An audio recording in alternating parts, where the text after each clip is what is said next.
I'm ready to keep playing here. So what I need to do first is I need to check if I have enough like sigil powder to craft Herodric Obols reserve. It's just a lot of Herodric Obols. I'm gonna do the Venus motes real quick since I'm already like right beside it. Yeah, I think that would be a good idea. And then I'll actually start hitting these Herodric or yeah, the Nightmare Dungeons. I'm just gonna spam Nightmare Dungeons. I'm hoping to find what like those strong rooms. Um Yeah, I'm really hoping to find those strong rooms because those strong rooms are supposed to give me files. And right now I feel like the single easiest way to buff my guy up is to level my powers. That's like the #1 priority now. Since really it's just a question of how quickly I can do bosses, right? And well, yeah, that's going to be a job for my Herodric powers. As for Connor, okay, well, that's nice of you, Lee. Thanks for offering to help out with Connor, but okay, so if you're looking for ancestral legendaries, I'm gonna say that probably the best place to look would be, have you done the reputation board yet? Like, how far into the reputation board are you? I think people have like, if you're looking for ancestral legendaries, then I think the way most people do it is they do like the reputation board. I must wait. Um, this is so stupid. Like, what happens if I'm ranged? I can't even hit him. I do no damage either. Anyway, sorry, I'm getting sidetracked because... Okay, this is starting to get annoying. I'm just gonna go somewhere else here. So, yeah, the reputation board is usually, I think, where most people get their ancestral legendaries. The way I get through Torment is that I'm usually, like, I try to level up the boss powers first. That usually helps a lot. I'm just thinking, like, I think the places where I'm guaranteed to get ancestrals are the... Like I said, the Kuras Undercity tributes. And then there's also Infernal Hordes. Like, there's the chest at the end that always gives at least 1 GA. Sometimes, like, usually I get, like, at least 2. But as a guarantee, I've always gotten at least 1 GA. Like, 1 Ancestral Legendary out of it. So that much I can say. I think most people get their Ancestral Legendaries by going through, like, the Reputation board. If you make it to, like, the last ranks, there's some caches that guarantee you ancestral legendaries, so maybe you can like check there. So yeah, hopefully that helps a little bit. Oh, okay, this is for strength, and I also need to switch it. Yeah, I don't quite think I'm at the level where I can comfortably clear Torment 3 yet, so I'm gonna set it back to Torment 2. And then I'm gonna start hitting these Nightmare Dungeons, try to level up my powers here. Barb, playing as a Barb, nice. Barb, awesome. You need help? Help you out. I love help people. Oh, that's nice of you, Lee. But playing as a Barb, that's cool. Which Barb type are you trying to make? Are you trying to do like Petquake, Earthquake? I'm trying to think about the other ones. I feel like those. Oh yeah, like Whirlwind with Dust Devils and Earthquakes. I think those are like the 3 that I've seen really. I don't think I've really seen too many other Barbs this season, aside from those particular setups.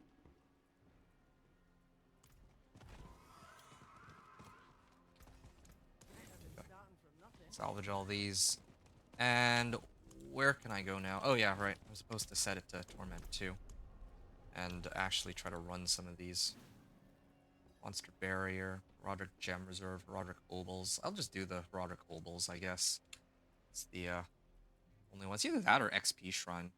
Or the XP ones, but I feel like the XP ones take a while. Don't really need as much XP. I'll get plenty of XP later. I really just need like more obols, I guess, so that I can roll for better gear, especially Fists of Fate. Actually, yeah, speaking of Fists of Fate, how many Distilled Fears do I have? Probably none, right? Oh, I actually have some Distilled Fears. I can run some Beast in the Ice later. Need to get Fists of Fate, so I think Beast in the Ice is who drops that. Yeah. Zal rune. Which one's Zal? I think 20% more life, right? Oh, that's actually a pretty useful one. Restore primary resource. Oh, I think this is fine. Alright. Can always just get more life. Yeah, this is kind of cool. Just waiting to... some more... I must wait. Why isn't this activating? Cast 5 skills.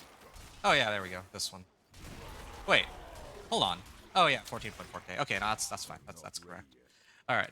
Didn't think it was working as intended, but okay, Connor. Yeah. Hopefully that isn't confusing.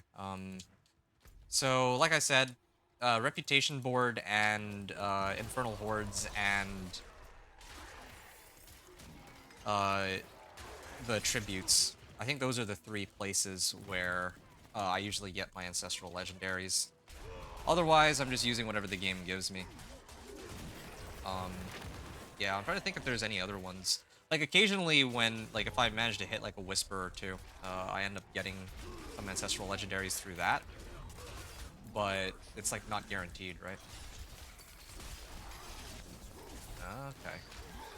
Need to pull the Butcher to all the other mobs so that my Thorns can do its thing. Glad I set it on Torment, too, otherwise I wouldn't be able to kill Butcher. Okay.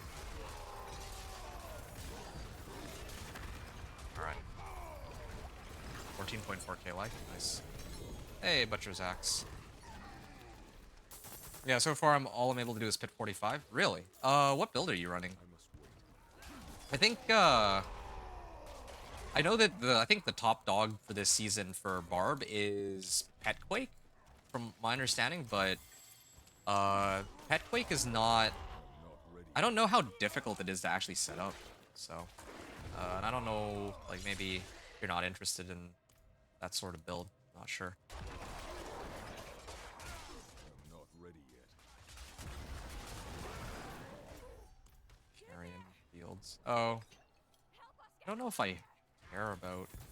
I must wait. I'm only really here to try to get, like, a Herodric Strong Room, right? So I might have to just run through these dungeons.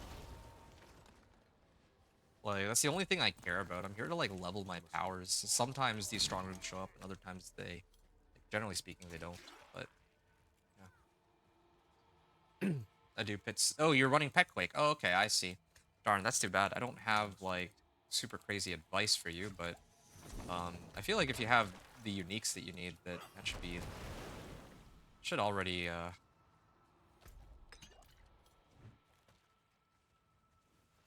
I feel like Ancestrals are just, like, more damage. I don't know if they necessarily would prevent you from going into, like, higher pit tiers. I don't know. It's hard for me to really say. I'd have to see your character to really, I must wait. really know.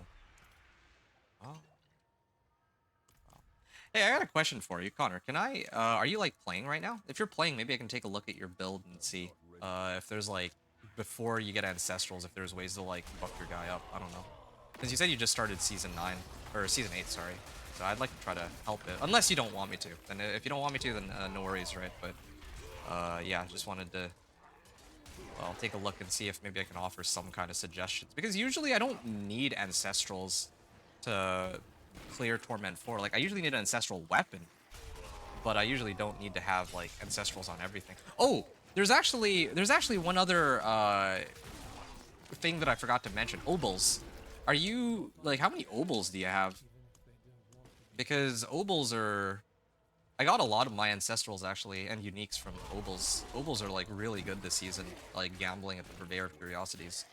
If you're gonna gamble, do make sure to set it to, like, Torment 3, though, or, like, whatever. You said you cleared, like, Pit 45, right? So, the higher the Torment tier, the better. But I think you can unlock up to Pit 45, so... Or, like, up to Torment 3, in that case. Alright. You're playing right now? Okay. You mind if I take a look at your build real quick?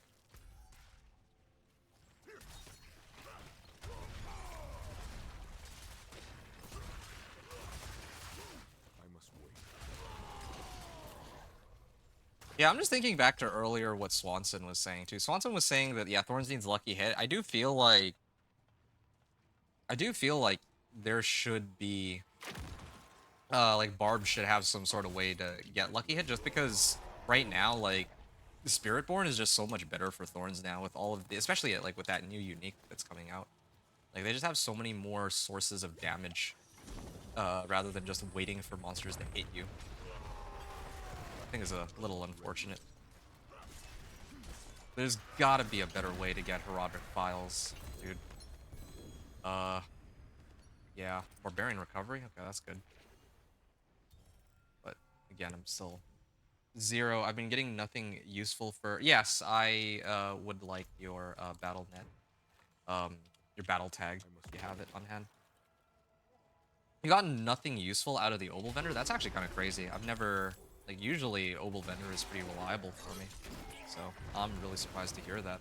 I must wait. Okay. Whoa. Lag. Uh...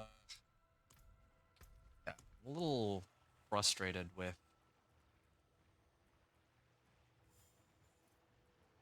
Okay, hold on a second. I'm gonna go to Karagar. I'm trying to figure out, like, what I need.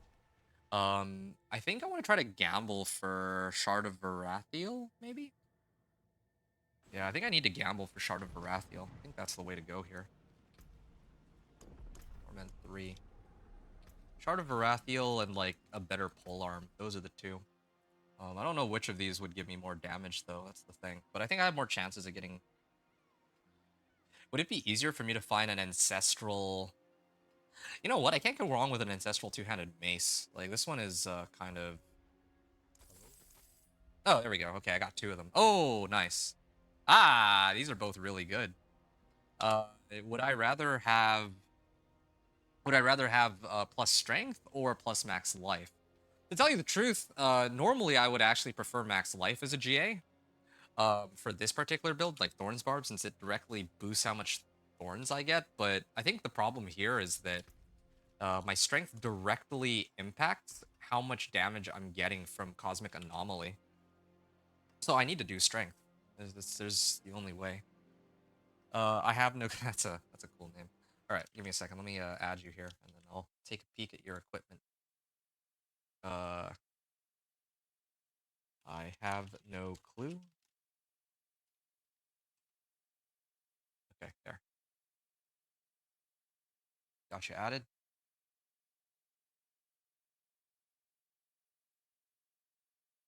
All right. So okay, there. So you're logged in. Let's take a look. Oh yeah, you're Paragon 150. Oh, what? Huh? That I think that's a bug. It's gotta be, right? Can I take a look at... Oh.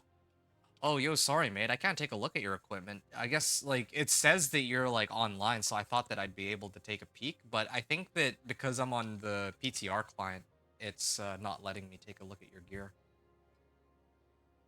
Let me help, or Veron help me out a lot. Oh, Inventor. I see. That's an interesting spelling for my name. I don't think I've ever been called Inveron. But yeah, I mean, I helped a little bit. I gave like a couple uniques because I had them on hand, you know. But I think I'm getting a lot more credit than I deserve here. All right, so that I don't mess this up, I don't brick this again. I'm gonna replace damage over time with, well, damage. That's most important. Then I can temper, uh, vulnerable damage, damage. I actually just prefer damage. Like vulnerable damage, I get more. Well, yeah, I get more damage, but I feel like... Well, I guess I am always berserking. So technically speaking, damage while berserking would be better, but I'm just gonna do regular damage on this. Just so that it's easier for me. Damage to close. Okay, good enough for now. I'll put on... Well, I just want to get like a temper on for the time being so that I can masterwork. I think that's what I'm gonna do. Yeah. There we go. Damage to close. That's fine. I'd rather have GA on the strength roll. But yeah, this is still a substantial upgrade from my previous weapon here. So not gonna imprint Thorns. This is Needle Flare aspect, right? Needle Flare on my weapon. Yeah, I'm gonna get rid of a perfectly good Dire Whirlwind roll, but I'm not running Whirlwind, so who cares? Yeah, maybe that's why. Yeah, sorry about that. I guess I was hoping to take a peek, but I guess I can't do that since I'm on PTR, and yeah, I don't have the live server available. Anyway, okay, I'm gonna keep doing more of these nightmare dungeons. I'm hoping for, well, yeah, sure. I'm hoping to find like a Roderick strong room. That's all I'm here for right now, really. Uh, maybe I do some more whispers later to get sigil powder? I don't know. How was I getting sigil powder before? Maybe I gotta do like Helltide or Legion event? I have to take a look and see. Maybe if I mouse over it, it'll tell me. 56 sigil powder. Okay, cash rewards, elite monsters completing local events, salvaging sigils. Oh, I do have a bunch of sigils. Maybe I should just start salvaging them at this rate. Anyway. Wait, this is Torment 3. Oops, I didn't bother to set it back. That's a little awkward. Well, I guess I'll just commit to finishing this. But here's the thing, though. I don't feel like I'm getting any more rewards as compared to in Torment 2. Because every chest that I open is still only giving me, like 100 obols, right? So this isn't even... I don't think this is really worth it. But I am actually a lot squishier than before. Okay, I might actually die a few times on this run. Well, anyway, yeah. Yeah, that's the best. That's about as far as I can help right now, though. Maybe if you, like, maybe Lee can hook you up with some good items, if you're looking to get help that way. But yeah, if you're trying to go at it solo, then yeah, like the way that I usually get my ancestrals is like you saw just now. I set the difficulty up to the highest one available, and I started gambling at the Purveyor of Curiosities. That's how I get a good chunk of my ancestrals. And then if that fails, then yeah, like I would run like Kuros to Undercity tributes on like Torment 2 or something. It's actually my recipe for getting kitted out with ancestrals, if that's what I need. But most of the time, I don't really need ancestrals. I'm usually fine just going on 750s as long as I have the right rolls on them. To help you grind gear pieces, I don't have DLC. Yeah, Lee doesn't have DLC. He said that he was gonna get it, I think, this weekend, but if you add him, he can help you out later. I'm not sure. Yeah.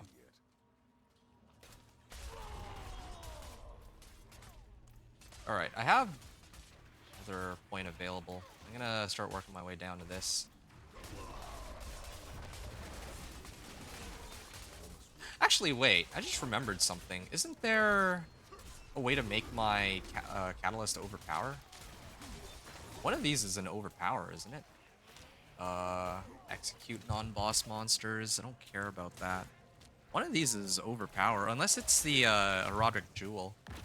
That's another thing too. Right now I'm playing without having access to the Herodic Jewels. If I had the Herodic Jewels, it would be much, much easier. Fortify. Yeah, I don't have the Herodic Jewels. If I did have Herodic Jewels, I think that's where I'm supposed to get, like, Overpower. Because it'd be nice to get Overpower on this build, since Overpower's like, the amount of Overpower damage I get is dependent on how much life I have. And how much Fortify I have, right? So here, Overpower damage. Right now it only says 445, but I don't think that's accurate. I think it's a little bit more than that. Oh wow, the lag. Actually almost died to that just now.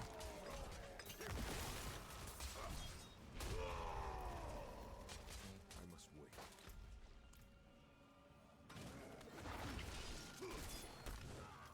I'm glad that I have so much Obdicite right now, too. Or that I had enough Obdicite to masterwork all my equipment, even without running like Infernal Hordes or anything like that. It's pretty handy. Oh, you know why I'm also struggling so much here? I'm still running this stupid polearm. Yeah. I should actually set it to my axe, and I might be in a better shape here. Because then I'd be doing even more damage for these guys.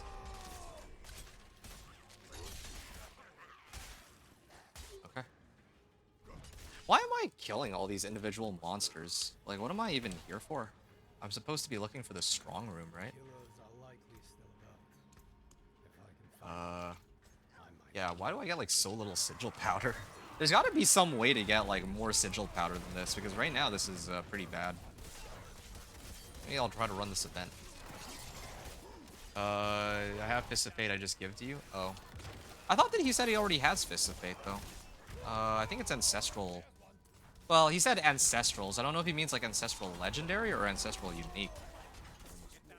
Like, the thing is, if you're looking for Ancestral Uniques, I forgot to mention, then you should actually be farming Belial. Belial would be the one who gives Ancestral Legendaries. Like, you clear him, and then you get to choose which boss you're trying to get Ancestral items from. I think he's the one who drops the Ancestrals, if I remember right.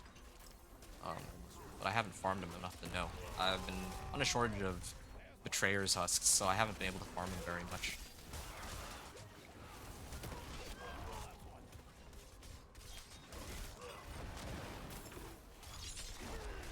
Alright. Yeah, at least I have the damage for this, but still need to switch out my polearm after. I think I'm okay. Maybe I'll just stick with this for now. I'm not ready yet. Yeah. Like, I'll lose out on, like, a little bit of damage, but I think that's okay. Oh, there's two more. There is a monster that's inside the walls. I must wait. Okay. That's so buggy. Why are there just random monsters inside the walls? The only reason I know that they're inside the walls is because I have Subo. Otherwise, well, yeah. I'm not ready yet. Alright. Well, that was a waste of time. Did I get any sigil powder out of that? No, I didn't even get any sigil powder out of that. It's silly. It's literally just the GA legendaries I need now. Oh, okay. GA legend or ancestral legendaries. Yeah, it would, I guess, be tributes. That would be the main thing I could think of. Just ancestral tributes. Ancestral tributes and infernal hordes, like, if you're looking for guarantees. But the problem with ancestral, the problem with those tributes, though, is that, yeah, they'll give you ancestral legendaries, you just don't know which ones. Oh, ouch. I must wait. Scratching my brow. I may have to switch my Subo for here in a little bit, so I can get some more resistances.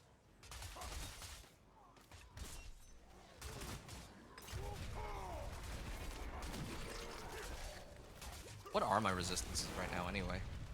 Okay, that's pretty good considering I don't even have an elixir or incense pop.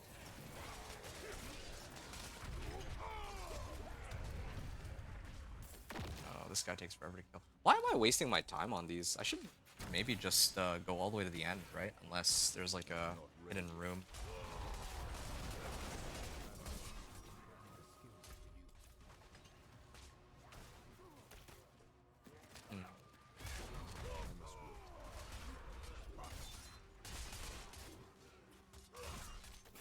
By the way, Lee, earlier I never got a chance to finish what I was talking about with regards to the... Yeah, you were talking about how, yeah, Season 2 is great. I still think that... hold on. There was something else you were saying. I just can't remember what. I'll have to take a look. Oh, yeah, here's what you wrote. You said that you feel like every player is playing with some builds. You mean on the PTR, or are you talking about on Season 8? Because I feel like on Season 8, it's pretty well established already, like, which builds are worth playing for most people. But then in like the PTR, yeah, like, I mean, the whole point of PTR is for people to test like everything, right? And that's exactly what people are, like, players are doing. I will admit though, I do kind of miss the days where like the PTR, in some ways, I miss the days that the PTR didn't exist, because now that the PTR exists, like, it's very easy for people to figure out like which builds are best. since it's much easier for people to figure out which builds are best since you can just test whatever you want. And assuming that there's no like crazy nerfs or buffs, that's gonna be like those like people know right away like which builds can push like pit 80, pit 90, and so on. Since you know everything like you can just spawn in all the items you need to test whichever build you want to play. But on the other hand,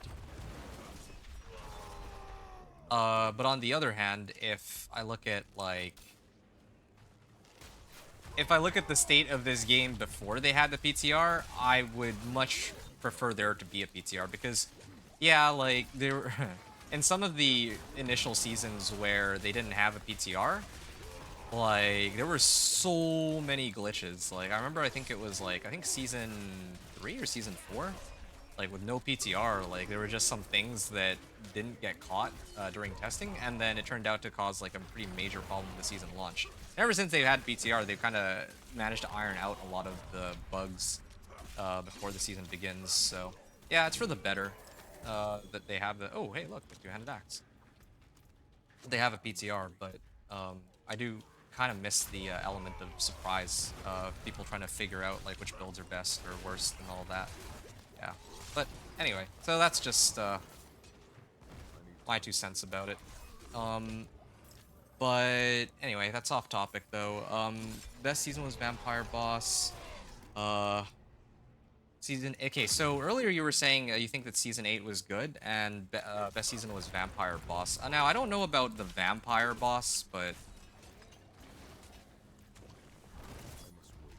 like the Vampire Boss was cool. It was all right, but I actually really like Malphas too from season 3, and I actually really loved the Herodic Vaults. A lot of people hated the Herodic Vaults, but I mean, like if you're playing a build like here, like with Thorns Barb, right? Wouldn't it be nice if there was an activity I could do that didn't involve having to fight a boss at the end of that activity, right? That's exactly what it would have been for, but of course, people didn't care for that. Anyway. So this is how I feel about season 8. I think that season 8 as a season is objectively less fleshed out than season 7. In terms of game balance, it's better. Because like no builds can reach pit 150, which that's I understand that that's how the game should be, rather than in season 7 it was the opposite. Like I think on the first or second or maybe even third day, like some people would just stack up Cataclysm with like crit overpower, and the same with Bloodwave, and the same with well, okay, Earthquake was its own thing, but yeah, people reaching 150 was kind of a given, right? And I don't think that was healthy game balance in season 7. So season 8 is more well balanced in that regard, but there's like fewer activities to do. That's just the reality. And the activities that are present are just not as enjoyable. So let me just break it down, right? What do they have in season 7? Like what activities do they have? They have root holds, they have headhunts, right? And they have the jewels, the witch, like I don't remember what they're called. The occult gems, yeah. But then now in season 8, what do they have? They have incursions. And that's it. It's really just incursions and them revamping the bosses, right? Which isn't really like as a seasonal thing, like it's very clear that the season theme is them kind of trying to mask how they're trying to like rework the boss ladder to make it a little bit better or like more in line with what they envisioned for the game. It's not really like a new activity per se, right? And then yeah, incursions themselves are not as cool as the headhunts either. Like headhunts were way more fun. Like you would go, there was like 4 or 5 different whispers that you could do different activities, right? And then you'd be swimming in loot. It was too much loot, I admit, but I'd rather there be like too much loot than like too little. Because at least if there's too much loot, you can build whatever you want. But then if there's too little loot, then you're stuck scrounging around for gear for like many hours until you finally get the thing you're looking for. Which some people say that's how it should be, right? Like the thrill of getting an item. But in some cases, it's not the thrill of getting more damage. It's the thrill of actually being able to play your build, which I don't think is healthy. You melt the boss down fast? That's good. Glad to hear it. So yeah, that's my thoughts. I think that, yeah, like, oh, and then of course there's the powers. I'll talk about the powers in a second too, but yeah, that's 3-1 for me. Like, season 7 for me was like a pretty solid, like not everyone's gonna agree with this, but yeah, for me it was like an 8 out of 10 in terms of enjoyment, like my own personal enjoyment, at least 8 out of 10.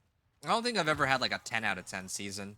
And not to say like 10 out of 10 is like perfect, but like a season that really blows me away, never had in Diablo 4. The closest thing was when the game first launched and I was just going through the campaign. That for me, I wouldn't call that a 10 out of 10, but that was a really fun experience. Like I was actually excited to play the game uh for entertainment back then.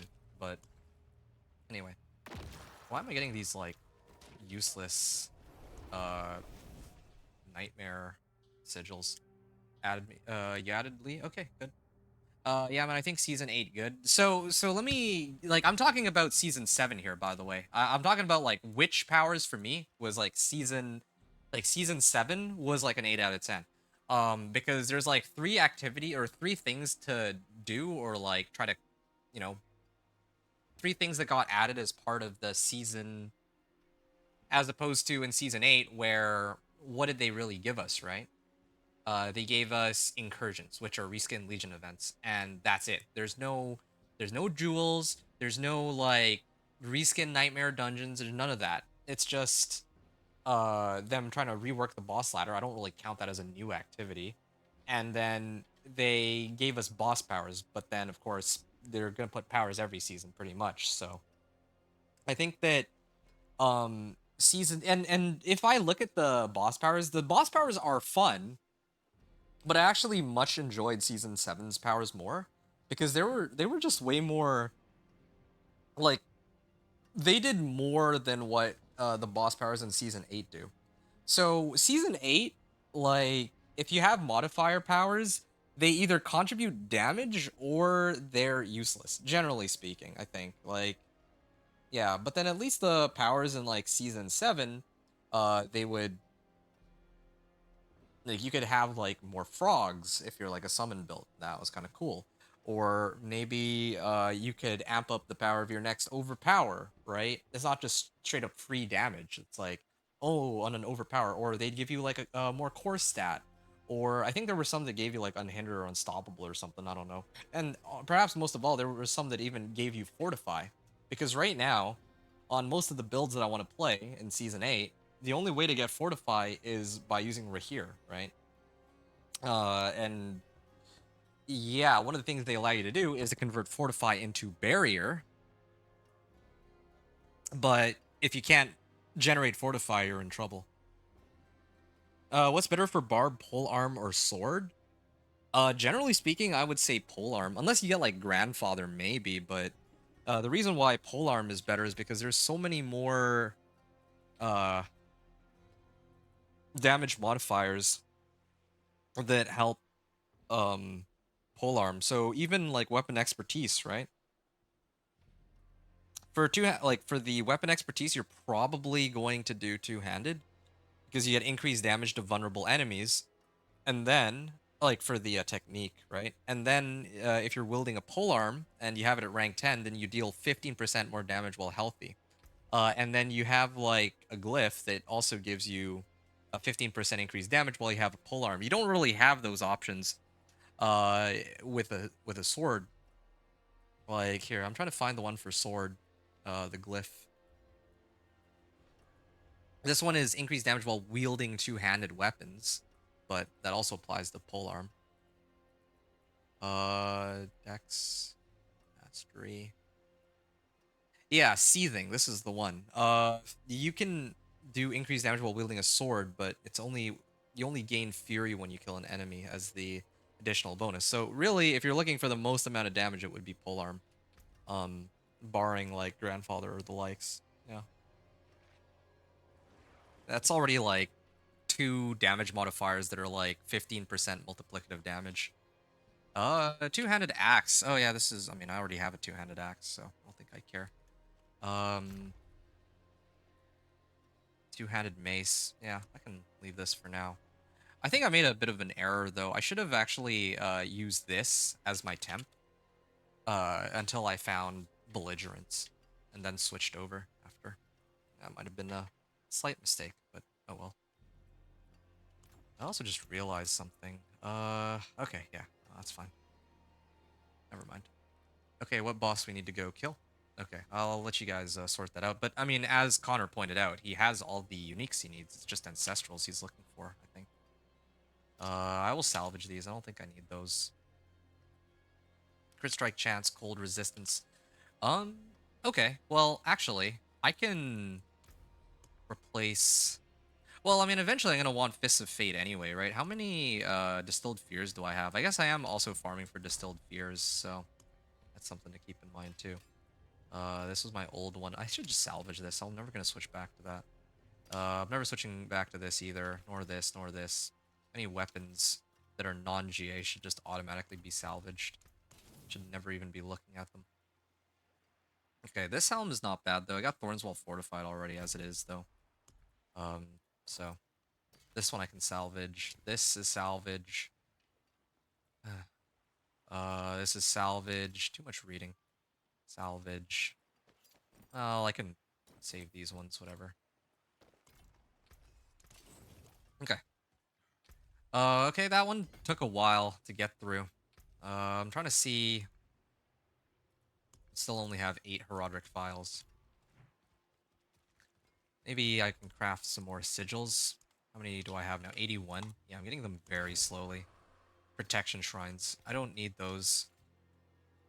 I really don't. Yeah, I literally just need ancestrals. Do you have any tributes to give a lot of ancestrals? Actually, oh yeah, no, Lee wouldn't because he doesn't own the expansion. Well, the other option is yeah, you do like Infernal Horde compasses, like 6 waves, I guess. Well, actually, I think with a 10 wave, you might actually open more. You know what? Never mind me. Yeah, it would be 6 wave. 6 wave would be best. If you guys have like 6 wave Infernal Horde compasses, you could just spam those. And then like I mentioned, there's the reputation board. Oh, if you're gonna do the Infernal Horde compasses, make sure that you like if you're doing like the you know how they'll like, give you like different boons, right? If you can find one that spawns Aether Lords, don't hesitate to hit it. Uh yeah, like if you find one for Aether Lords, you can hit those because they actually count towards the reputation board. So that helps. Forgotten Wisdom, Herodic Obols. These are all Herodic Obols. Don't need these. 165 Sigil Powder. And all that effort only gave me 3 Nightmare Sigils. And Equipment Delve. Okay, I can try Equipment Delve at least, but it's very concerning to me that I can't get the Herodic Strong Rooms. Not ready yet. Like, I have no way to boost my powers, which makes no sense to me. There's got to be some, like, mechanic that's missing on this PTR that's supposed to give it to me, I think. Because right now, this is not it. Maybe I'll go here and get my stuff. You have 22 wave 10s, 33 wave 8s. Wow, okay. I don't know why you have so many, but I guess you would just never run them. Okay, maybe try running wave 6s. Like, let me know how that goes. Wave 6s, like, you would do them, you need to farm, like, 200, Aether, right? I'm sure you're familiar with, like, Infernal Hordes. Usually you want to prioritize, like, Hellborn, if you're looking for Aether. But then if Aether Lords, appear as an option, then you would hit those just for the, reputation board.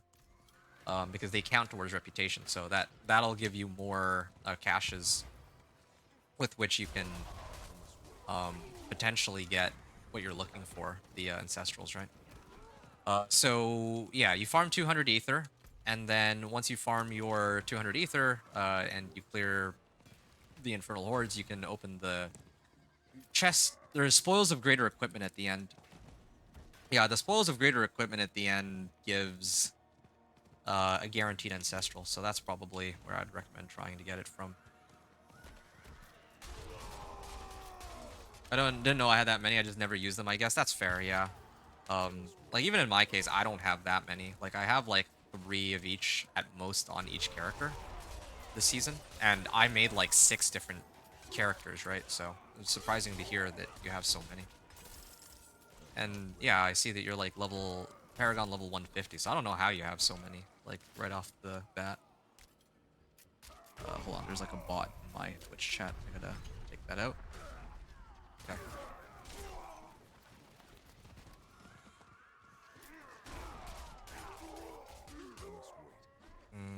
Can't leap over, unfortunately. That's okay. 1100 armor. Good on armor. I really just need resistances mainly. But yeah, I usually like to switch for here for Torment 4 because I like having the ability to see where all the monsters are until then. Oh, okay, I'm done here for a second. I'll be back though. Need to. Uh, you have to get off for a half hour. Need to go to the store. Okay, sounds good. Good luck. Take care. And I mean, I'll still be here grinding. I don't think I'm gonna be making it Torment 4 anytime soon. I still need to upgrade my power. It's kind of frustrating that, like, I actually burned some of my Herodic files on Jagged Bramble. In hindsight, I should have just burned them all on Cosmic Anomaly because I'd have gotten so much more damage out of that, I think. Boots and gauntlets. Okay, so I already have like pretty good weapons. I'm actually looking for Fists of Fate right now.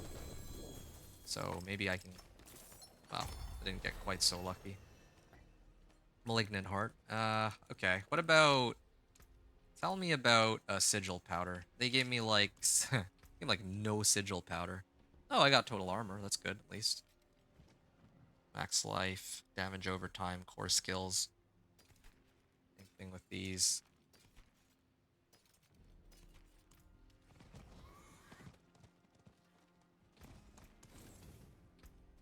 Okay. Yeah. I'm just one off, and then I can get 15% increased damage. I mean, my main weapon right now is a two-handed axe, so it doesn't really help that, but like my glyph won't help that. But while I'm leveling, I'll at least have like a little bit more damage on my polearm, so that's good. Yeah, so let me know how that goes if you actually do end up doing the Infernal Hordes, but that should help with the reputation, and that should also help with you know, actually getting like ancestral gear. Should, like, it's basically a guarantee that you get, like, as long as you have like 200 ether, you just speed farm wave 6s and then you're guaranteed to get ancestrals that way. More time. Also, you said you're stuck at pit 40. I think that Infernal Hordes will also give you more XP. I must wait. Yeah, like you said that Infernal Horde, like you said that if you only clear like pit 40, that means like, and you're currently like what, Paragon 151. I'm guessing that you're probably still missing a lot of glyphs and legendary nodes maybe. So if you actually are able to pick up those legendary nodes, that'll give you the damage you need, I think, to get it further. Okay, I'm kind of sick of this. I think that I'm just not getting enough sigil powder. I'm trying to figure out where I can get the most amount of sigil powder, but so far I'm just not. Oh, hold on. Yeah, so far this is not, like, I'm actually having a very tough time trying to find sigil powder. 45, yeah. Okay, well, because usually if I have all my uniques, I can break into Torment 3 pretty easily. And then at that point, it's just a question of how many, like how many Paragon points I have before I can make it into Torment 4. It's usually how it goes. Okay. Yeah, you take care and good luck with going to the store, the Burgess. At 45. And you said you're playing Petquake too. And Petquake is like stronger than the build I was running. I was running like, well, okay, I was running Thorns, but I was also playing around with Pure Whirlwind. And yeah, for Pure Whirlwind, well, Pure Whirlwind I actually did need to, I needed a lot of effort to put that build together, but all the other ones, I feel like would be fine, especially once you have your uniques and all that. Slay Harbingers, Is there a Blood Maiden that I can be credited for? Yeah, I think there is. Okay, well, I'm gonna go do that then. I should turn in Blood Maiden.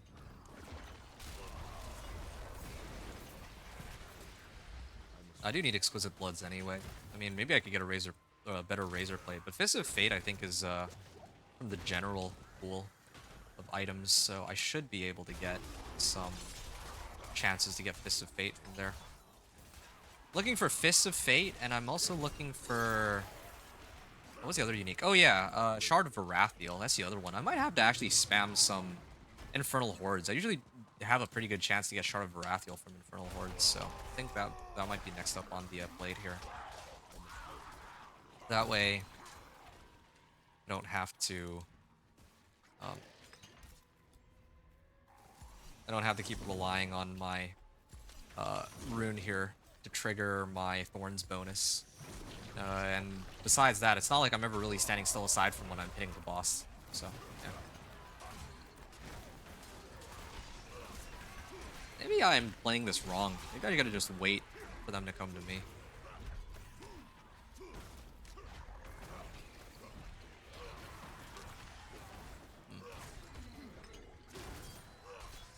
Full arm reach rank 8. Okay, well I'm actually almost there.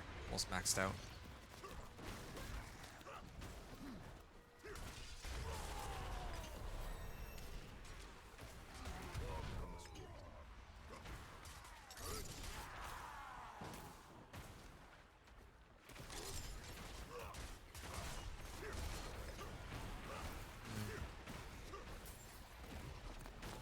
Wait, if I stand here and I don't hit anything, does it... Thorns increased? Oh. Huh. Isn't that something?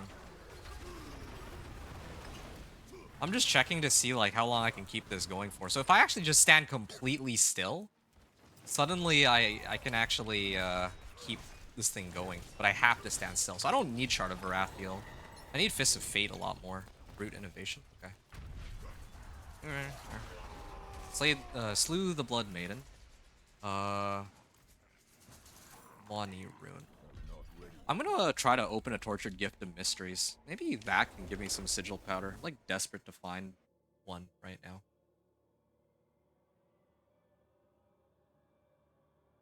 Alright, I'm like maxed out. I don't even know if it really makes much of a difference setting it to Torment 3 versus Torment 2. Okay. Like when I open these chest plates, amulets, I already have a Razor Plate. I think that I actually need a GA polearm, so I think collection of two-handers would be best here. Oh yeah, okay. I found it, finally. Yeah, this is pretty huge. Oh, and it rolled strength? Oh, man. Yeah, that's... Okay, now we're talking. But I'm gonna save this until I get the right tempering recipe. Because right now... I'm still missing the one for belligerence. Strength damage over time, all that. Salvage all these. You're also missing Igni Rune too? Igni Rune. Well, the sad part is I have... Oh, no, wait. I have Lith Rune here. I don't think I have an Igni Rune, I'm afraid. I did get some runes before. I think it was Vex Rune, but I gave that away to somebody else already. Sorry to say. Okay. Well, now I'm going to finish leveling up this polearm expertise. And then, yeah, that's like one source of damage that'll be... It's looking really good. Okay. There. While wielding a polearm, I deal 15% increased damage. Looking good. Looking good. I think I can... Well, I don't want to run risk of dying. I'll set it to Torment too. Speed things up a little bit too for farming cinders. Yeah. Yeah, there we go. So I need to open 3 chests, right? So I'll open the Tortured Gift of Mysteries to see if I get anything good out of that one. When I say anything good, I mean Sigil Powder. I just need, like, the sigils that do dungeon escalation. And I need the ones that have Herodic Strong Rooms. Yeah.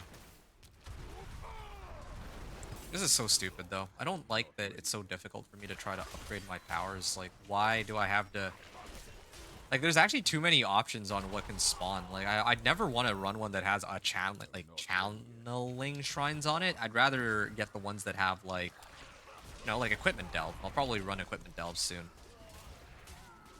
And all that. I also probably should run some bosses too. Yeah. Really do need that Fist of Fate. Like a good Fist of Fate, I guess.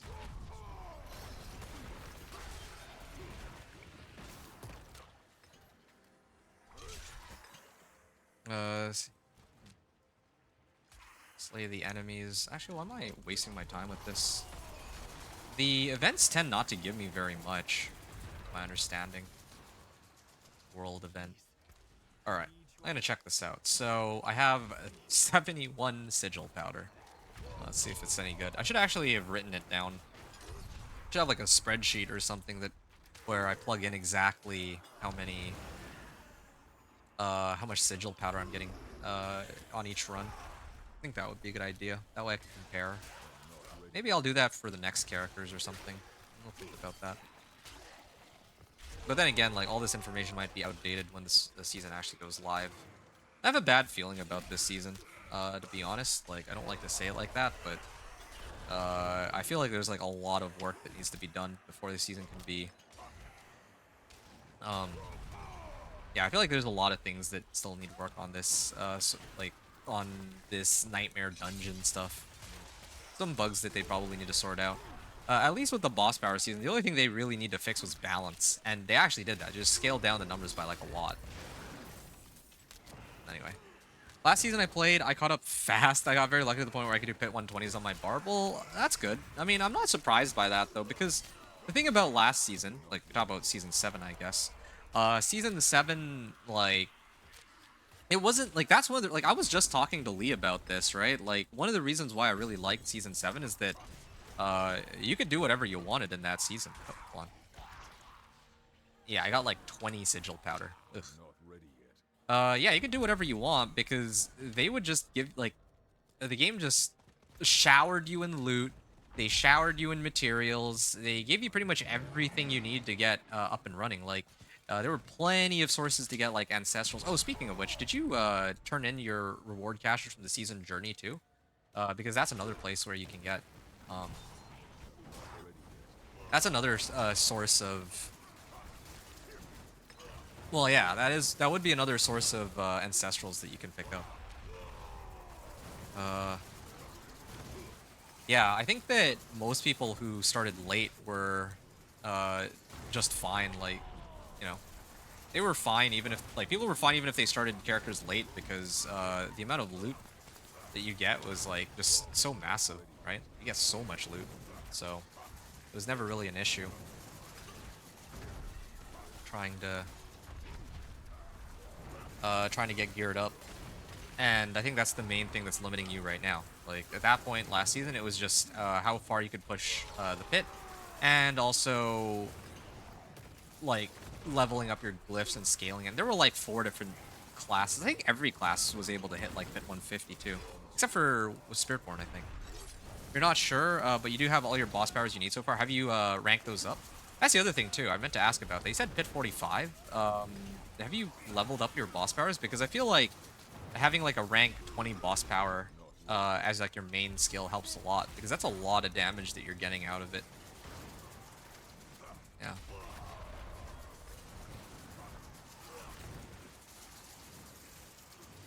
Not ready yet. Yeah. Hold on a second. Yeah, okay. Yeah, a bunch of harbingers. Oh, yeah, I just need to open 3 tortured gifts. I can do that. Ready yet. Forces of Hellgrove frenzied. Oh, okay. So, gotta do all this now.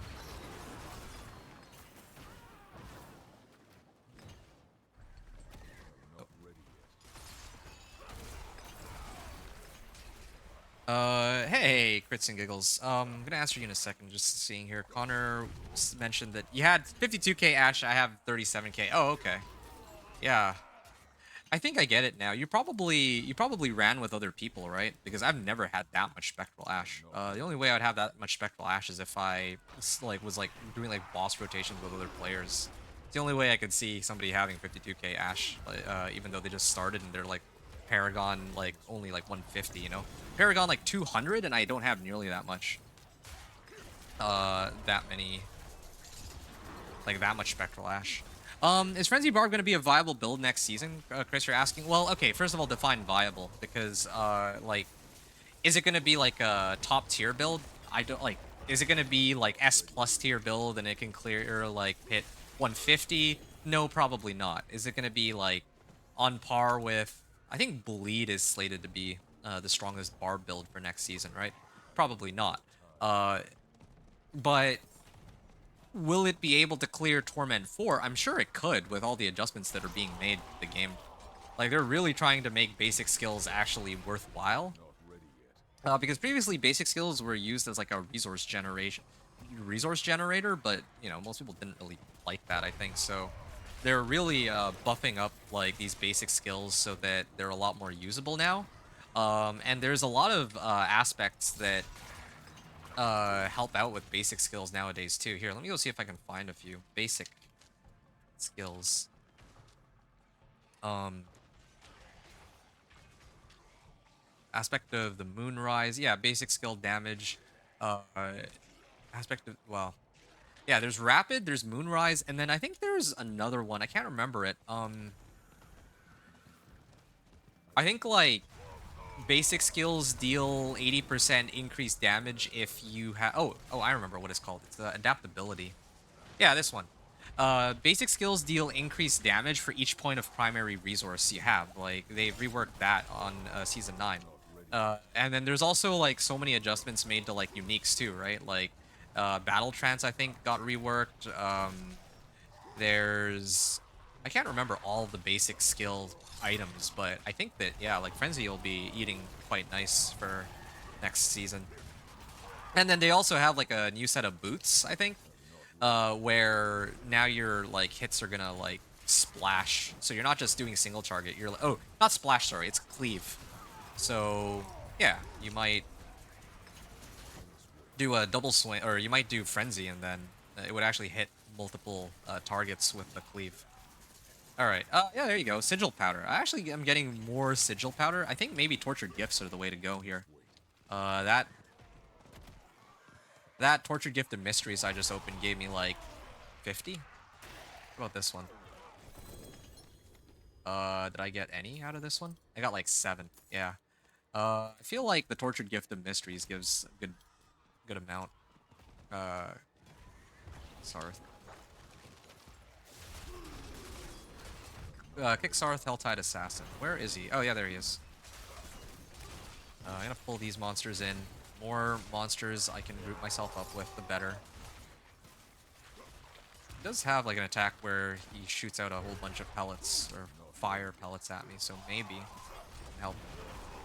Will it do 75 to 80? Okay, that I wouldn't be able to tell you because, like, I don't know if there's anyone else who's like testing Frenzy specifically. I know there's people who are testing Bleed, and I know that I'm sure you've heard of this guy Rob, right? He actually found like an exploit where you can do like infinite damage or something like that. But yeah, will it do 75 to 80? 75 to 80. I need time to That's a tough one. I'm not sure. That I wouldn't be able to tell you. Like, I feel like the people who crunch numbers, like Rob and all them, they might have a better understanding of how far some of these builds can go because they crunch the numbers and run the math on that. Maybe on Max Roll there might be like 1 or 2 people who are doing guides for Frenzy. I feel like they'd know. I'm sorry. I wish I could answer your question. Like, I wish I could give you like a proper answer, but I just wouldn't know. That's like outside of my scope. Usually what I do when I'm playing on PTR is I'm testing the leveling, so I know whether or not I can even make it in a Torment 4 with a build, or rather, not whether or not I can make it in a Torment 4. The assumption is that, yeah, I can make it in Torment 4. The question is, how long would it take? And yeah, I didn't try Frenzy, I'm afraid. I'm still in the middle of trying to level 1 to or get into Torment 4 with Thorns. Frenzy was my favorite D3 Barb build. Been waiting for it to be worth using in D4. That's fair. I understand that. I feel like if ever there was a time to try out Frenzy, though, or any other basic skill, that this would be the season to do it since, like I mentioned before, like this is a season that they're buffing basic attacks like crazy. So, yeah, it would make sense to try it here, right? Connor said, I also got the Wandering Death boss power too. It's really good. Oh, yeah, it is. You're running the Lilith boss power, Harbinger, Beastmaster, and Wandering Death. Gotcha. So the Lilith boss power, I guess, is your main power. That's a fun one. I didn't actually get to use it very much, though, since I've only recently just unlocked it, and I use it mainly as a modifier power. But that's cool. I like to use the Lilith power as a modifier because it spawns two blood blisters. So when I use like war cries against bosses, it's actually on a much lower cooldown, right? That's how I build my guy. Why is this still 666 per 5? I think my ring is what? That doesn't make any sense. Like my ring is 710 life per 5. Um Yeah, this is a non-GA, but this is like this GA roll is still 666 life per 5. This should be like 1,000. I think that's yeah, that's probably a mistake on their part, but anyway. All right. That's good to know. Resource cost reduction. Wow, I actually got quite a few goodies here. I can salvage this one. I'm gonna salvage this. I'm gonna stop looking at all these useless ones. Brawling skills. Okay, so if I use this, I would actually get +2 to War Cry. That would be a nice damage boost, but the problem is I lose out on Shadow Resistance. I actually need my resistances on equipment with the way this build works. Steel Grasp. I'll hold on to that. This one I can salvage. This one I can salvage. The other ones I can keep. Good. All right. I have more Sigil Powder now, but like barely. At least I know where I it's still very difficult for me to find. Oh, wow. I can make 2 Nightmare Sigils. Herodric Gold was hey, finally! I found a sigil with Herodric Strong Room. I've been looking for this for ages. Oh, Wandering Boss is your main boss power? Why is Wandering Death your main boss power? I thought you were playing Petquake, right? I guess does Petquake need Whirlwind? I guess that would make sense. Okay. Yeah, that'll do it. Hmm, interesting.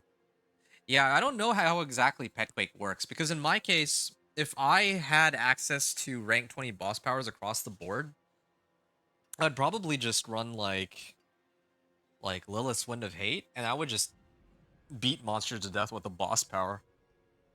That's how you'd probably get the most amount of damage, because Wandering Death's chest beam doesn't really do much damage as a main power. It's really just used as like the 50% damage multiplier.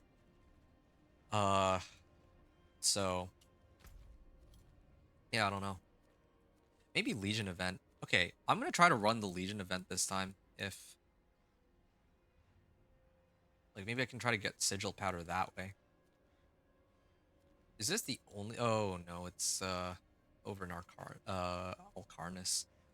I don't want to run this Legion event. These Legion events are actually so boring. The one in this, like in the Hantu, I have to sit there and I have to wait for the orb to go. And if I'm the only one there, then I'm not gonna be able to clear it myself. Anyway. Because enemies take 50% more damage from you for 1 second when hit by the beam. Yeah, I know that there's that part of it, the 50% damage multiplier, but the thing is, like, the raw damage from the other boss powers is just so much stronger. Like, I remember testing it. The beam by itself, like the chest beam, does like fairly little damage. But then if you switch over to what was it called? Harbinger of Hatred's volley, suddenly you're hitting for like 10 to like 20 million per wave. And I didn't really test the Lilith one, but I imagine that one would hit for even harder. So yeah, it was just something I'm bringing up there. Okay, I'm actually gonna start running some of these bosses now. Maybe try to get Fists of Fate. Um, actually, wait. call here. What do I need to prioritize? Okay, let me do the Herodic Strong Room, actually. Herodic Strong Room should be the one to go for. I don't quite have enough power right now to comfortably clear it, though. Wait.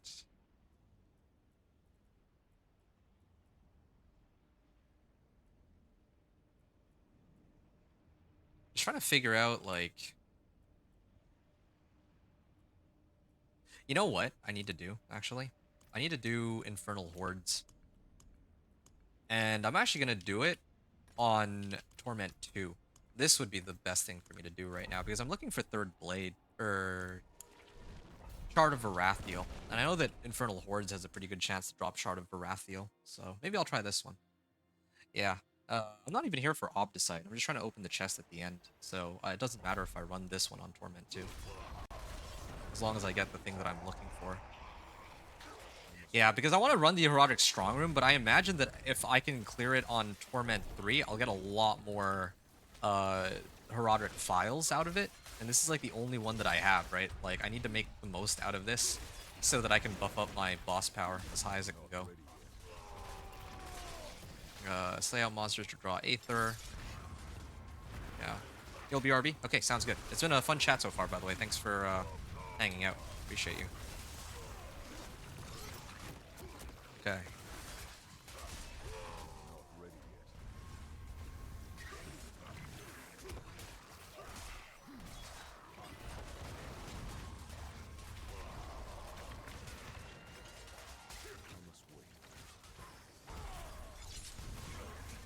Okay.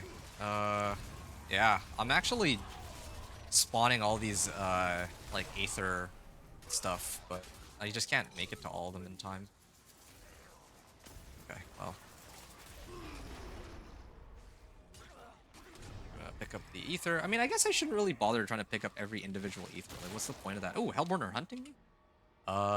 Yes. I could use that. I feel like that's better than Hellfire. Because sometimes I can get one where, like, they rain down, like, Hellfire on me, and then I can, like, get Hellborn with it. Oh, hey, they fixed the wave counter, finally. Yeah, just realized. Previously, it was, like, wave 0 out of 8, but finally fixed it. Even though after it was, like, broken all of last season, somehow.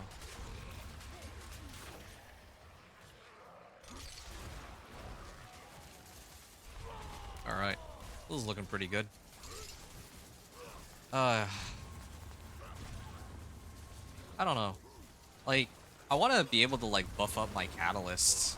That's, like, the main thing, but I don't really have easy ways to get more sigils that allow me to boost it.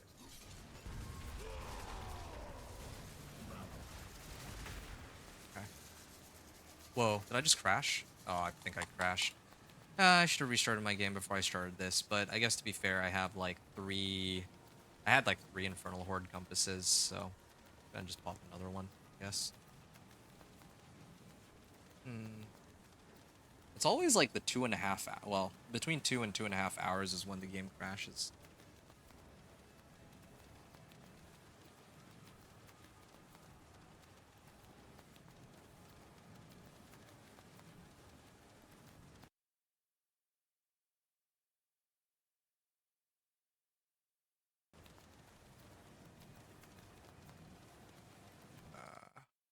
Okay.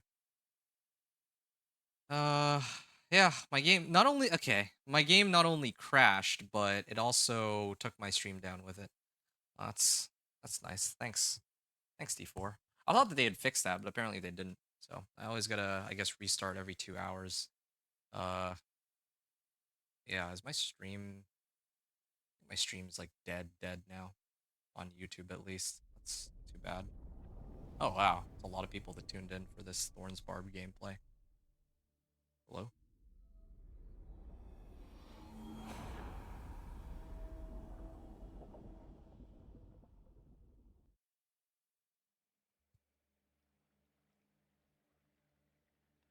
All right, that's good.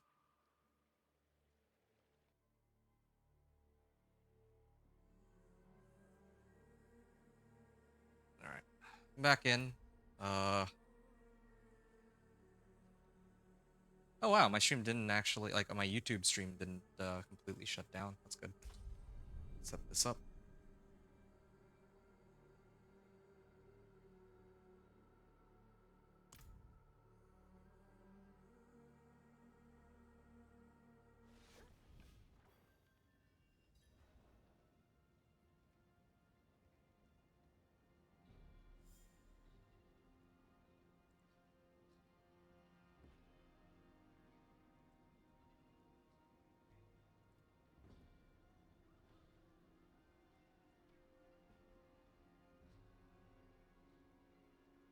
All right. Is anyone still here? Just making sure that my stream is up and running and all that good stuff.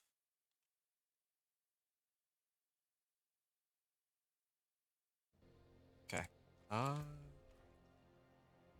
4 Paragon points. Okay, I have this thing like maxed out now. Like I have the additional bonus, so I should probably work my way up towards the next glyph.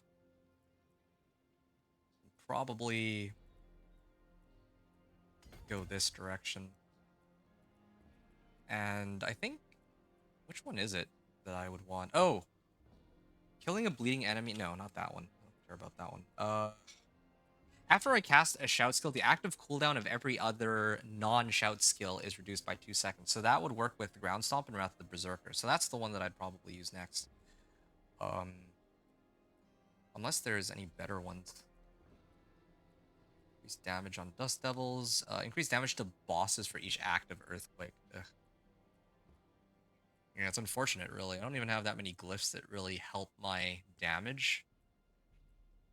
And I already have a way to apply Vulnerable, so I don't need Exploit either. I think it's just going to be Martial. Martial is going to be the glyph that I need. Martial and Might are my last 2 glyphs that I need. I'm going to probably pump up. Yeah, Martial and Might.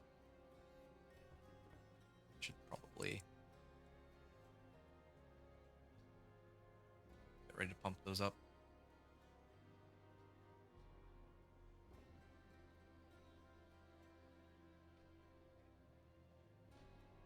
Okay. I have 2 more Paragon points. Go this way. Alright, and yeah, what I was doing was Infernal Horde Compass. The other reason I want to do Infernal Horde or the Infernal Hordes is because I'm supposed to get the I'm supposed to get Scrolls of Restoration out of this. And yeah, I think some of my items are kind of bricked right now, so I'd like to be able to properly reset them. Really not exactly swimming in gold either. Alright. Yeah, it'd be nice to have ways to pull more monsters in with Wrath of the Berserker. So yeah, I do need to get that glyph as soon as I can. The one that resets cooldowns and all that. That'd be really handy. It would also, I think, reduce the cooldown on like Steel Grasp, right?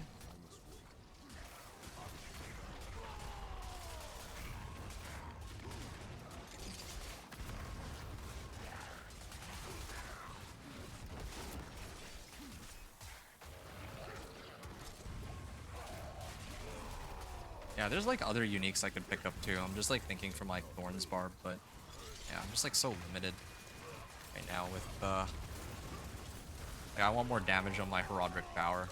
And like the damage numbers I'm seeing are like in like the several hundred thousands, but I need like something that hits much harder for the boss. Too bad, really. Huh? I got some bundled herbs.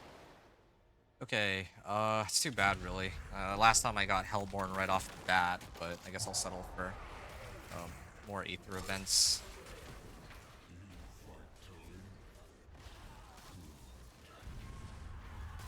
1.1 million damage.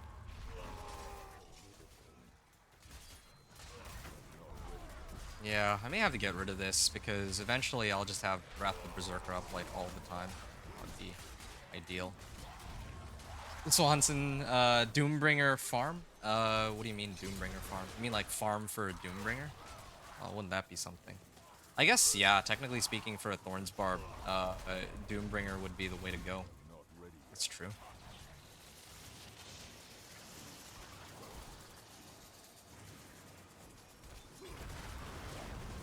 Okay, 1.3 million on that.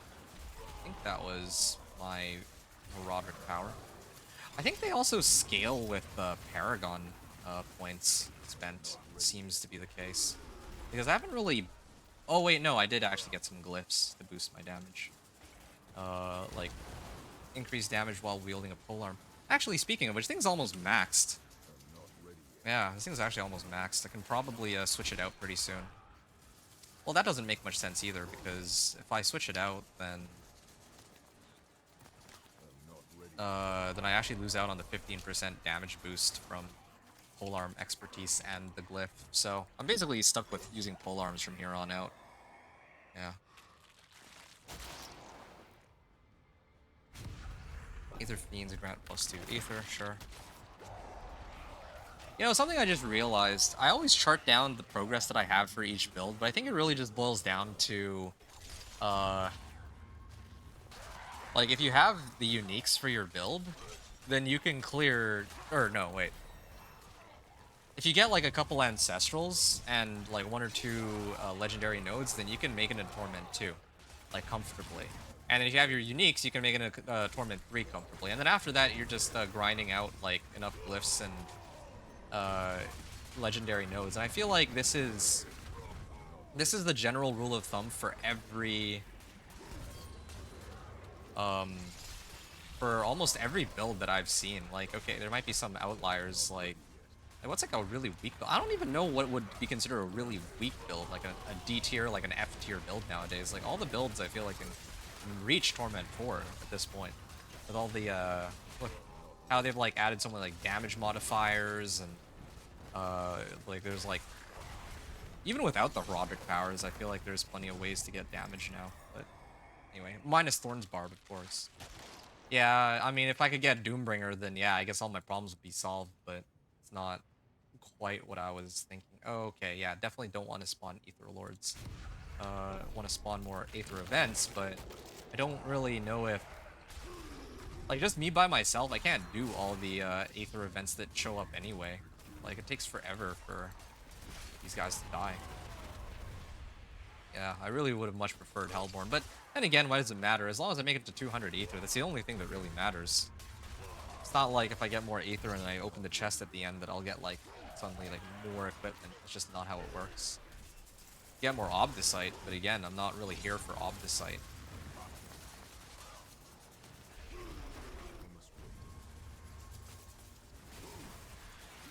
Anyway.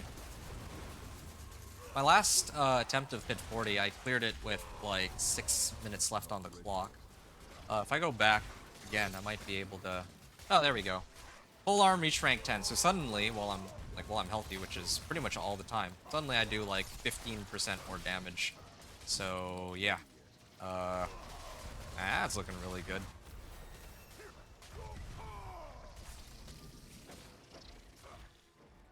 I'm not ready yet. All right, good. Waves spawn. Get an etheric mass. Yeah, sure. I'll do etheric masses grant +1 Aether. Since, I mean, they're already, like, spawning on me as it is, right? Yeah, this was a horrible, well, it doesn't even matter. That's, like, the beauty of farming on Torment 2. Although I should probably try farming on Torment 3 eventually. The only reason I'm kind of scared to do it on Torment 3 is that it'll take forever to kill the bosses at the end, and I don't even think that I get that much more reward out of it. Except for when it comes to Obdicite. I get, like, a ton more Obdicite on Torment 3 than Torment 2. That's why I never like to farm Obdicite prior to Torment 3. But at the same time, like...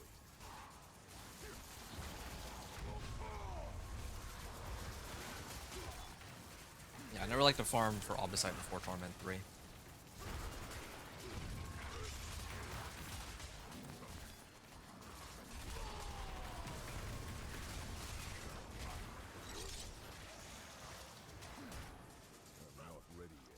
But at the same time, like, I'm running, like, Nightmare Dungeons, and I'm mainly running the Nightmare Dungeons to try to get upgrades for my Herodic power since I have to, and then getting Obdicite is a byproduct of that for once.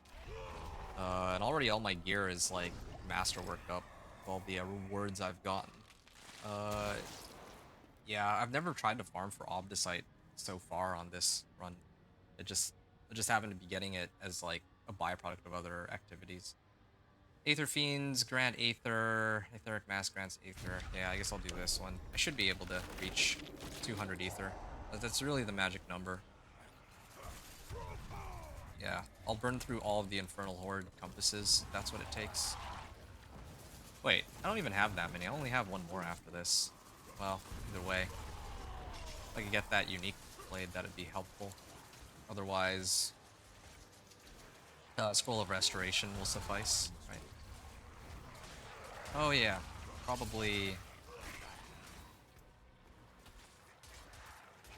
What would I want to re-roll, though?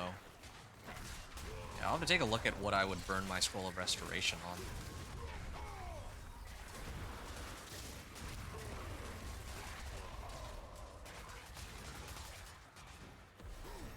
Okay, Paragon 100. Oh, I got 3 Paragon points. That's another reason I actually really like running these Infernal Hordes. Get a great deal of XP while I do this. Attack speed. I'll go this way. I'm working my way up. Yeah, the legendary node where I can get fortified could be potentially quite useful too, but Ether Lords, Soul Spires, yeah, no, I don't want to deal with those. That'd actually slow me down. There. Maybe I should have actually done Soul Spires because like I clear Soul Spires really fast right now for the amount of time that I'm there.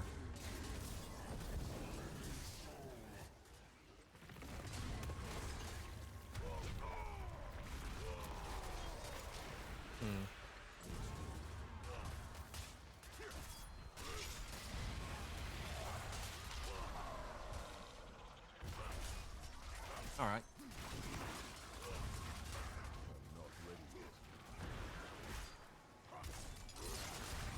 Yeah, this is wave 7, and I'm already pretty close to 200, so should be okay.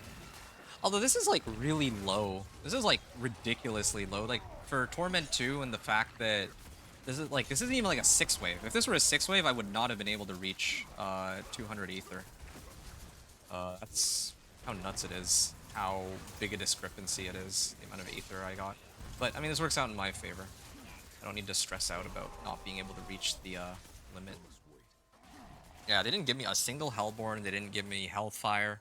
They gave me like none of that. Just useless rolls. Okay.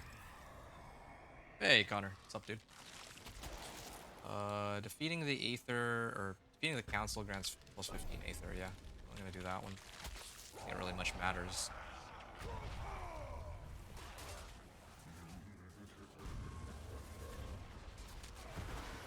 Level my glyphs too.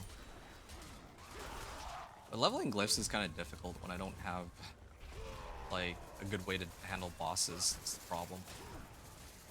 Then again, like if I level my glyphs, like what am I leveling them for? To get them to like rank 45 to get like a 5% damage increase? I don't think that's worth it.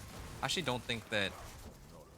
I think that I get a lot more damage per time spent from if I can find like more. Well, I guess I would need to like level and get more Paragon points anyway. Like, if I'm not mistaken, my powers scale with my Paragon level. So I could be wrong about that, but let me see. Okay, just gonna start picking this up. Fist of Fate, right? So I got my Razor Plate. Need Fist of Fate, and I need the Blade. If I get that Shard of Varathiel, I think that would help me a lot. Then I can try to do Reason Vulnerable. I already applied Vulnerable, so No issue there. Just wish I had other... Like, I wish I had better runes. I must wait. Like, these runes are pretty bad. How do I get more Scrolls of Restoration? Oh, that's easy. Yeah, that one I can answer for you. You can get Scrolls of Restoration guaranteed from running Infernal Hordes and opening the Greater Equipment Cache at the end. So the Greater Equipment Cache at the end is guaranteed to give you one Ancestral, at least, and one Scroll of Restoration, is my understanding. I've never done an Infernal Horde where I haven't gotten one of each. And in fact, I'll even show you right now. I'm actually about to finish an Infernal Hordes, and you'll see. Yeah, you'll see me open that up, and I'll pull open a Scroll of Restoration. Sometimes you can even get two, so...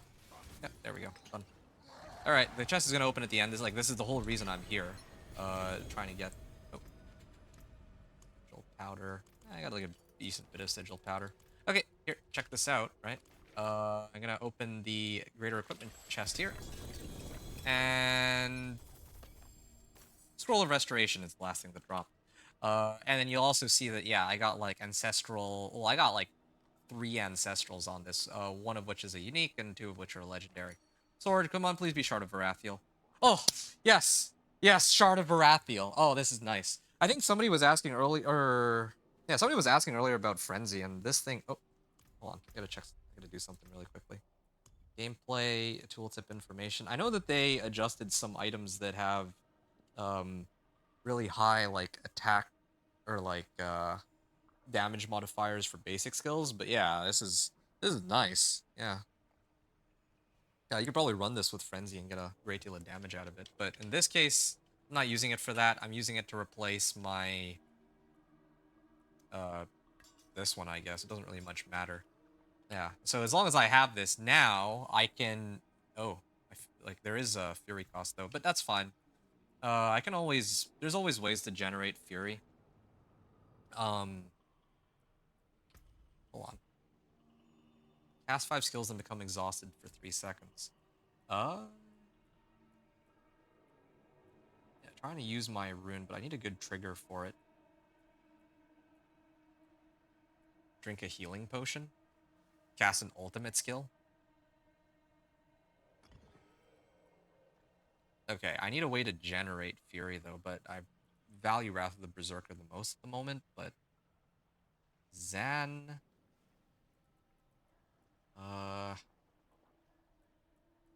Yeah, maybe that's what I'll do. Maybe that is what I'll do. I'll do, this one. Cast... Quacks? No, I don't need Quacks. Quack's rune is kind of cool, but I just can't justify having it up all the time.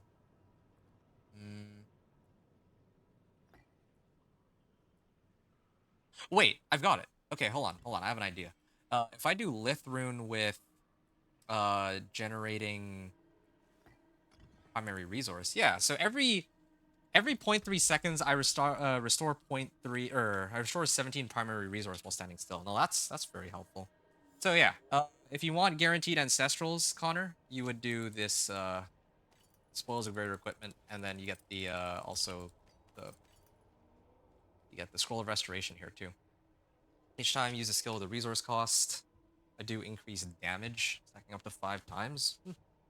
Yeah, this could actually be quite helpful for me too. That's another option, but yeah, I think I'm gonna leave that one for now. This was a good placement.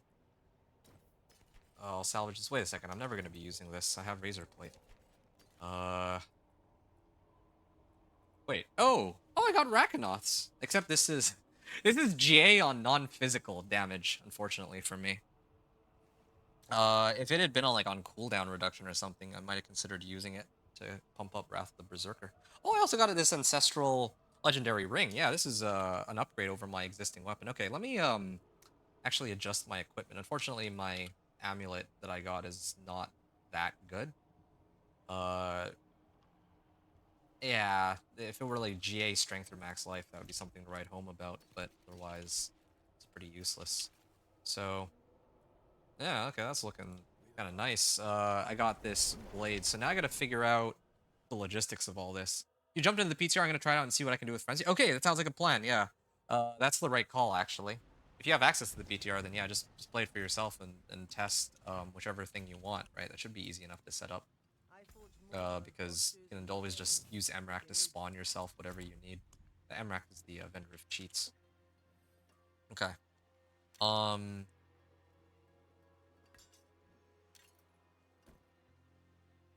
Okay, so what was I trying to do here? So I got poison resistance. This is a direct upgrade over my existing one. So I think this is a perfect item to switch out my, like, do the scroll of restoration on, right?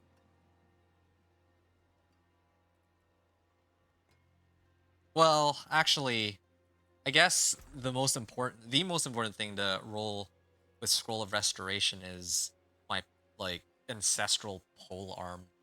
Where is it? Uh,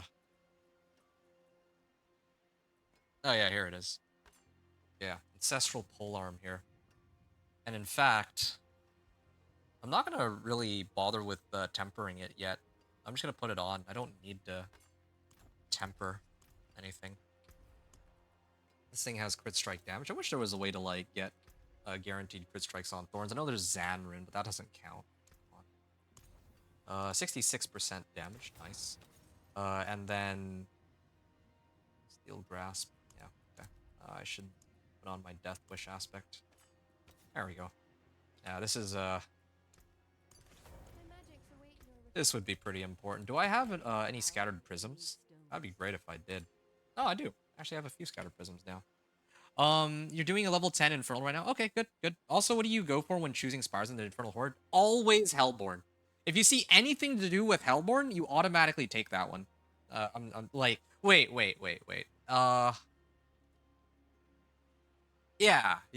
Anything to do with Hellborn, typically speaking. Like, it really does depend, like, what you're trying to do in Infernal Hordes for.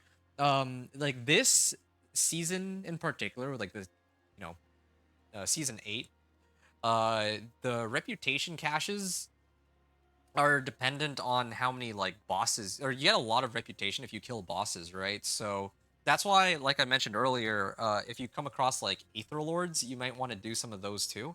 But yeah, Hellborn is, like, always #1 priority.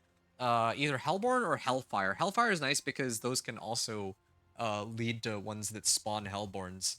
So yeah, Hellborn, Hellfire, and then Aether Lord in that order is what I'd recommend for you. Oh, and then I think there's one where it's like killing monsters spawns Aether events 50% faster. Yeah, those are the 4 that I'd prioritize. All the other ones are pretty trash. Well, actually, Aether Fiends are okay too. But, like, Soul Spires are terrible. There's, like, the Etheric Mass. Those ones are pretty terrible. Yeah. So the 5 that I just listed, but with emphasis on Hellborns and Hellfire, I guess. Alright, I'm gonna add a sock into this. I'm not gonna bother tempering anything else, though. I'm just gonna leave it as is until I get a better... That's like 400 more thorns, almost. Until I can get, like, the right... I still don't have... Is it still magic? Yeah, I still only have magic vehement augments, which is kind of weird. Like, I actually did get a whole bunch of tempers, or recipes, and still not any good. What about Aether Fiends Grant +2? That one's okay. Like, Hellborn is always #1 priority, as I just said. But, you know, if you don't get Hellborn, if you don't get Hellfire, and they offer you Aether Fiends, then yeah, I mean, Aether Fiends is alright, I guess. But yeah, you really want to get Hellborn. Hellborn is just, like, far and away the best. At least for farming, like, Aether. Okay, I think I'm done with this axe, too. I'm not going to be switching back to that anymore, either. So I might have to just unsocket these sapphires and throw it in the other one. Oh, did I not get the hold on a second. I just remembered. Um I never actually bothered to get the Obdicite cache. So I'm gonna do that. Might as well.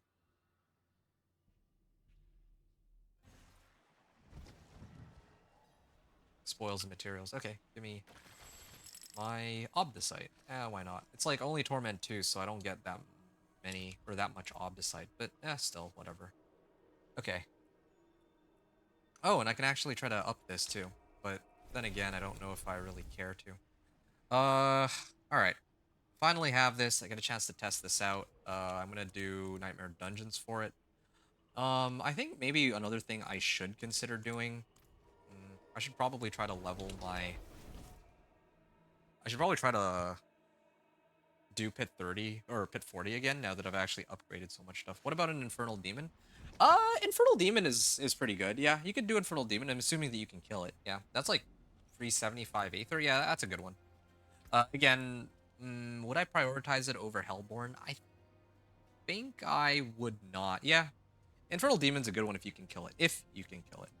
If you can't kill it, then, well, yeah, probably not a good one to run. But if you can kill it, then it's good.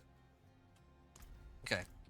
So standing still gives me 17 primary resource per 0.3 seconds. But then Kirkwax. Maybe I can do something better than Kirkwax. Oh yeah, Kurzal. Yeah. Yeah. Cast 5 skills, gain 20% life for 6 seconds. That's good. Okay. Trying to think if there's anything else I need here, but I think I'm in a pretty good spot now. And I have plenty of like materials, right? Across the board. Yeah, I got a ton of like bundled herbs and angel breath, so I'll be okay. I can tell that I'll be fine, but maybe I'll masterwork this real quick too while I'm at it. Basic attack speed. Nice. Okay. Yeah, so just to recap, I have Shard of Varathiel now. Yeah, basically it's just Shard of Baratheon, I think. That's the main thing that got upgraded. Okay. Yeah, after this one, I'm going to run the Herodic Strong Room and try to buff up my Herodic power and all that. Be ready. Oh wait, no. I actually just realized, no, there was one other adjustment that was made. Well, actually a few other adjustments. I also got, like, some extra damage from, now that I have an Ancestral Pole Arm. The Ancestral Pole Arm I'm not ready. by itself gives the same amount of damage as the axe I had from earlier, but I do get 15% more damage now from expertise, and I also get 15% more damage from the glyph. So those are the things I have going for me here. I'm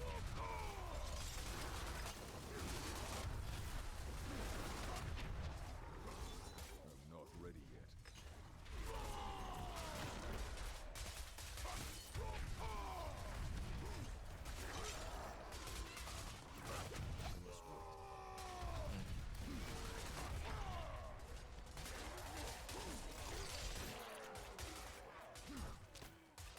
Alright, gonna head to the northwest. Oh, it's another area. Go this way.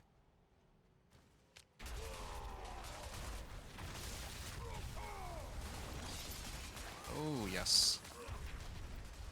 See, killing these regular monsters is like nothing.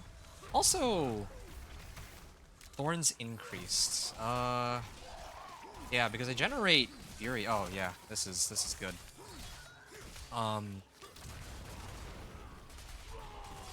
Yeah, so because every time I use Flay, I spend resource and then I generate it, I can keep my Thorns up to like 120% now.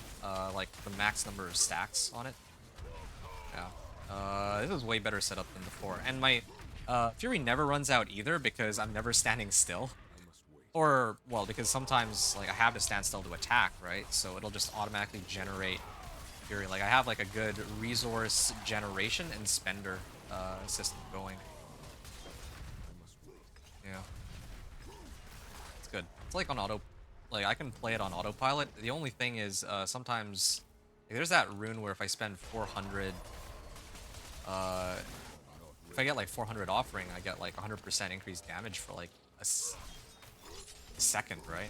That, well, I don't know. 1 second doesn't sound like all that much. I need something a little more consistent for Thorns. Fist of Fate, for example. I'll probably throw that on.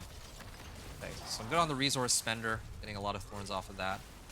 Probably another thing I need to worry about now is I have the wrong thorns tempers on my equipment.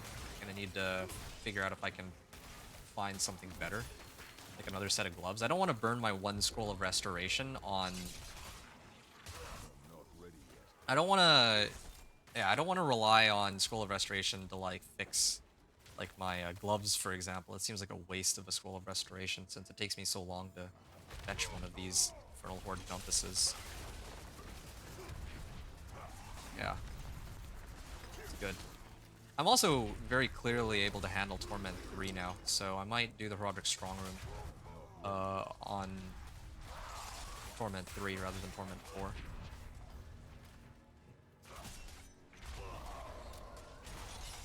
You should run You'll Cry. It would pair well with your pull. Cry Rune, I think, is Vortex, right? Okay, so there's a couple issues I have with that. First is, if I'm gonna run a You'll Cry, then what am I replacing for? Well, actually, before anything else, I don't even have a Cry Rune. Yeah, I don't even have a Cry Rune. I have Nerthul, Lumqua. Like, I'm just using what I have. I don't have Yule or Cry Rune, though. But even if I did, right, like, hypothetically, I don't...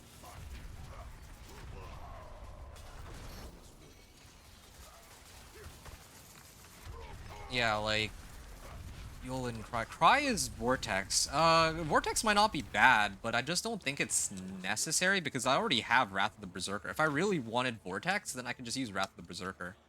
It's like the same thing, except Wrath of the Berserker, I need to use it to get more damage anyway. Not ready yet. I'm just missing a glyph for it, which is exactly what I'm trying to do right now, or trying to grab right now. And then I think the other issue with You'll Cry is I need to sub something out for it, right? I don't need to get 20% max life, but it certainly helps. Alright. So, a lot of stuff there.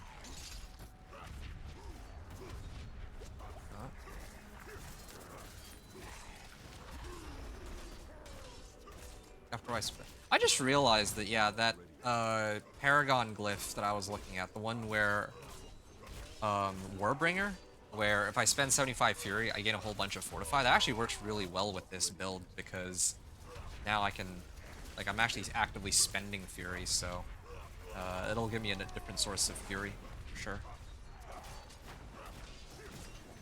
Although, I guess, since I have this Flay, I don't... Well, actually, which point of Fury I generated? Yeah, I'm still generating Fury. It's definitely a little slower than before, though, I notice. Or maybe it's just because my resistances aren't all that good. Yeah, my resistances are decent. No, I think it's just... Nope. There.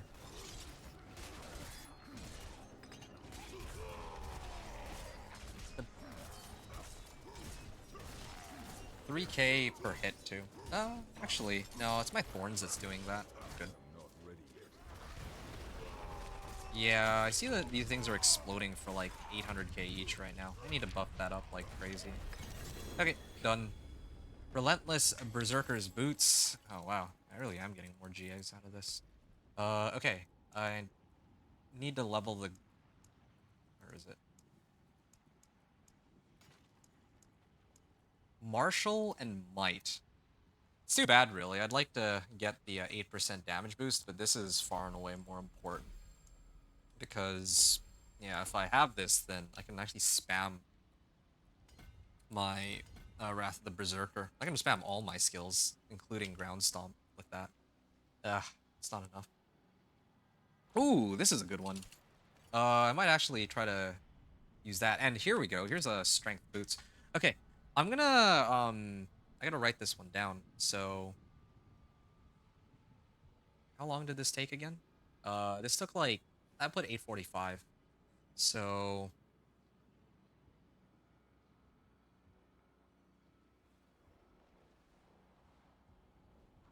845. Pit 40 clear. 845 with, what did I adjust? Shard of Varathiel. Well, that's the main one, right? Did I upgrade anything else? I don't think I did. Really just Shard of Varathiel. Okay, Let me actually fix up some of my equipment. I think I was talking about wanting to run Penitent Greaves. Penitent Greaves might not be a bad option either.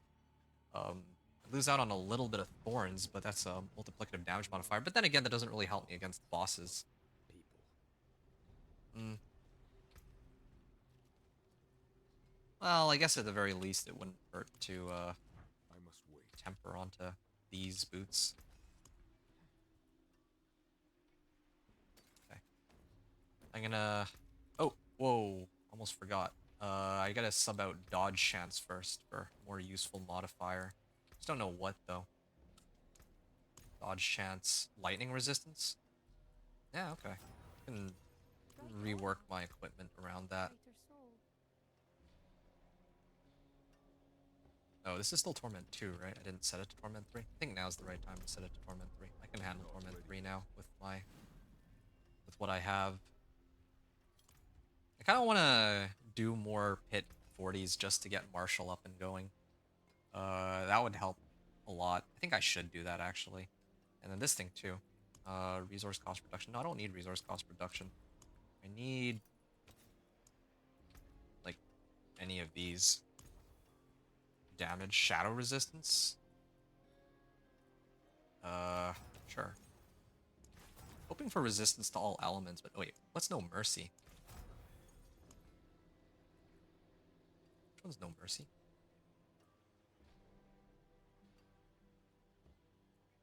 Oh, right. I don't have it equipped, no wonder. No mercy is this one. Oh, increased crit strike chance? Yeah, I don't care. The wonders of sanctuary at your fingertips. Okay. Gonna keep rolling off for... I don't need total armor. I'm actually so, like, kitted out on armor. I'm gonna try maybe 2 more times because I'm running out of... Actually, I think it's gold. Ugh, that's too bad. Can't roll for resistance to all elements. Maybe my amulet. Maybe I should actually burn my scroll on that or something, but whatever. Okay, fine. I think I'll leave it as is. I just don't have enough gold to keep going. So I should do Thorn Body here. Wonder how Thorns would deal in higher pits. I once saw a Thorns Barb where the guy stood still and did nothing. Everything died lol. I think that was probably Do Not Hit Me. I've seen Do Not Hit Me a few times around these parts, and yeah, I have a lot of respect for, you know, his shenanigans on Thorns and all that. Wrath of the Berserker, Iron Maelstrom, Call of the Ancients. Ugh, that's too bad. Okay, well, I'll just stick with what I have for now then. I'd rather have Wrath of the Berserker than Thorns Well Fortified, because I already have a plus 120% Thorns from my key passive now that I've gotten that going.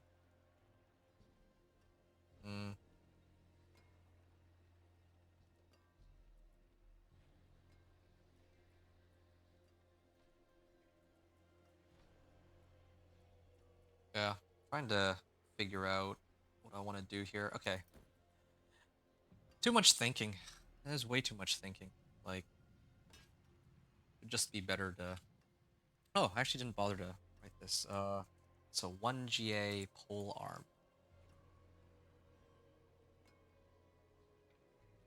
Pole arm. And then I'm also rocking one other glyph, right?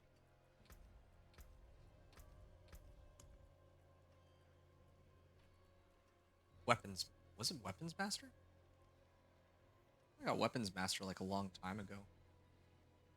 Sure. Weapons Master and Executioner.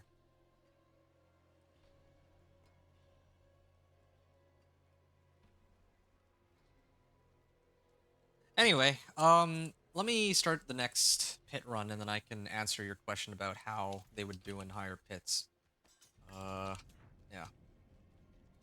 Pit 40. Yeah, pit 40 is fine. I just need to level up this glyph to like rank 15. And more to the point, I need some XP too, so that I can actually even equip that glyph. But once I have that, it'll make everything so much easier. Yeah. It's a simple reality right now. Yeah, now Ground Stomp is not...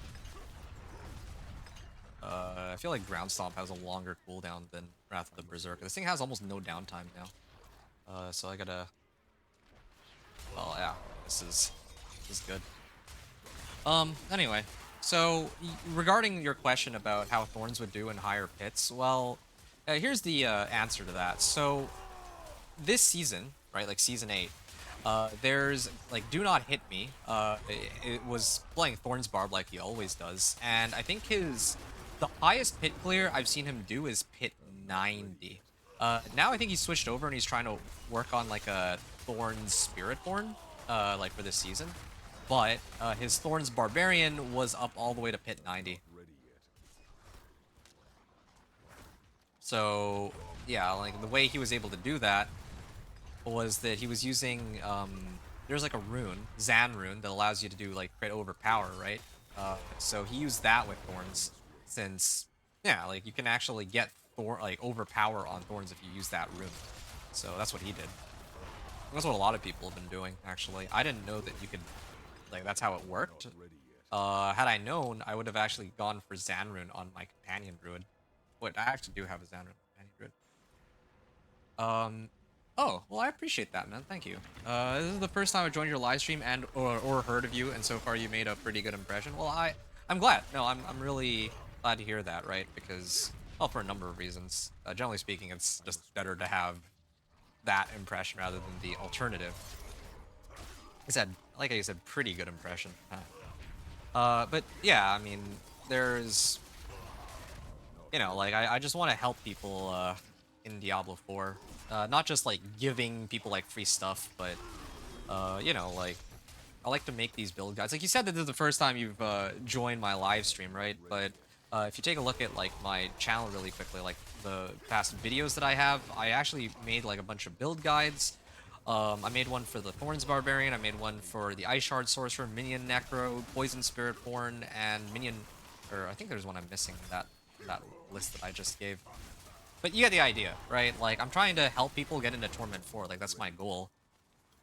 And you're, you know, you saying that, yeah, I can only make it to pit 40, well, that kind of goes in line with what I'm trying to help people sort out. And then in terms of just, like, overall game knowledge, I love discussing stuff about the game, too. When people such as yourself are bringing up these topics of, like, oh, I wonder how far, like, such and such a build can go. That's why, you know, I try to, like, draw on my available knowledge. So, like, in this case, with, like, Thorns Barb, talking, like, do not hit me, that guy. And I can kind of give an answer that way. So, yeah, thanks. Appreciate that feedback. Yeah. Hoping to keep the ball rolling for next season, because, yeah, like, next season, I think that there's going to be a lot of people who are going to struggle to reach Torment 4. And I think I have a pretty good grasp of how to avoid, well, how to, like, mitigate the amount of time spent getting from, like, level 1 to 60 and then Torment 1 to 4 with all the playtesting I've been doing. So, it's kind of my sense here. Ground stomp. Fine. You just got you open on my other screen. I'm just listening and watching. Very enjoyable. That's good. That's awesome. Yeah, thanks, dude. I really appreciate that feedback. Like, I'm glad that you're enjoying my content, but yeah, because I think Lee Burgess earlier, you remember Lee? I'm surprised that he's not back yet, but sure. So he was saying to me, like, much earlier, I don't know if you were here for it, he was like, yeah, no, I really enjoy just watching your content, and I was saying that I'm a little surprised. It's always surprising to me that people actually want to tune in and watch the gameplay that I put out sometimes, just because, like, I don't find this game, like, inherently, like, super enjoyable to watch. It's not like, let's say, like, League of Legends or Rainbow Six Siege or, like, Counter-Strike, where it's like a competitive, like, PvP sort of game, right? Here, it's a lot more, like, theory crafting and experimenting and trying to figure out what's the right build, and yeah, there's, like, not really any stakes. It's not like I'm trying to grind for a rank or anything. I'm not, like, trying to push pit. I'm really just trying to show off these builds and determine how long, roughly, it takes to get from one Torment tier to the next, and then kind of share that information. So, yeah, I'm glad that you're enjoying that. That's good. That's really good. That's kind of what I'm aiming for. Like, trying to do something different from, like, all the other, like, most of the other, like, content creators, they're, like, doing pit pushing, right? Which is fine. There's nothing wrong with pit pushing. But I myself am trying to make sure that I'm doing something a little more Something different, I guess. Slither. Does he... Is this one of the bosses that summons other monsters, or maybe not?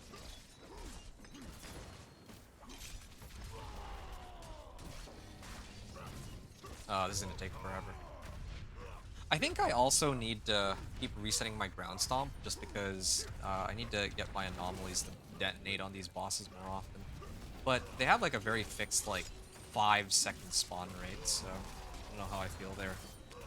It's enjoyable to watch, especially when you can give insight about builds and answer questions people have no idea about. That's good too. I mean, that's okay. Well, I'm happy to hear that, because again, like, I feel sometimes like I don't know enough about the game, believe it or not, because a lot of my knowledge is tied to like these lesser used builds, right? I'm not. Well, yeah, like ironically, if you were to ask me about Death Trap Rogue, like Death Trap Rogue is like flavor of the season. I know that it's like probably the go-to build that's like most popular.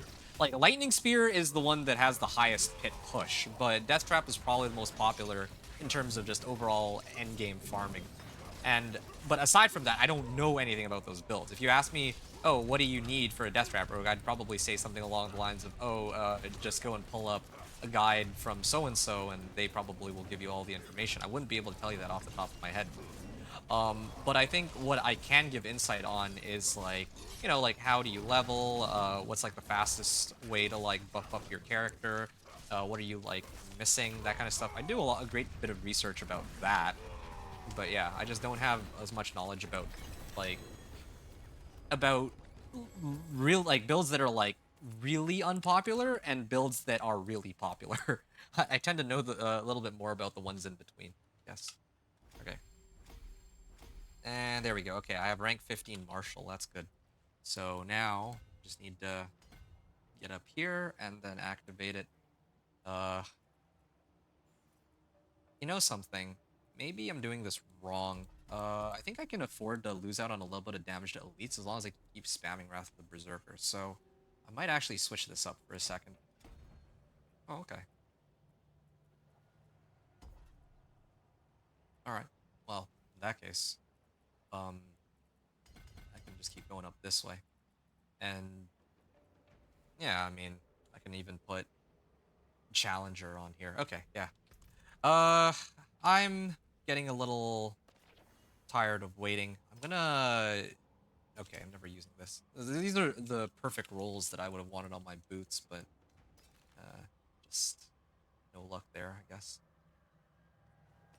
I'll hold on to this, but I don't know if there's even a point. I'm gonna actually finally do this Herodric Strong Room, so I can actually start leveling my powers again. It's about time that I go and do that. And I'm really hoping that I don't crash out here, because if my game crashes, then yeah, this is like my only strong room. This is like the one time I can't afford to have a crash on me. You ran Death Trap in season 5, and as I enjoyed it, and I never knew about build guides back then, so I just made it myself. Hey, I respect that, dude. I mean, even in my case, like I've always been like that. I don't really, unless I have a very specific reason for doing so, I pretty much never look at build guides. I like to like homebrew my builds. I mean, like, I always mention to people that, yeah, whatever Paragon board that I use will be enough to get you into Torment 4. But if your goal is to push beyond that for some reason, like if you're trying to clear, oh, I don't know.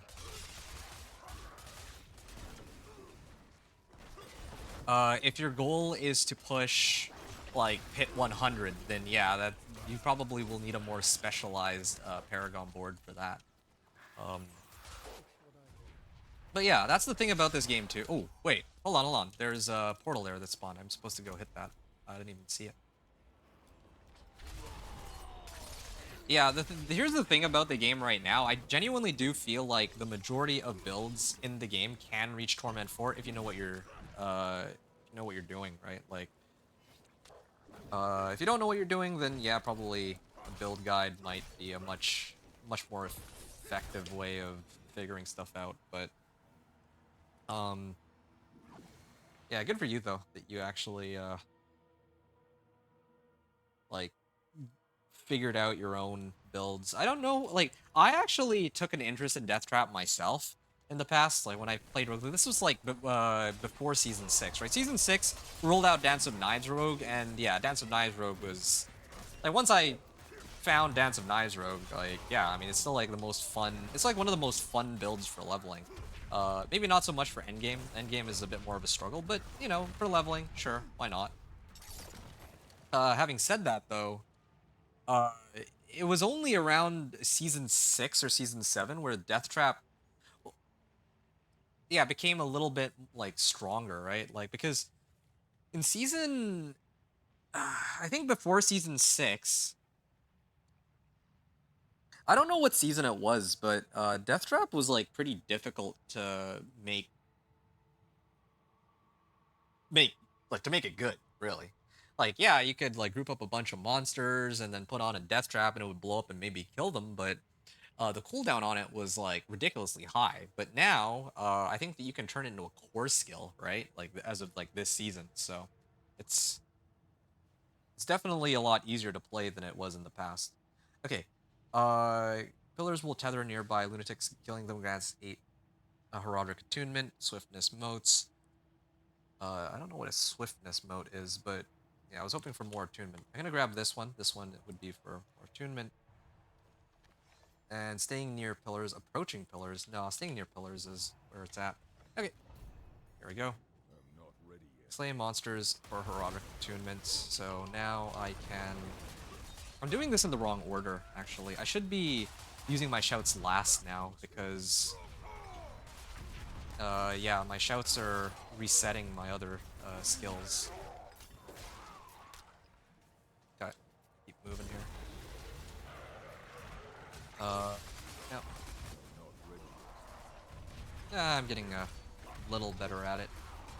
But yeah, now that I have this glyph that is resetting my cooldowns, this should be a little bit easier. Oh, shoot. I keep forgetting. I never notice when the pillar is done. Need to hit as many of these as I can. Do this. Yeah, so I gotta go 4, 3, 2, 1. That's how... Like, that's the skill rotation. To keep my... Oh, shoot.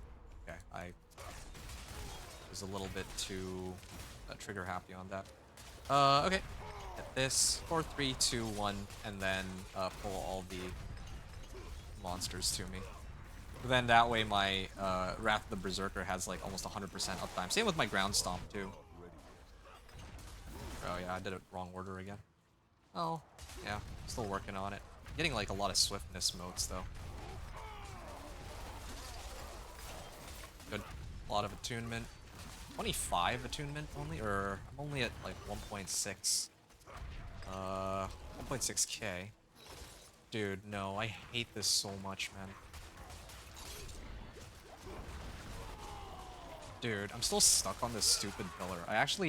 This is like the dumbest thing that they could have added in, and I love that they didn't mention anything about it in the patch notes either.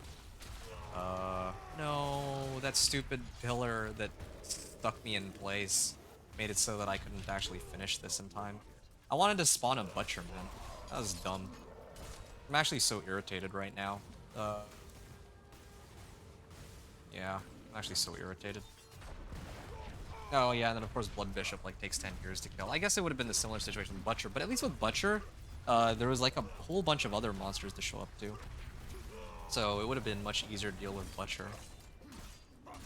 You said that you just spam all your buttons to kill things? Well, that's fine. That's good. I mean, the fact that you have the option to do that and you can still kill stuff is great and all, but the simple reality for me is that there's a certain order in which I have to use my skills, right? Because otherwise, well, things don't happen in the right order. So in this case, like if I do my shouts first, then my ground stomp and my Wrath of the Berserker will be on cooldown forever. But if I do it the other order, right? I do Wrath of the Berserker, then ground stomp will reduce its cooldown. And I do challenging shout, that reduces the cooldown of both of these, and then Warcry will reduce the cooldown of both of them too. So yeah, I gotta do 4, 3, 2, 1. Otherwise, yeah, like I said, it takes like ages for these to come back. Still don't have a very good way to deal with bosses. But this is my one Heraldric strong room, so I wanted to get the most out of this that I could. Although, yeah, this Heraldric attunement, perhaps I should have... Maybe if I did this on Torment 2, it would have been better because I would have had more attunement. So I don't know which is better, running this where I get, like, quantity or if there's, like, quality as a factor. Okay, gotta finish this. Almost done. Yeah, this really does make me miss Heraldric Vaults. Like, yeah, the game back then was...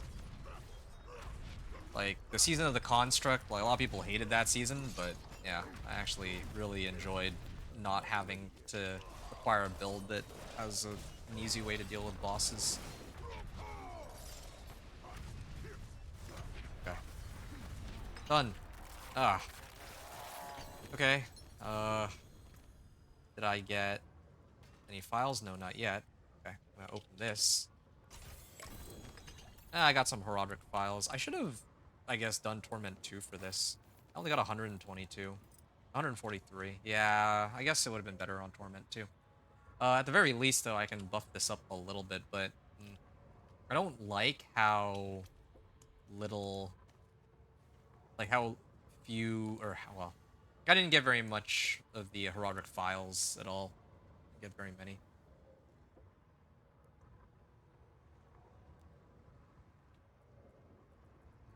Yeah, and I had burned some on Jagged Bramble. Okay, I'm gonna up this. I have to up this. I could also try to, like, max Jagged Bramble out, but I want Cosmic Anomaly. Ugh. I can do, like, 2 ranks at a time. I really want to buff this. But, like I mentioned, I'm just not quite there yet. Oh, I got Escalation Sigils? Okay, yeah, I need to do the Escalation Sigils. Well, I guess this is the only Escalation Sigil I have. But yeah, I need to do Escalation Sigils. Escalation Sigils actually give me a lot. So that, at least, is promising. Okay. I'm low on fury. Artillery Shrine. Now I just gotta finish the rest of this dungeon, and then I'll do the Nightmare Escalation Sigil, but I need to do it on Torment 2. I'm not doing it on Torment 3. Like, I can kill all the ads just fine, but bosses I still struggle with. Like, I just don't have a response for bosses. It's so weird. It's actually so bizarre how Thorns Barb plays compared to the other builds. Other builds, I have very consistent damage even against bosses, but with the Thorns Barb, I have to play a little differently. Like, I have to stay... Even if I can clear Torment 3, I have to stay in Torment 2, because otherwise, like, it just... I can't kill the bosses fast enough. In Season 8, it was okay, since I could just abuse boss powers, and buffing boss powers was relatively easy. All I needed to do to buff the boss powers was just join incursions for like 2 hours, and then I'd be done. Buffing whichever main boss power I have. But this season, it's been a struggle. You hate how it defaults to 1, 2, 3, 4, 5. I changed mine to Q, E, R, D, and right click. Okay, fair enough. Q, W, E, R is like MOBA. Well, yeah, that's like, those are like MOBA keys, I think. That's what I would have on. Oh, that's what I have on League. But having said that, I'm okay with 1, 2, 3, 4. 1, 2, 3, 4 is fine. Not like, yeah, it's not like the end of the world for me. Having it on 1, 2, 3, 4, and like right click, left click. Yeah.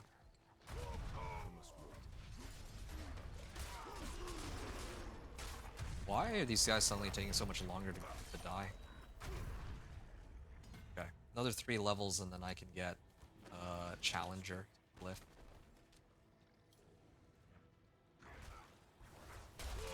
Like, my XP is really starting to slow down. I guess, to be fair, though, that's partly because I've been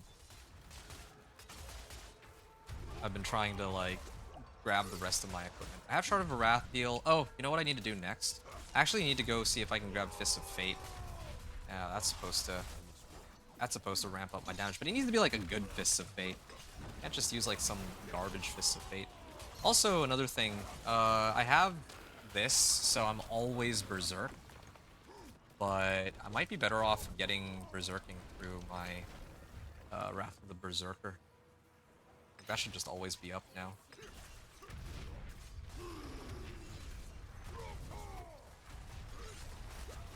Yeah.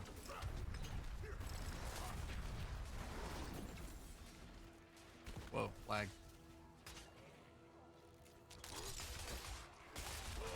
I also just realized I am farming some Obdicite out of this too.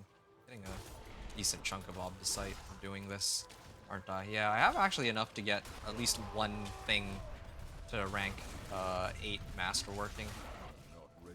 But the thing is, I'm kind of like gated on gold because like I would never want to Masterwork to rank 8 unless I got like the right roll on rank 4 first. And it just so happened. Well, I could do it for my ring. Yeah, I think my ring wouldn't be bad. I have Wrathful Berserker's cooldown reduction on it. You're used to it being that way? You hate having your hand over all the keys? Well.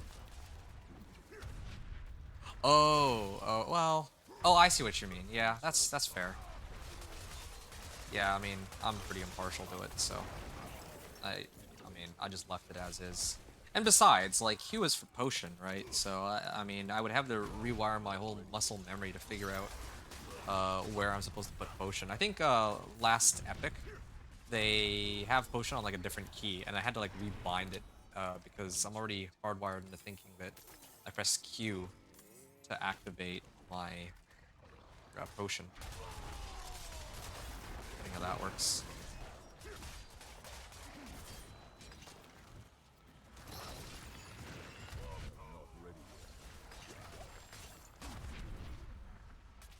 Chakram? I don't remember what Chakram is. Oh, this is for Druid's Lightning Bolt. Yeah, I don't need that.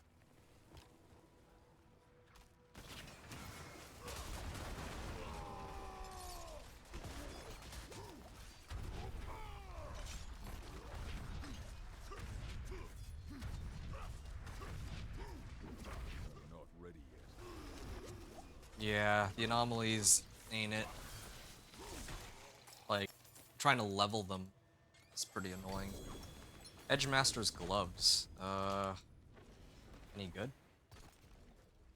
Oh, yeah, this is actually really good. Skills deal up to, well, I don't need Edgemasters, so just leave that part. Unless, do these count as skills?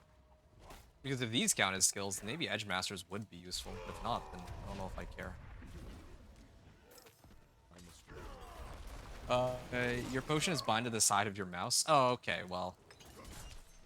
Yeah, I don't have one of those fancy mice like you do.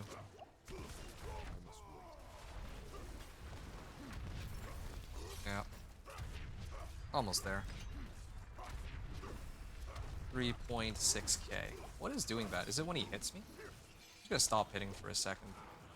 He's taking bleed damage. Okay, well he just offed himself. I didn't even get to see the damage number that he pumped out there.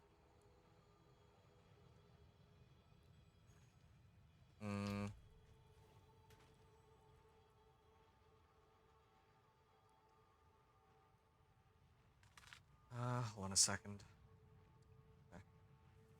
I'm gonna salvage these items that I don't need. This helm, this is actually pretty good looking helm. I could use a helm like that, but I don't know what I want my endgame helm to be if I'd rather have like Godslayer crown or something. Same thing goes with boots. Like I could run Godslayer, I could run Penitent Greaves, all that. I do have a lot of obols. I have to burn them. Yeah, I don't know which thing that I would try to upgrade now. I should probably just try to upgrade everything because... Yeah, I think I should just try to upgrade everything right now. Because otherwise I'm like sitting on like 2,600 obols. I don't know what I want to do with all them. Maximum resource. Let's do strength. Too bad I can't get GA strength on this, but it's fine. 5 basic skills. One of my active cooldowns is reduced by 2.5 seconds. Well, that would be actually kind of useful, but... Challenging shout cooldown, ground stomp cooldown reduction. Be kind of nice, but at the end of the day, I do need resistances. Lightning resistance is fine. And Thorn Body. Oh, Thorn's well fortified. Okay, yeah, that one's a keeper. Yep, I'm gonna upgrade this. And 6 Fury per second. See, I could re-roll this, but I'm only sitting on 22k gold. Is it worth it? I don't really need Fury per second. I literally need any of the other modifiers. Okay, strength is okay. I can live with strength. Max life would have been ideal, but this is fine. Juggernaut's aspect. I'll do Juggernaut's aspect on my helm. Yeah. Then that way, my pants I can throw on something else. Actually, I have GA pants, don't I? I have GA pants, but the roll on it is kind of weird.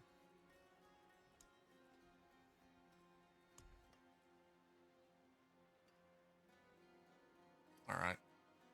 Actually, I think the best pants to use would not be like legendary pants. I actually think the best pants to use might be Tybalt's. I get 16% damage, or I could get like 10 to 50 or 10 to 20% more damage from that. Um, yeah, that's one option I've got. Gloves though. Oh, actually I can replace my. I can actually switch out my gloves. Okay, hold on a second. This is a cold resistance. What can I roll this off for? Like any of the resistance types. Lucky hit chance, no. Lightning resistance. I feel like my lightning resistance is. Oh, my lightning resistance is pretty bad. Cold and poison. Actually, My magic well, items this is actually okay because now I can just unsocket this and then I can replace it with uh wait, these are my gloves. Yeah, I could replace it with like a sapphire or something. But then I'm short like why am I so low on my poison resist? Oh, it's because of my helm.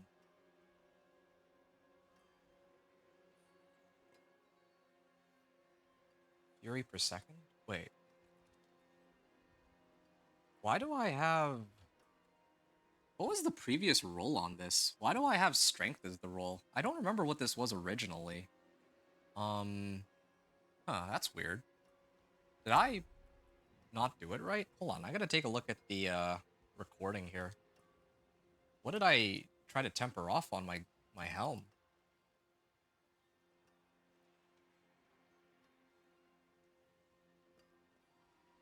Or did I have this helm from before? Oh, yeah, I remember now. I get it. Okay, I see. I tempered off maximum resource. Yeah, so if I keep this helm, then I mean, I get fury per second, but I don't. I'm like short like one resistance at least. So that might be a bit of a problem. I can maybe sort that out later, but that's good to know for now, I guess. I'm getting a better ring too. I need to change my ring. So it's another thing too. It's a decent ring. Where's the other ancestral ring?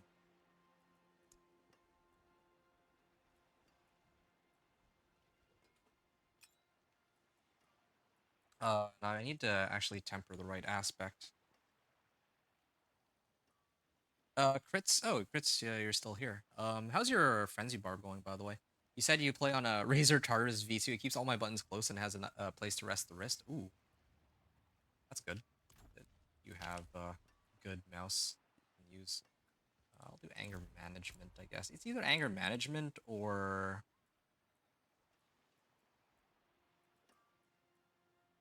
figure out which aspect would be best. Well, I do need Vehement Brawlers. I need to upgrade that at bare minimum. Yeah, it's just stupid too that this ring should have had like a resistance to any element really, but then because of this bug on the PTR, I can only roll life per 5 now on this. Otherwise, I'd have a lot more um, leeway. Old Chieftains. This is still the same as what I had before. Yeah, this one I can throw on Bold Chieftains. This one's kind of a no-brainer. But the other roll that I have on it, Poison Resistance. Like, what's my? Well, I guess this wouldn't be bad. I mean, Wrath of the Berserker cooldown reduction. Okay, I'm gonna do this one.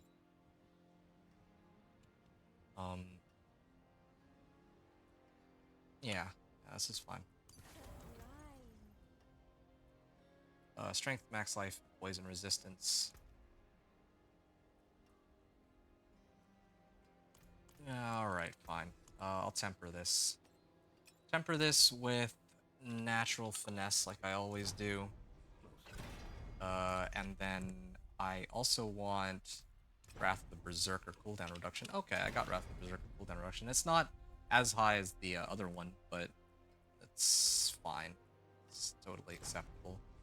Damage to close. I like regular damage. Okay. Huh. What just happened? Okay, well, I guess I'm stuck with damage to crowd control. Now, I could burn my 1 scroll of restoration on it, but I think it's okay. I'll just leave it. What are my resistances looking like? I probably could use a diamond in this case. A little bit of everything. Lightning resistance is already pretty good. I didn't even bother to, like, temper it either.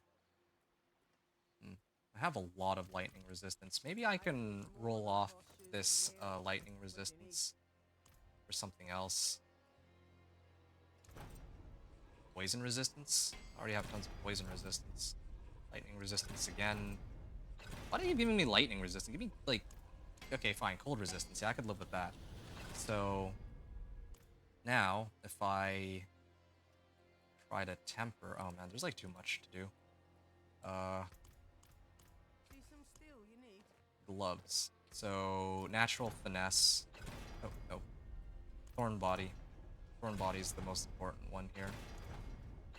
Then again, do I care what I roll on these gloves? Eventually I'm going to be replacing this with Fists of Fate, or I should be rolling it off for Fists of Fate, so that might be kind of pointless.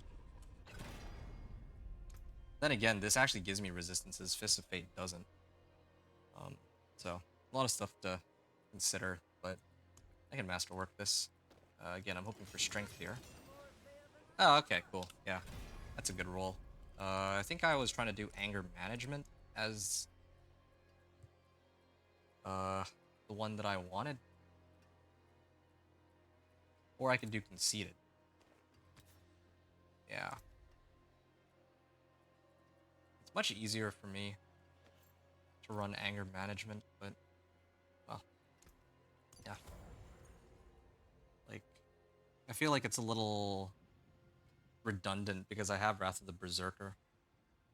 But, sure. I mean, I'll just roll with what I have. Utility aspect. Do I have any utility aspects that are worthwhile? I don't really feel like I do. Maybe hectic aspect?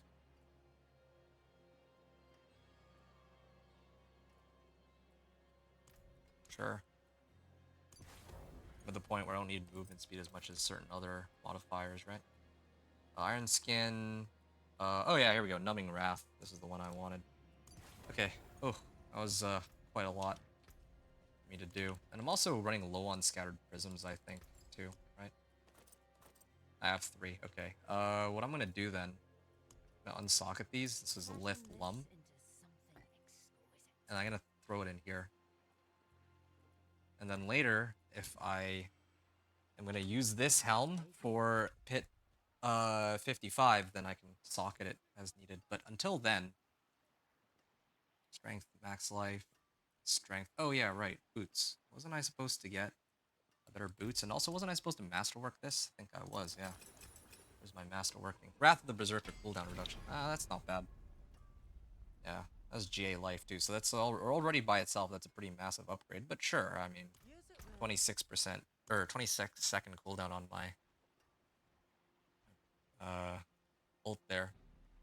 Boots. I forge more than horseshoes and nails. What do you need? Evade cooldown reduction. Thorn body. Thorn's well fortified. Good. Yeah, and then I can masterwork this next. Lightning resistance. I think I should reroll this. Okay, strength. Yeah, nice. All right. Yeah, little incremental upgrades. I wish that I could, like skip right over to the finish line, but it's still a work in progress. And then I think had hectic aspect, right? So gonna put that on. Ugh, too much stuff. Running around killing stuff at the moment. Yeah, me too. I'm actually a little bit bummed out because this run is taking a lot longer than I thought it would. I thought that this would be a lot easier, but it's just the stupid bosses that are annoying to deal with. It's the problem.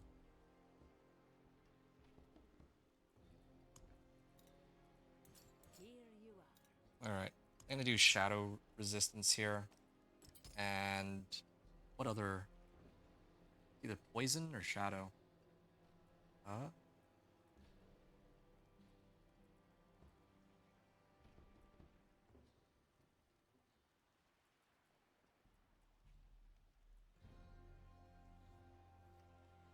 Fire resistance, cold resistance. Yeah. I guess I'll just throw in. I guess I could just throw in a diamond, right? Yeah, that would almost cap me out on some of my resists. I don't know. Shadow and poison are both quite dangerous. I actually would prefer to deal with shadow and well, I'd rather cover shadow. A lot of gems too. And then shadow resist is fine, and then poison. Yes, I can do poison. Yeah, so my cold resistance is on the lower side of things, but I find that I don't really have to deal with cold all that much, but all the other resistances are more annoying to deal with. Okay, I upgraded 3 of my items, so now I have like all ancestrals except for my pants, but I'm still debating whether or not I want to run Tybalt's for that. My amulet, okay, you know what? I'm just gonna start burning my obols on amulets. I'm gonna try to get a. Okay, there, I finally got some GAs. Strength, lucky hit chance, and movement speed. I like how they gave me 2 GAs and strength, but they didn't actually just put GA on strength itself. Strength, max life, and no mercy. No, I'm not gonna use that. I'm not gonna use this. Battle trance. I wouldn't. Wait. Increase frenzy's maximum stacks by 2. While at maximum stacks, I deal increased 26% increased damage. That could be useful.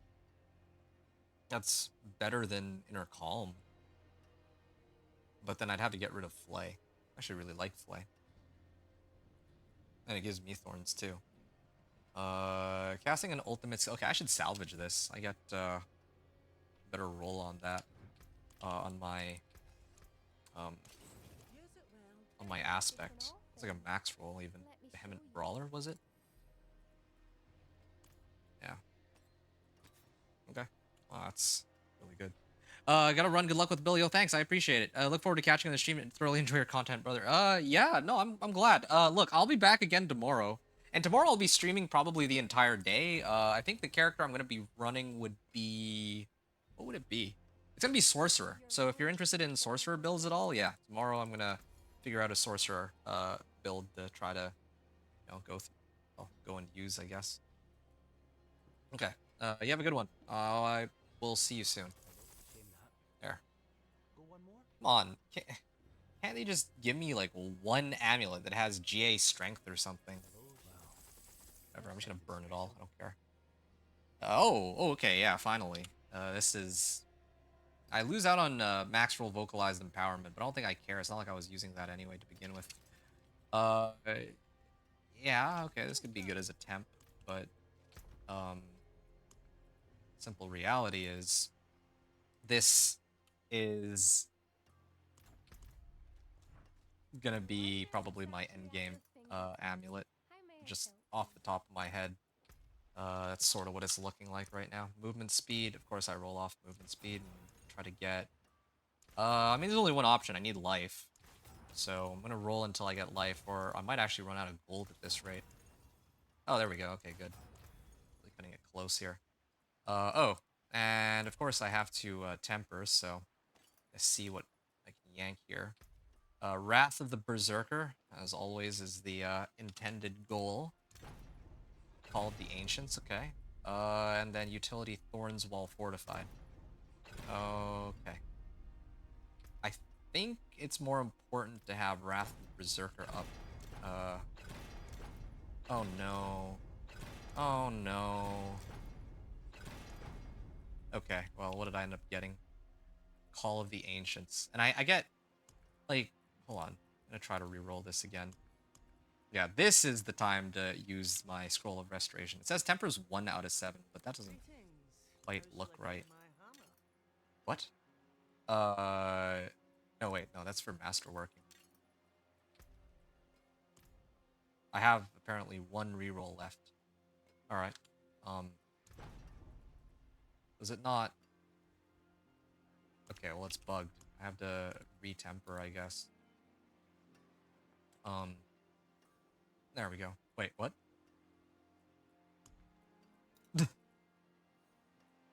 Scroll of Restoration cannot be used on this item until all tempering charges have been used. And I can't even use my last, Dude, what? Really? Okay, well, maybe if I try to roll Thorn Body... No, it's not letting me. Why is it this particular item? I didn't have this issue with any of my other items. It's just this specific item that I can't re-roll. I can re-roll every other item. Or I can, like, roll it all the way until max. Is it because it's ancestral or something? Is it because it's occultist? I don't know, but, here. I'm gonna go try to go somewhere else. Maybe in Kyovashad I'll have more luck. This is so dumb. Why? Why is it like this? I mean, I'll probably just end up using this amulet regardless. Like, it's way more important to me to get, like, a lot more damage than what I have right now than it is for me to, like, get Wrath of the Berserker. Like what am I saving? Like, 2 seconds on Wrath of the Berserker? Here. 26 seconds. It goes up to 31. Ugh. That's pretty disgusting, but, I mean, I don't think I have a choice. Okay, I'm gonna try Thorn Body here. Dude. I don't know what to say. I actually can't even... What's the point of having a Scroll of Restoration if I can't even reset the one item that I actually need to, like, re-roll for? Alright, fine. In that case, I guess I'll just settle for Masterworking, and then I'm gonna go Inner Calm on it. I don't have a choice. This is what I have to work with. They at least gave me a GA roll on Strength, so... Yeah, I mean, in comparison to my previous amulet, I'm gaining like 400 strength there, so 270% all the way up to 318. Let's just say like 50% boost there for that damage bucket. Alright, and then I actually got like 5 to all resistances since this is... Like, since this is Ancestral, I get even more resistance to all elements, and then I can throw on Inner Calm, I suppose, like, whatever. I actually feel pretty ripped off, but... Like, I guess that's just... These things do happen. Yeah, I guess we'll never know if I could have gotten Wrath of the Berserker or not, but that would have been quite helpful. Huh. That's okay. This is still a very big damage boost, so... And I'll probably be able to get another damage boost later on my polearm. So now I officially have pretty much every item, except for my pants as GA. I'm just Like, I could try to roll for some GA pants. The reason I haven't done it is because I'm debating whether or not I want to go for Tybalt's instead. So that's why I'm not bothering with that yet.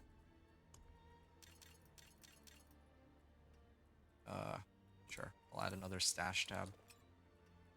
Although at this point, I don't know if I'm ever going to be switching out again for what is this amulet? I think I would salvage this one. I would never downgrade to this anymore. Alright. What? I think I missed the world boss, but I don't think I care. Let's go Frost Nova, Lightning Bolt. Oh yeah, I was gonna look for some Fists of Fate. I might as well do that real quick. I'm gonna try to run for Fists of Fate on Torment 2. And then after attempt to do Fists of Fate, I'm gonna do the Herodric Strong Room, or the Escalation Sigil. And try to buff up my powers. I think that's what I gotta do right now. Feast of the Ice. After that, I might actually start pushing, because I'm actually... At this point, I think I have everything that I can really realistically put together. I now have, like, GA Strength Amulet. Like, most of my equipment is... got Strength or Max Life as a GA. They've got, I mean, reasonable rolls across the board. Hitting for 2.3 million. I guess it's not the worst. Like, I still have a pretty low downtime on Wrath of the Berserker, so... even without Wrath of the Berserker cooldown on my amulet, I guess I'll live. Yeah, I just wish there was, like... Hold on, let me, Yeah, I should definitely get more damage from my boss power now. Okay, now he's gonna go into second phase. I'll just wait, and... Oh, actually gonna... Oh, okay, the pillar prevented me from getting hit. I kind of wish that this Magic Arcana was just attached to my hits rather than... Oh, shoot. I can't... What? What was that? Why can't I move? That was silly. Yeah, I really do wish it was, like, on hit rather than being attached to my little meteorites. What's my thorns at now? I have 8,000 thorns. If I activate all of my stuff, then I might be able to increase that value. I'm not fortified yet either, so I'll probably get even higher. And I probably need to...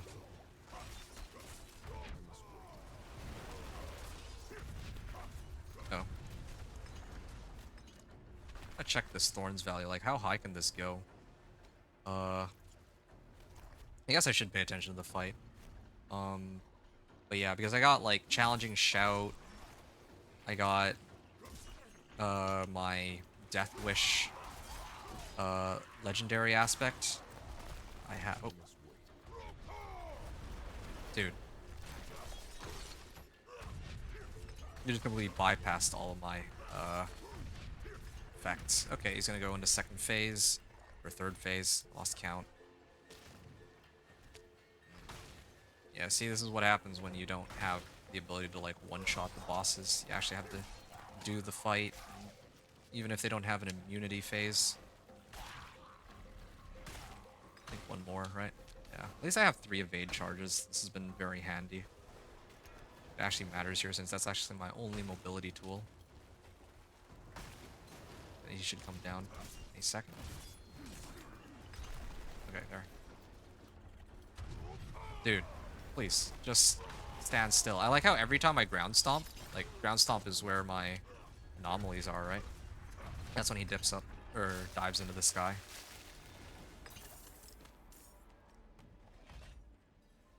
Okay. There. Two-handed axe. Okay, gloves. One of these should be Fists of Fate.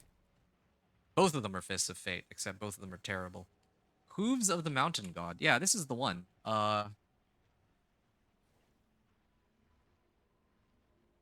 Fury will increasingly drain until you run out, while all your basic skills now cleave, dealing increased damage. Yeah, this is the one. This is the new item that allows people to cleave. Two-handed... Oh, Ancient's Oath.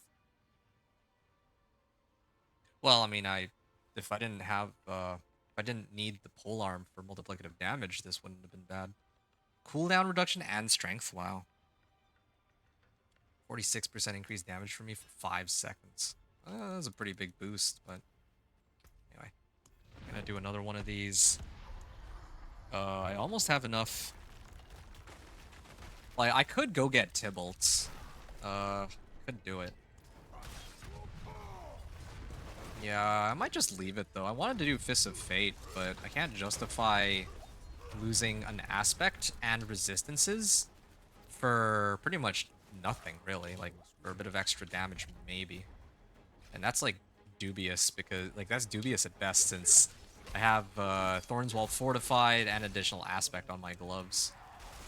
Even in the best case scenario, if I got, like, 300% Fists of Fate. Alright. Probably tank it, can't I? Torment 2.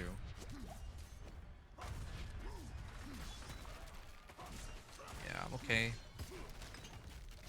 Oh, he does a lot of damage because I have, like, no cold resistance, I just realized.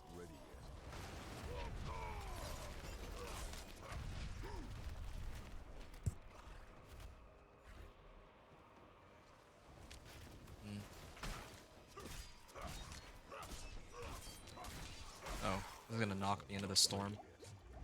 Oh, at least I have Fortify. If not for Fortify, I'd probably have been dead there. Oh, am I dead here? Shoot. Yeah, I'm doing these boss fights very poorly, but it's fine. Okay. Open up this horde. I was hoping for a slightly better Fist of Fate, but I guess I'll have to make do with what I have. Mantle of Mountains Fury. No, I don't need these. I don't need any of these uniques. Alright. So, at this point, there's only really... Hold on, I gotta check something. 7, 8. More fury. Wow, she do get a lot of... do have a lot of fury. So if I activate everything I have 24,000 thorns. Like everything put together. That's kind of cool, actually. And what's my base thorns value? It's like 8713. Of course, without factoring in... Well, yeah. Because I think when I start swinging with Flay, that's when I actually start to get more thorns. 5, 6, 7. I don't have enough fury. Okay. I also have some more sigil powders. I'll have to look into that later.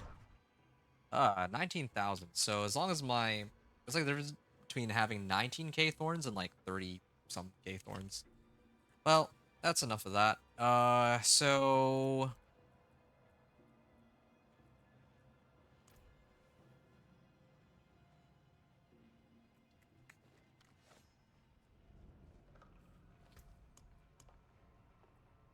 Already got my Fist of Fate. I'm sticking with this.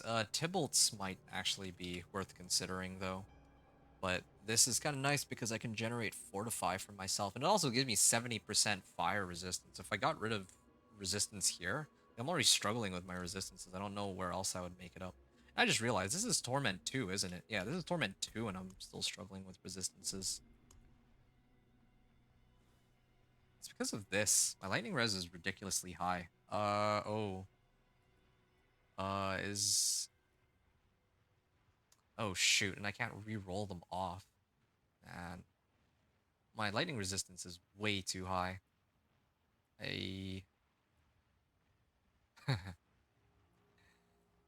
Uh, even the tempers. Okay. Well, that's stupid. Alright, I'm gonna get to doing the nightmare escalation. I think that's what I gotta do here. I think it's about time that I hit this. Oh, you know what? I'm gonna restart the game. Otherwise, yeah, like, I don't want it to crash on me again. I'm gonna restart the game so it doesn't crash, and then I'm gonna do the escalation sigil. You're still here? Okay, glad to hear it, Connor.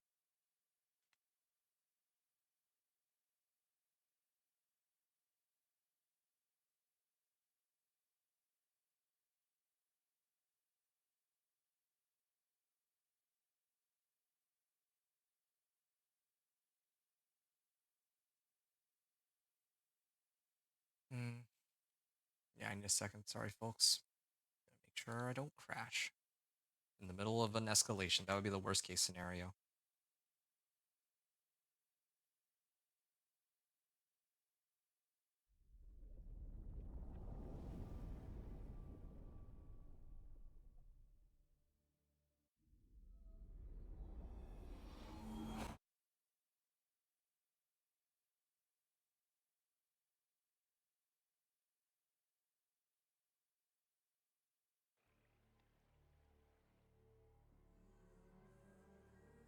All right. Uh, yeah. What are you up to now, Connor? Oh, hey, I come to think of it, you were in the middle of running Infernal Hordes, weren't you? Yeah. Did you end up getting the ancestrals that I was talking about? And did you end up getting the scroll of restoration? At the very least, scroll of restoration. I can tell you that is something that you would find there. Uh, maybe not like the ancestral legendaries you're looking for, though, necessarily. Okay, Vile Hive. Tier 1. Yep, many Obel's chests have been stored there. So this is going to be like a series of dungeons, which is, again, this is totally fine. I just ideally want to find one that has Roderick's strong rooms or files. I just need to keep buffing up these powers. I already kitted out my equipment quite nicely. How much Obdicite do I have? 600? Yeah. Oh shoot, didn't do it properly. Yeah, I got more than enough damage to dog walk this, so don't need to worry about. I need to worry about bosses causing me problems or what.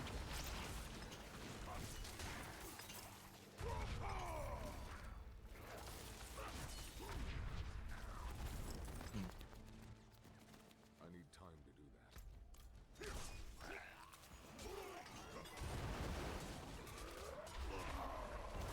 that. Okay.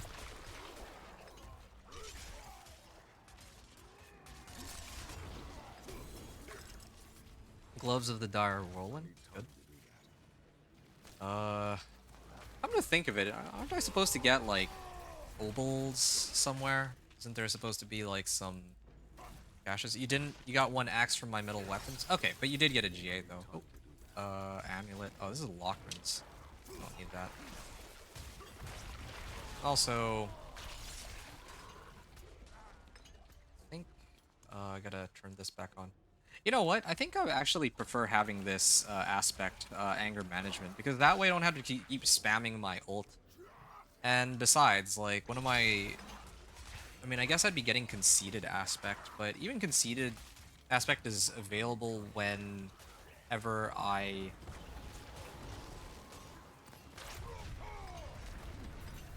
Well, basically whenever my cosmic anomaly goes off. Doesn't happen that often. Well, actually, what if I do this? What if I put it on my weapon instead, or my basic attack, and then it just always triggers? I need more time. Does that mean that I, like, always just get barrier?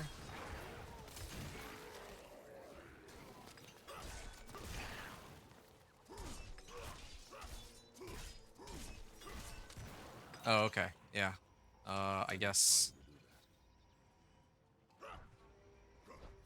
if I hit something, then it would trigger my catalyst.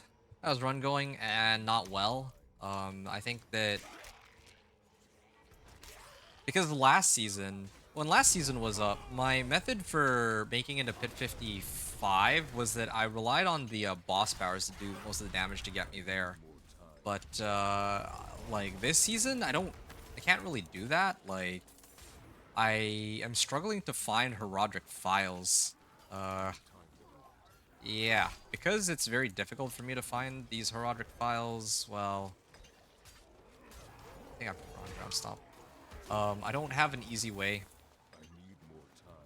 I actually don't have an easy method of boosting my damage. Oh, yeah, here it is. Okay, Herodic Gateway. I've been looking for this. See, this is what I'm talking about. Like, these don't show up, like, often enough. Because this is the only place I can get Herodic files. I want to just, like, max out my,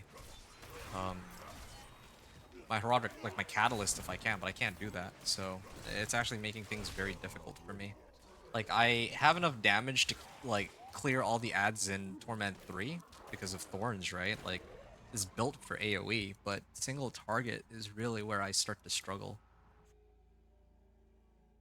Like, I'll show you what I mean. Like, I'll start pushing Pit after this run, and I'll show you, like, how far I can go. And every time, like, I'll probably go into the boss with, like, 10 minutes remaining. But then, even though I have, like, 10 minutes remaining, I wouldn't be able to...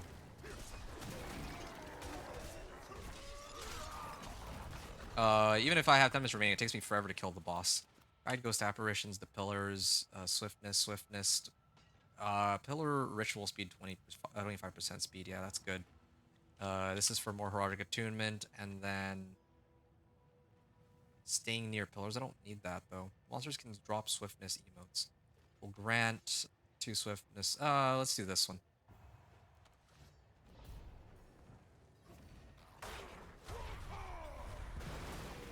I gotta activate this. 50% health. I don't care. They're gonna die like instantly anyway. I have so much damage now. I did just get like a really good amulet, and at this point I have every piece of equipment as an ancestral, but it's just not enough. Oh shoot. I keep getting sidetracked. I'm supposed to finish these as quickly as I can. Where's the Herodic Ghosts? Is it these things? They'll grant 2 Herodic Attunement for 10 seconds. Okay. Oh. Sacrifice Shrine, sure. More health. Once again, okay.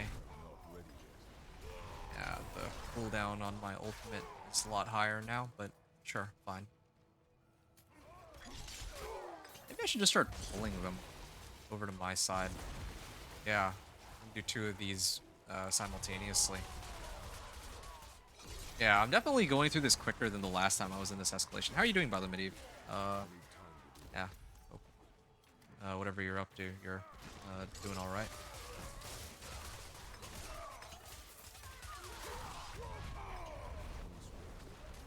Yep. Monster kills grant 2 attunement. Well, I can yank these guys.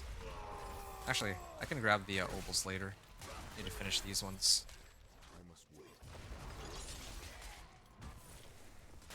Alright, more Auto Attunement. So 10 seconds. There it is. I think I got all of the pillars. That's good. It's a kind of a cool activity, I guess, once you sort of get used to it. Alright. Okay, 2300. 2300 Roderick Attunement, that's good, and I see that there's still some more of these I can hit. Oh, well, that's convenient. Grand Herodic Cache. Ah, okay. I have 43 before, and now... Yeah, it seems to be quantity over quality, like... if I could run this on, like, Torment 1 and get, like, let's say, like, 4,000 Herodic Attunement, I think that would have been even better for me.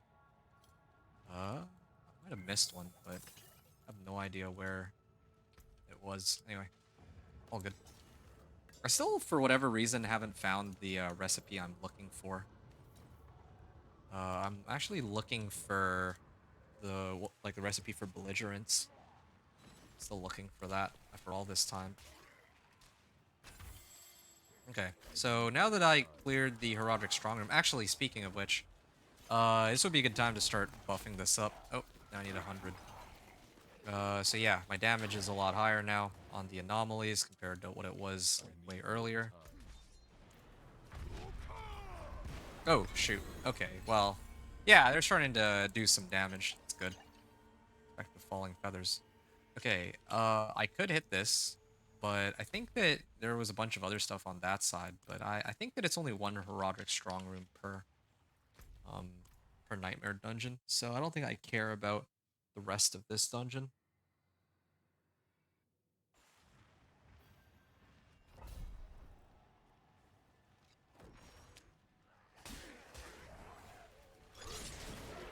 Alright.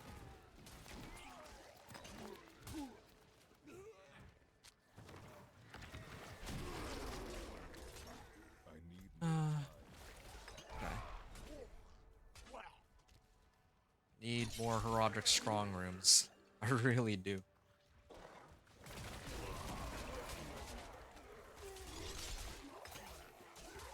Or Opticite.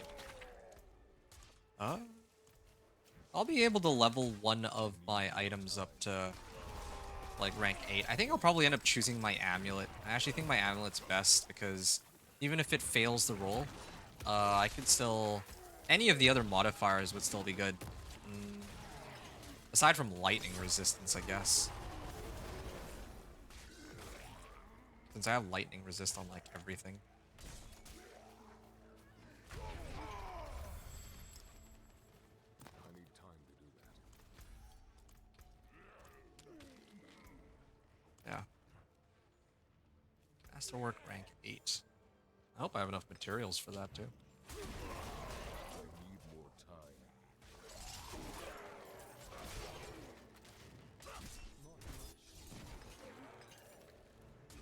Alright. I need more time. Roderick Artifact. What's this about? I actually don't even remember what modifiers I have here. Many materials chests have been stored here. Alright. Let's see what we get. Oh. I guess this doesn't actually open anything up. I need more time. Man, this is a little unfortunate, though. I don't want to have to, like, scour every corner of the Nightmare Dungeon to try to find a potential strong room. I need more. It's like, it really feels quite, not chance-based, but, like, just spawns randomly. Like, some random location. I have no idea when or where it's gonna pop up. I need more time. And so, if I don't happen to walk in, like, to that particular spot, then I don't get the strong room. Oh, that's a pretty good chunk of materials. Yeah, only problem with attaching my power to Ground Stomp is that I use Ground Stomp sometimes to reset my cooldown. So that could be a bit of an issue. I need more time.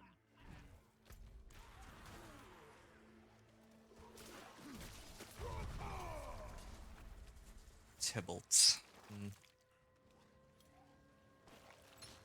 Treasure room key.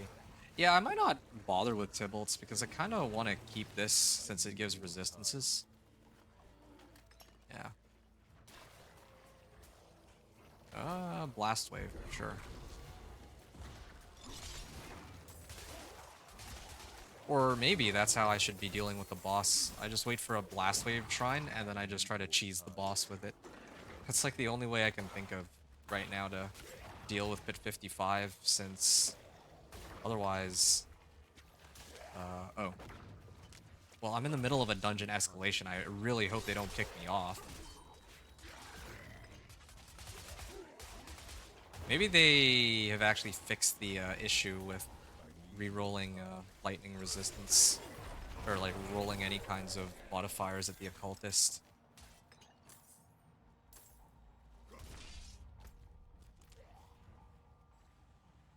I need more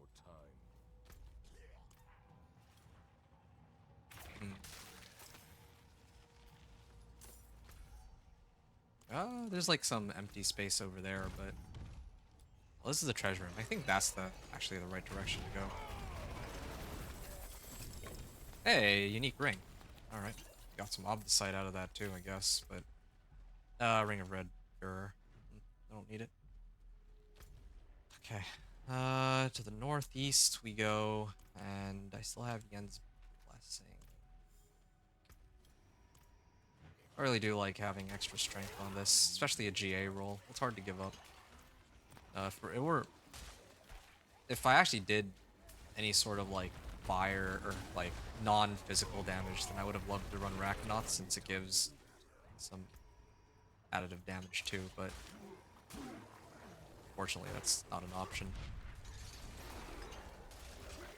Along with like resistance to all elements, it would help for those, both of those. I'm still only hitting for like 200k. Dude, I actually think I'm gonna need to continue this like all the way until tomorrow or something. Yeah. I don't know if I can finish this all today. That's pretty bad. I need more time. Hey, David Mustaine. I'm doing alright. Thanks for checking up on me. At least, like, I myself am doing okay. This Thorns Barb, on the other hand, is kind of going through it, let's just say. The reason why I say that is because I am trying to level my I need Herodric powers, and it's taking forever. Like, it's actually taking so long. Unless there's something I'm missing, but I doubt it. Oh, more Obdicite. Herodric Knowledge. What's Herodric Knowledge? Oh, Herodric Knowledge is... I actually have no idea what Herodric Knowledge is. Maybe the chests that open up come with files. But, yeah, I mean, I don't care about more Obdicite, though. That's the one thing I'll admit. Yeah. You tried a pure Whirlwind Barb on PTR? Struggled through Pit 70? Ah. Yeah, I would have expected... I'm actually surprised you made it that far. Pure Whirlwind, I wouldn't expect to be any good. Like, the only reason you would bother with running... Like, the only reason you would bother with running, like, pure Whirlwind is... Well, like, maybe speed farming, but I don't... Like... I was struggling even trying to push, like, Pit 55. I'm amazed you made it all the way to 70. Like, wow. Good on you. Is it? Yeah, it's... Like, so, I'm in the middle of an escalation right now, so I can't really show you, but... Here, basically, the problem I'm having, right, is that I can deal with like regular mobs just fine. Like I kill them super fast, but as soon as I come up against the boss, the fight takes forever. I've pumped up all of my items to like Masterwork rank 4. And it still takes me like ages to kill the bosses because I don't have... Well, yeah, I just don't have like a good thing to deal with bosses on. It really is just this these Herodric powers, but these are like taking forever to level, unlike with last season's boss powers, right? I need more time. So, get the idea. And I was hoping that I would get access to like Herodric files here, but so far not really seeing them. I need more time. So yeah, that's kind of what I'm up to. Yeah, you felt the 100 glyphs were carrying you and the Herodric powers. Well, okay, so right now, my regular hits are like 1400, right? I'm gonna activate all of my damaging skills here. Oh, shoot, I already launched... My Herodric power is tied to Ground Stomp, so I keep forgetting that if I use Ground Stomp, then it will activate my my power. Okay, now I'll try to hit this. Oh, well, everything dies before I can actually send my Ground Stomp at it. But you know what? Later, when I hit the Nightmare Dungeon, we'll see actually just how much damage these things do. I mean, they'll shine a lot more against the bosses because my Thorns do plenty of damage against like regular packs. Hey, look at this. I'm hitting for like 1800.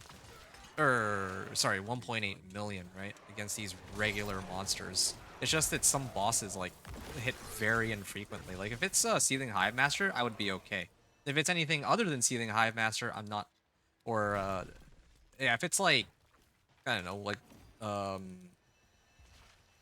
need the time giant to do chieftain, like a cannibal boss, then he doesn't hit very often, so it causes me problems. Den Mother is okay because she has an attack where she hits me 4 times. So Pure Whirlwind is just sad. Just kind of wondering, so did you run like Ugly Bastard Helm with Gore's Grips? Because that was gonna be the build that I use for this upcoming season.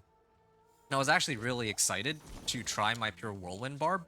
Like, I was going to do a video on it for Season 8, and then I took some time to think about it, and I realized that this upcoming season, uh, in some ways, Whirlwind might be a bit stronger, in fact, just because I can, like, my particular build, I run Ugly Bastard Helm uh, to convert my like damage to fire, and then I could use the Herodric powers to give me like more damage, right? Because they make it so that you can get damage equal to your highest damage type. So in my case, maybe I'll pump like damage while Wrath the Berserker is active all the way to the moon, and then I'll use the fire damage power, and those two things together might give me like pretty insane amounts of damage. Oh, there we go. Finally, I get Challenger Glyph. It's about time. Took forever to get here. 13. Okay, working towards raw power now. You had to watch a video to suss the powers. I finally figured out you put the callus on what skill if you want to use it on. Yeah, yeah. You're using Air of Perdition. Oh, right. Yeah, I guess Air of Perdition works too. Yeah, not sure what to say there. Like my build was planning to run Ugly Bastard Helm. I don't even really mess with mythics. I think I talked about this before that you know, I operate under the assumption that people won't necessarily have access um to mythics, right? But Ugly Bastard Helm is common enough. Wow, that's a lot of XP. Even now that I'm level 60, it still gives me a good deal of XP. I need more time. Yeah. Need to leveling. I actually do need these. I'm trying to get as many levels as I can so that I can get the additional bonus on this. I need time to do that. All right. Done.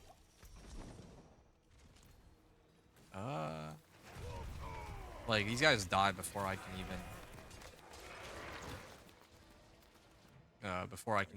send my, I don't know what they're called, the anomalies? Yeah, they die before I can send my anomalies at them. Oh, whatever. Alright. If I send these in, they hit for like 5 million each right now. It's interesting. Elite summons, aspect of the umbral. Alright, teleport to next dungeon. Is this where, Astaroth spawns? Hold on, how long have I been at this run for now? Just to take a look here. 8.5 hours. I'd be happy to clear it in like 9.5, but at this rate, it's not looking too good for me. I need more time. Oh, it's Astaroth. Nice. Oh, yeah, look at that. See, when he has an ability where he keeps hitting me with like a bunch of damage ticks, then suddenly...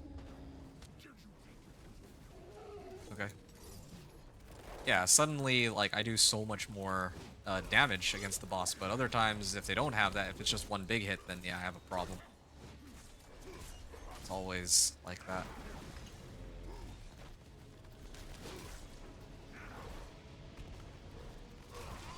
Wait, why is this fight taking so long? Oh, is it because I already used Ground Stomp earlier or something? There, 19.3 million. Okay, that's not bad. That's not bad. There's a slim chance that I can handle these bosses. Maybe Bold Chieftain's Ring. Cry Rune. That is a lot of uniques. Didn't expect that. Gloves of Berserk Ripping. Okay. Grab this. Still don't have the one rune that I'm looking for. I got Ugly Bastard Helm. I think I'll have to come back a little later. I am not supposed to have this many items, I would say. Resistance to all elements. Maybe we'll consider that. Okay.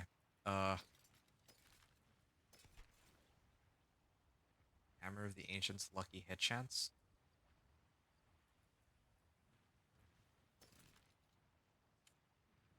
Berserk ripping. I'll hold on to that one. Okay. I guess I have to salvage them all. I'm hoping I can come back. Should be able to come back, right? What are you planning on playing on after your Thorns Barbarian on PTR? Now that is a very good question. I'm actually thinking of playing. It's gonna be a sorcerer probably. I just don't know which of the sorcerers, like which sorcerer I want to try to make. I'm thinking Incinerate. I think it has to be Incinerate, to be honest. Like, I wanted to play, like, Blizzard and all the other ones, but the PTR is only available for 1 week. So I was, like, trying to run the math in my head, like, as to how much time I have. I can play tomorrow, like, all day tomorrow, so that's one full character, right? I can play, like, all day Sunday, and I can play all day Monday, so I can only do 3 more characters after this. I don't think I can do, like, a 6th one. So ideally, I want to finish ASAP. So I'm going to do probably Incinerate. Incinerate's good for leveling. It maybe drops off later. I'm not even sure about that, actually. But, yeah. Would help. Tusk Helm of Jor's the Mighty. What if I put this on? Can I get, like, super berserking off this? That would be kind of nuts, right? Yeah. I heard the sound, but I'll already berserk. So am I just on, like, super berserking? Berserk, yeah. It just says increases damage and movement speed, but it doesn't tell me, like... Yeah, okay, so it took effect, but...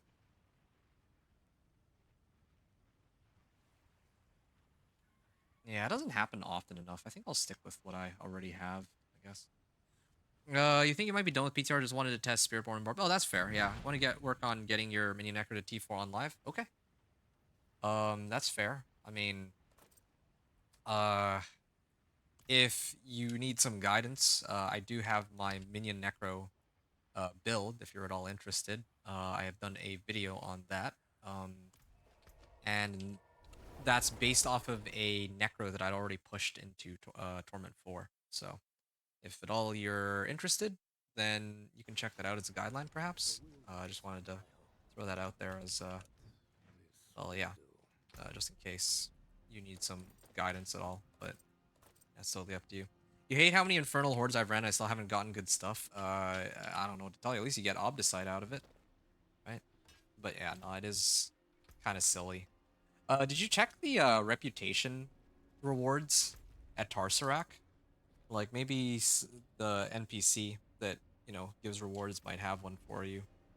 Like a GA weapon. Okay. I didn't even get any more files. Like, I think that they need to have more ways. Like, the amount of files I get is actually very, very low. It's not...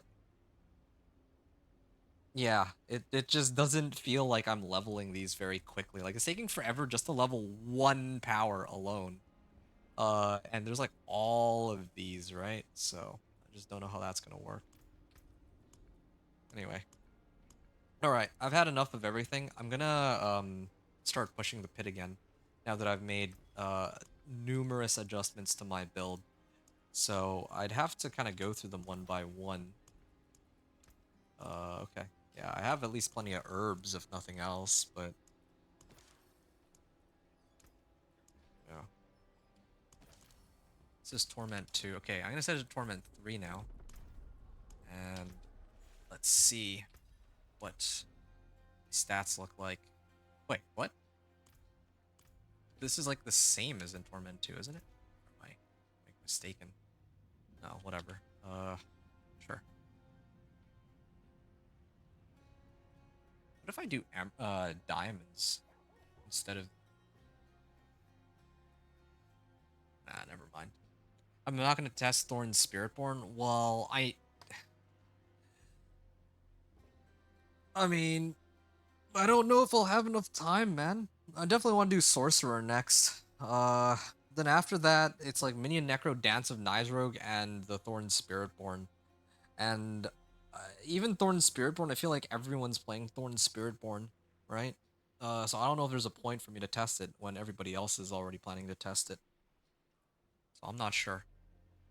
I'm genuinely not sure.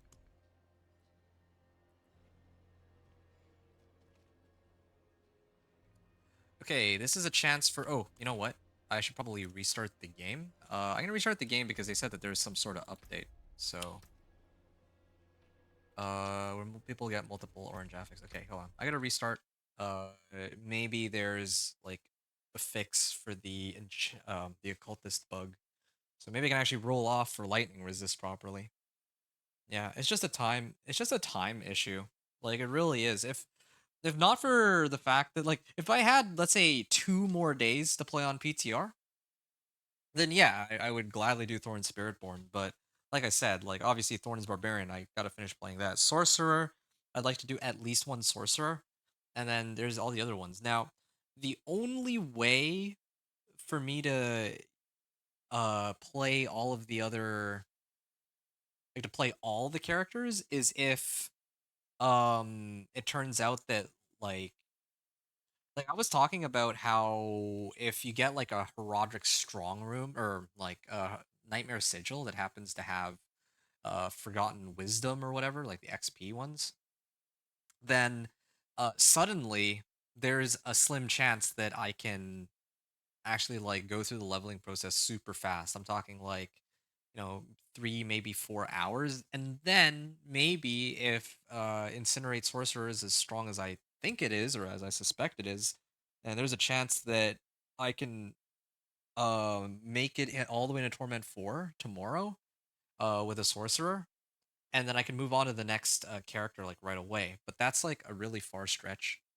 Yeah, a week isn't quite long enough. They should have it go about 10 days. I don't know. I don't know what a good time would be. I do think that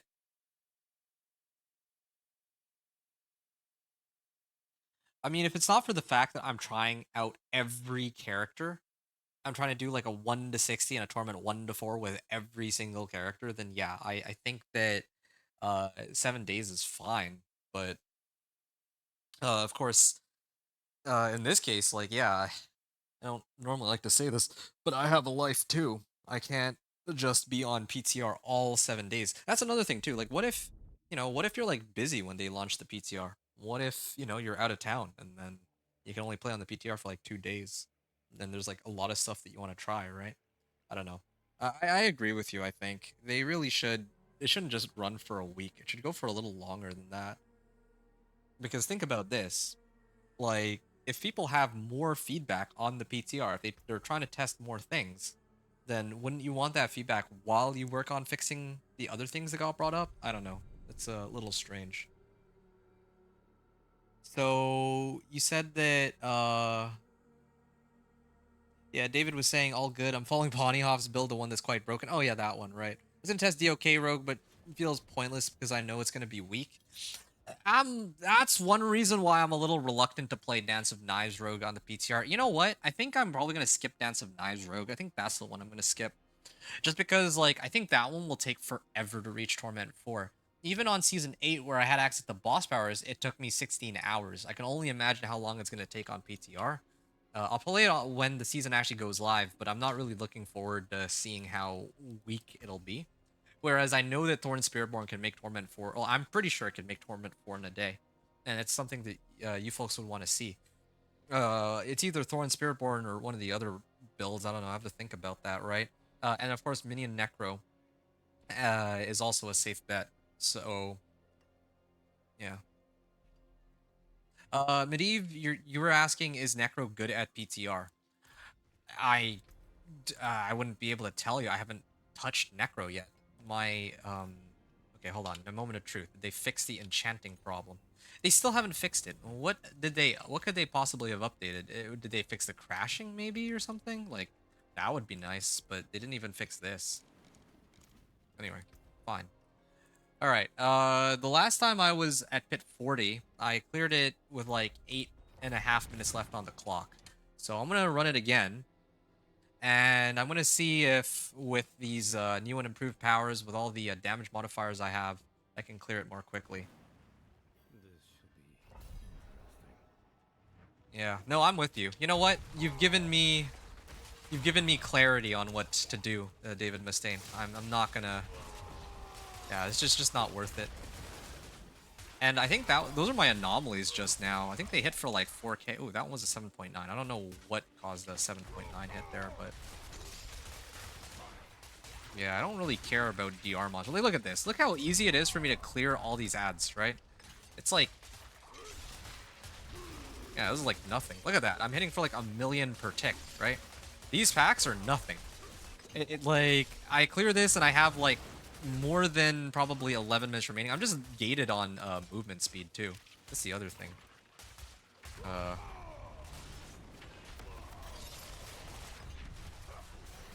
I think I saw like some number of millions in there. Oh, yeah, that was a lot of damage. Yeah, I can think of other ways to gain more damage too, but like I could go Tybalt's, I could replace my helm, but I actually need to balance survivability too, right? I'm sure Spirit Thorns is quite good with those new unique pants. Well, that's what I'm saying. Like, I think part of what interests me is playing a lesser used build that is not like super strong, but not like too weak either, right? So like last season, yeah, Dance of Knives Rogue was like kind of pushing it. 16 hours is kind of crazy, I think, but still, I know that Dance of Knives Rogue is now like I want to call it like a fan classic, right? So okay, fine, but I think I saw them hit for like 1,000,000 just now. But now you're also saying like those new unique pants.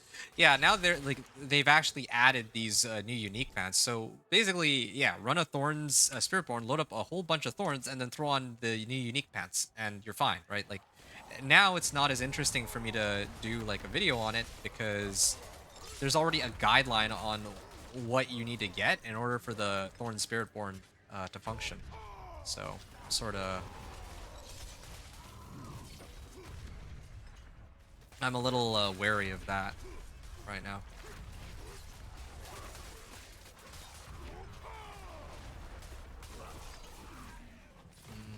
Go this way, yes.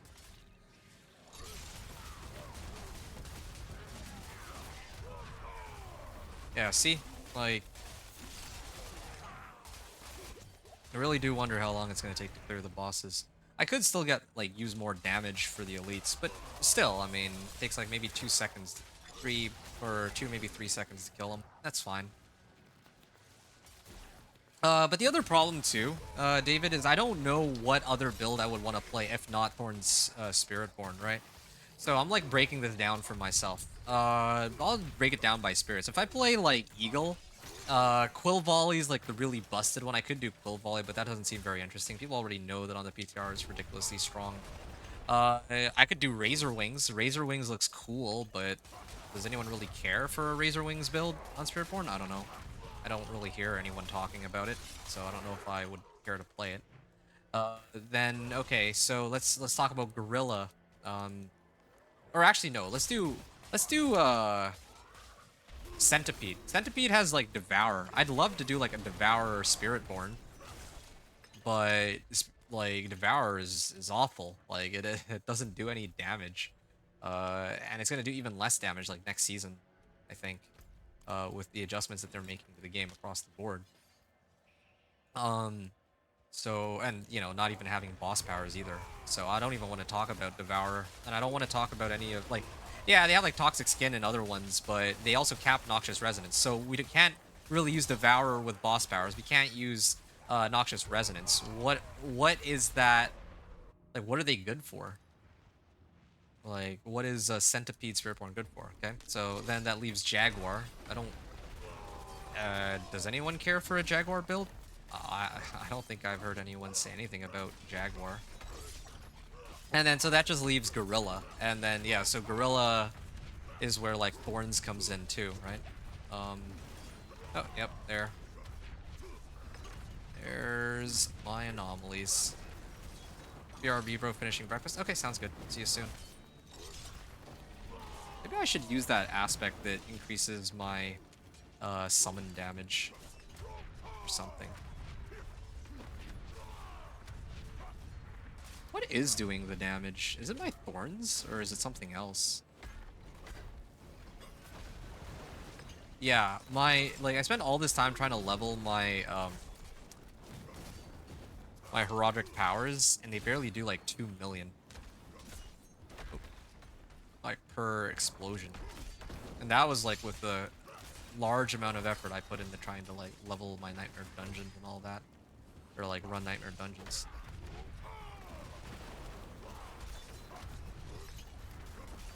Yeah, see, like this is a good boss to get if I run Pit 55 because he has an attack which like hits me from multiple ticks. Okay. But yep, BRB. Yeah, remember when Evade SB was pretty strong? Well, I never actually played Evade SB. He's got a 2 GA amulet when GA strength and attack speed. Ooh, that's cool. Is that one you were looking for? I hope it was.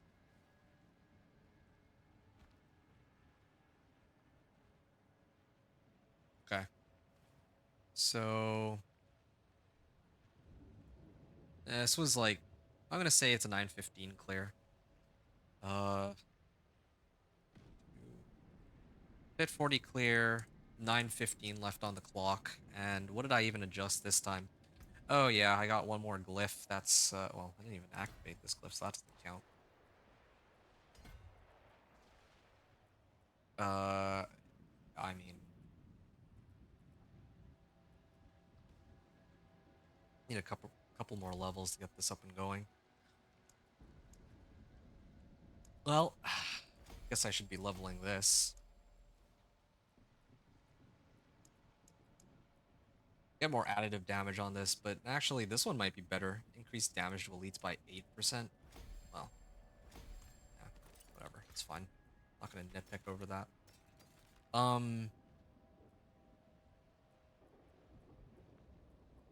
think all my gear is ancestral now. All gear, all ancestral equipment.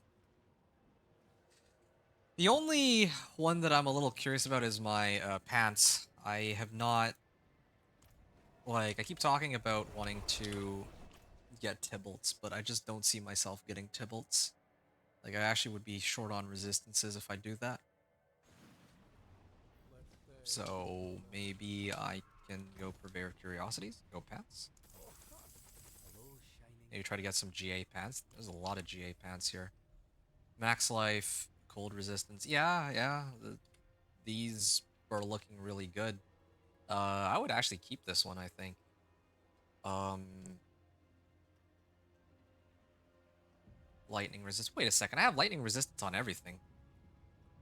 Yeah, the lightning resistance is the one that I don't need. So let me switch that one. Oh, yeah, right. Yeah, let me get rid of lightning resistance here. And what would I prefer to have? Cold resistance, maybe? Lightning resistance again. Resistance to all elements. Yeah, why not? Sure. And then natural resistance, I guess. Cold resistance, yeah, okay. Oh, and you know what else I need to do? Steel you need. Oh, hey, I just realized something. Can I do this now, or... One temper. Nope, that's the wrong one. Meant to try and re-roll, for... maybe Wrath of the Berserker? Nope, still doesn't let me.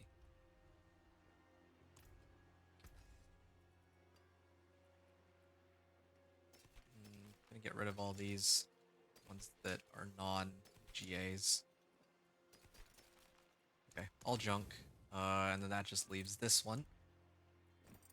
And I wanted to put Thorn Body on it, right? Thorn's well fortified. Okay, this is perfect. It's exactly what I wanted, and I can put Numbing Wrath on it. Okay, I'm gonna throw that on. And I also had to masterwork this too. Oh, okay. That's perfect. Yeah, it's a perfect set of pants. I would need to throw in some sockets on this, though. down to like my last 2 scattered prisms. Last 3 rather, but sure. Lith lump. Fashion this into something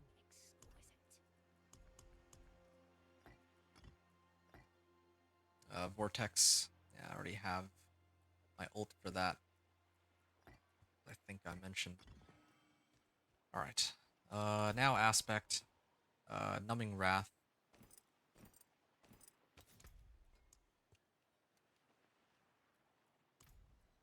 Oh, each point of fury gives me 23 fortify rather than just 16, so it's good. Lith lump. Where's my lith lump?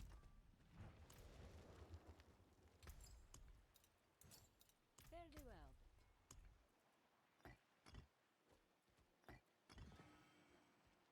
Okay. There. I have now officially all GA. I'm gonna do another run real quick. Just to try this again and see if it's any better. Oh, I just remembered one other thing. Ah, but my fire resistance goes down into the... Well, goes way down though. Cold resistance, lightning resistance. Yeah, I really do need to find a way to... Or maybe a replacement for my helm even. Yeah. Shine on, my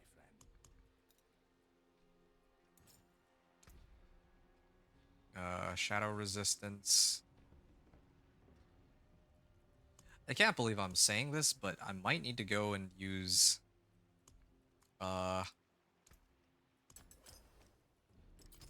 There's a potion that gives me, like, fire resistance specifically, right?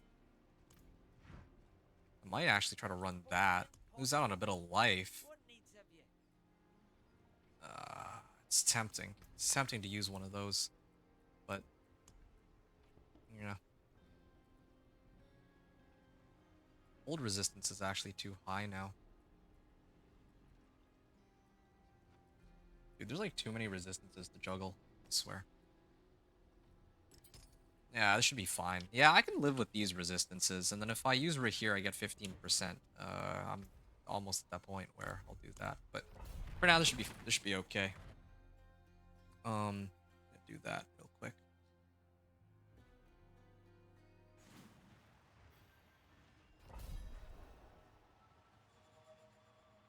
All right, I may have to take a break in a little bit. Yeah. 6.6 million on that one.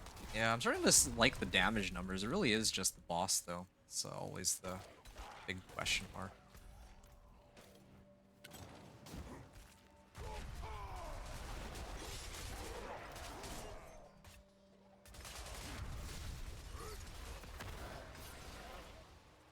All right.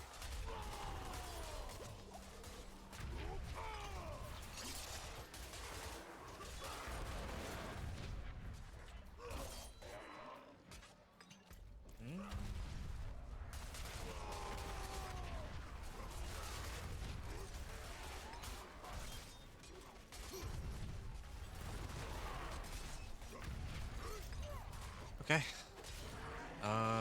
That's looking pretty good. I'm gonna head up here.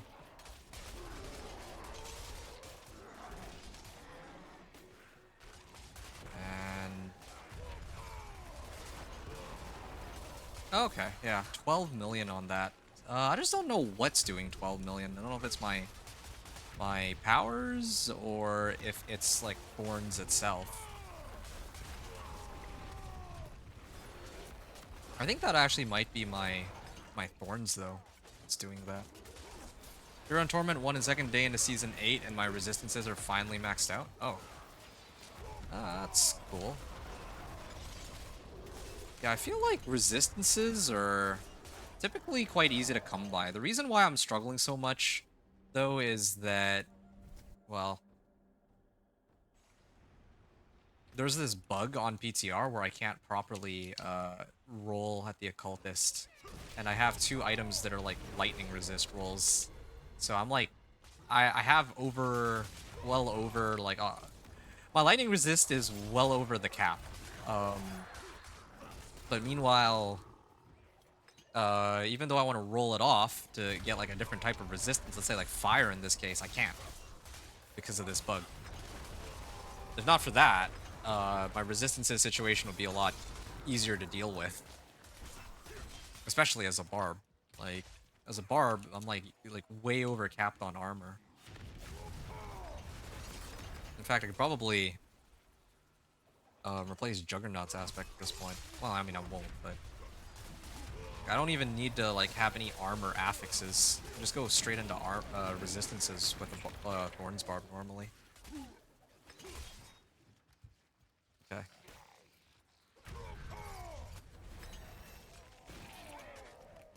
Okay. Well.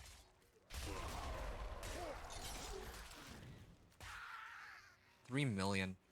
Yeah, my Thorns is actually hitting for a pretty sizable amount of damage. That's good. But 5.5 million. Like, look at this. Like, they're dying so fast. Like, this is like my Ice Shard source for when I cleared Pit 55 was only hitting for like what, like 2 million per Ice Shard.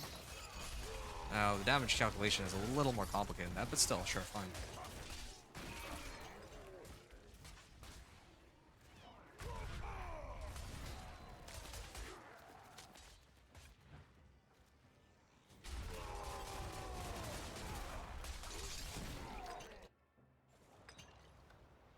Okay.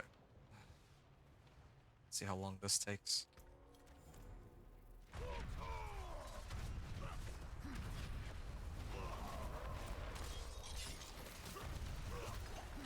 Oh, look at that. Look how quickly Seething Hive Master is taking himself out because of that ability of his. He has got multiple abilities where he hits me like over and over. Yeah, like look, did it again. Stop hitting yourself. Okay, now just, oh, that's good. Now I'm gonna send my, dude, my boss powers do, or my heraldic powers do like no damage to him. There. Every time he gets ready to shoot out those pellets, I have to activate Challenging Shout, and suddenly he takes like a whole bunch more damage. Yeah, like look, that was easy. It's easy because it's stupid Seething Hive Master. Then when I actually try to push Pit 55, I have to roll for a Seething Hive Master. That's what it feels like I gotta do. Okay, I'm just trying to see when the run ended. I think 10:15? Yeah, 10:15, okay. This was a 10:15 with all ancestral equipment, but with Seething Hive Master. And then, yeah, now I can try to push like Pit 45 and Pit 50, but I think I'll hit a hard stop on Pit 55 just because it's so annoyingly difficult to get the right boss.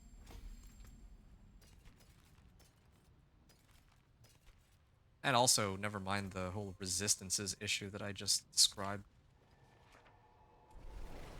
You planning to play Elden Ring Night Rain? No, I had no such intention. I didn't even know they were releasing Elden Ring Night Rain until just yesterday when it was brought up in chat. I think by Batboy. Okay. 13k. Oh. Yeah, I gotta, guess, get this node. I mean, if I...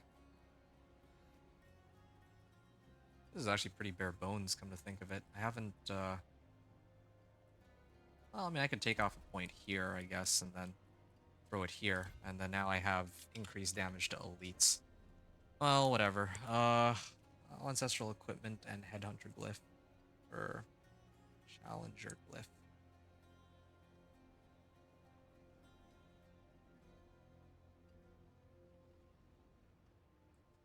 Alright. Pit 45. I still have my potions active, so might as well.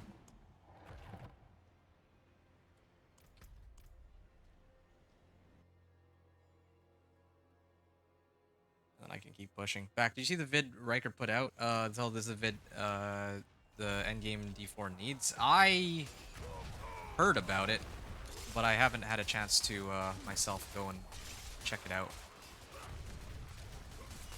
Yeah. I've seen the title, didn't watch the vid yet, but sounds interesting. Yeah, I glimpsed it very briefly when I was checking out Rax's stream. Um, yeah, I don't know anything about it though. Like, I'm like thinking about, do I know anything about it? No, I don't. It does look interesting though. Seems he has some ideas. Well, everyone has ideas on how to like improve the game and make it better, but I don't know. I have no idea if it's any good or, well, yeah, I think everyone's gonna have like a different opinion on how to like fix the game, or some people might even say that, oh yeah, Diablo 4 is in a good state as it is, right? Like there's gonna be very big gaps in how people feel the game is and should be. But did I not activate my ultimate? Okay, well, whatever.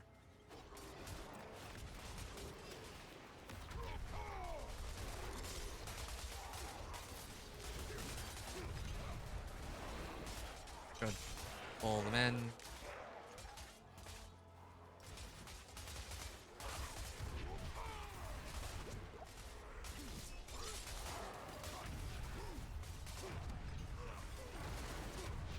Okay, 2.2 million. Yeah, I mean, it's again, like, it feels the same running this Pit 45 as it did in Pit 40. Like, I don't really feel that much of a difference. The only difference is when I'm gonna go up against the boss. Then I'll be able to feel the difference. I guarantee it.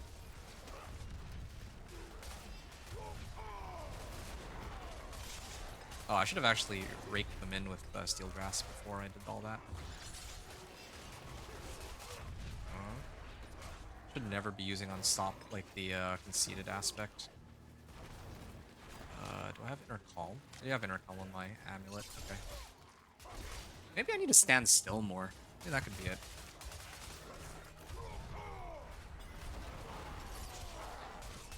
Yeah, no, I didn't get a chance to see it, but it does look interesting. I'm with you on that.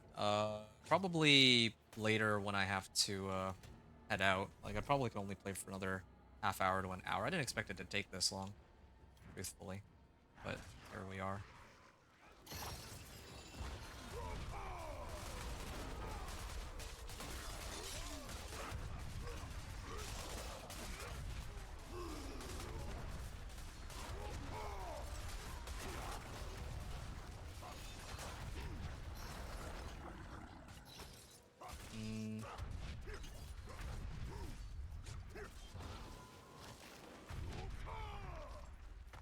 Alright.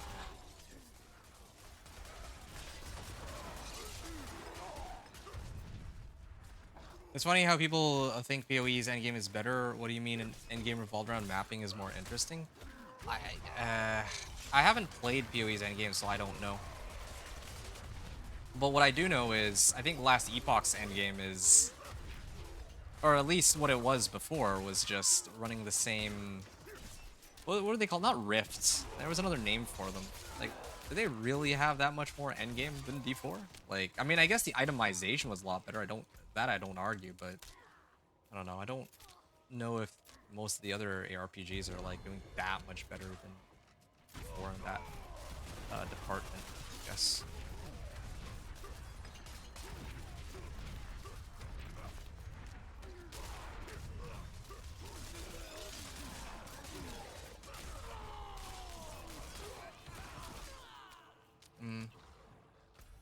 Yeah, I can't really comment on the people trying to compare PoE or PoE 2 because I haven't tried those, so I can't really say, right? But I do think that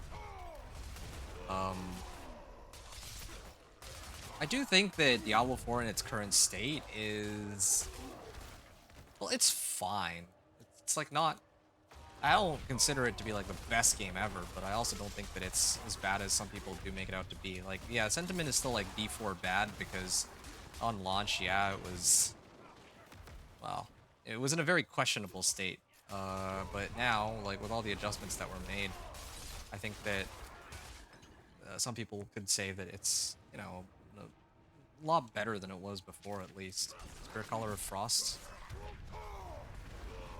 Yeah, I see it. Hold on. So when I get hit, I take 8.4 million. Oh, he actually spawns ads too.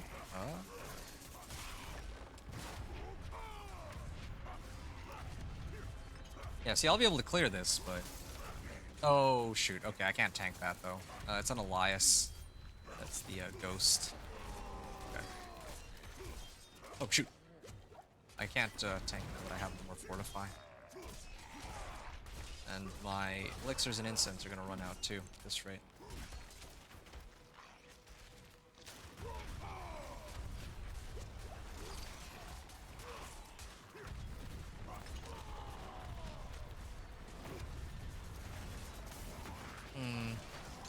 Pit 50. All this effort, and I barely managed to clear Pit 45, it feels like.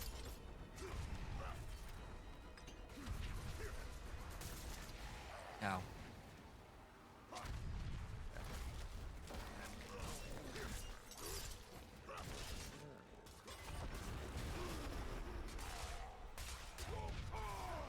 think I did it in the complete wrong order, but... Okay, he's like... 60% dead. I'm actually pretty disappointed. I do feel that... Like, these explosions from the anomalies are only hitting for like 1.7 million apiece, and there's like 5 of them. So, in total, on a 20-second cooldown, they do like 10 million.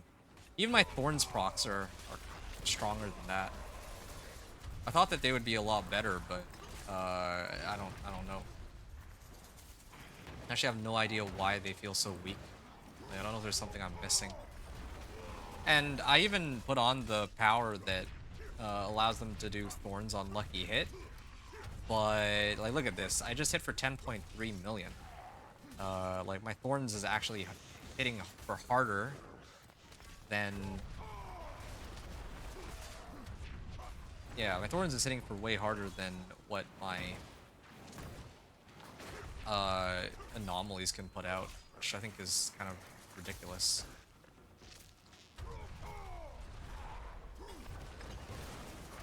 Yeah, they can crit though. There's that at least. Yeah, at least there's more spawns.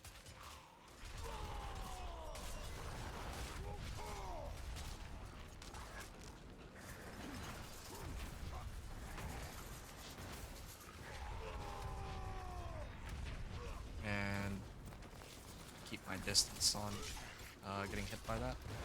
Oh, nice explosion. Right. Blast wave. I think we should do it. Oh, almost died to Elias, but we got him.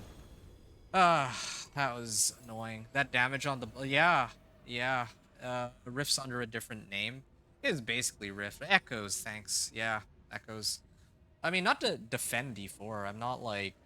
I wouldn't really consider myself a D4 fanboy. Like, I play it a lot, but it's not like I'm gonna defend it to the end and pretend like the game doesn't have problems when it clearly has, like, a number of problems. Oh, I can actually get this for more resistance to all elements. Yeah, let's do that. But on the other hand, there's some things I feel like are blown out of proportion. So, that's kind of how I feel about the whole thing. And start heading up this way, to the next board attachment gate. Kind of still interested in testing a Twisting Blades Rogue on PTR, the build nobody plays. Does no one play Twisting Blades Rogue? I thought that Twisting Blades Rogue is always like second in line after Dance of Knives nowadays. Well, after Dance of Knives and whatever the actual strongest rogue build is on a given season. Kind of like how in last Epic you had a underground grave labyrinth thing in the Echoes. I mean, I didn't make it far enough to really know how Echoes work. I always meant to save that for like Season 2, but then I was actually busy when Season 2 came out. The Thorns Barb looks like a struggle for real, that damage on the boss. Well, that's why I was saying, like, last season, I had a pretty good game plan last season when it came to bossing. My game plan was actually very simple. It was just pump up the boss powers and then use that to clear bosses, right? And it worked. It worked. It was actually one of the easiest 1 to 60s and, well, 1 to Torment 4s that I had done. But now, Like this time around, I'm going through it. Like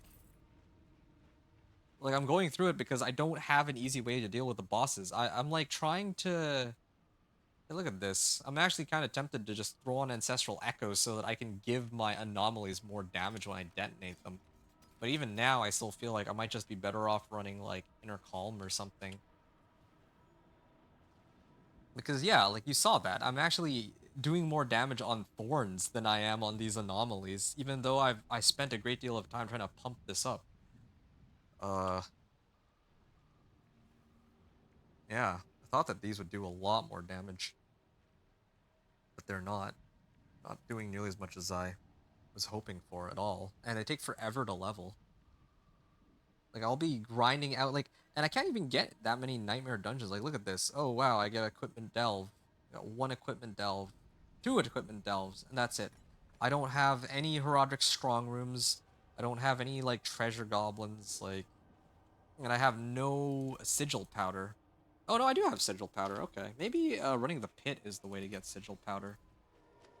But yeah, this is a struggle. And speaking of which, okay, I might have to go very soon.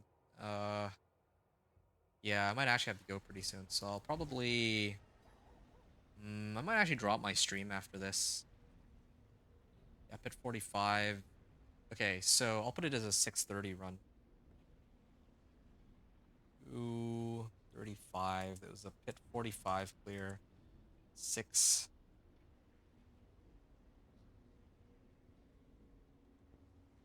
6:30. Okay. 6:30. All ancestral. Well, actually, it's just the same setup as what I had on the pit 40 clear. Okay. I'm gonna throw on like rank 8 on my amulet or something. I don't even know. The bugs on the PTR actually are quite annoying too. Like I should be able to temper this, right? Or attempt to retemper it. Or similar situation with my like my gloves here. I shouldn't have any sorts of resistance issues. I should, yeah, I really shouldn't have any resistance issues. It should be smooth sailing, but it's not smooth sailing because I can't retemper. So that's actually quite troublesome.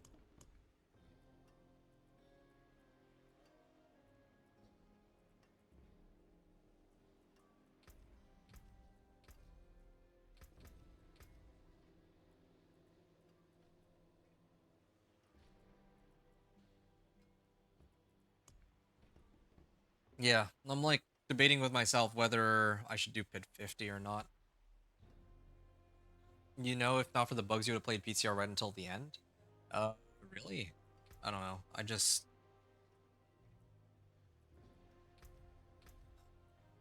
I, yeah, I'm not sure what to say there. Like, eh. Grand Subo Cache, nice. Grab these. Oh, I also got some pale marks. I also get some pale marks from this dude. Didn't get nearly as much of anything as I'd hoped for. Strength, movement speed, and cooldown reduction. I can get cooldown reduction? Yeah, that would be quite useful. But I'll leave it be.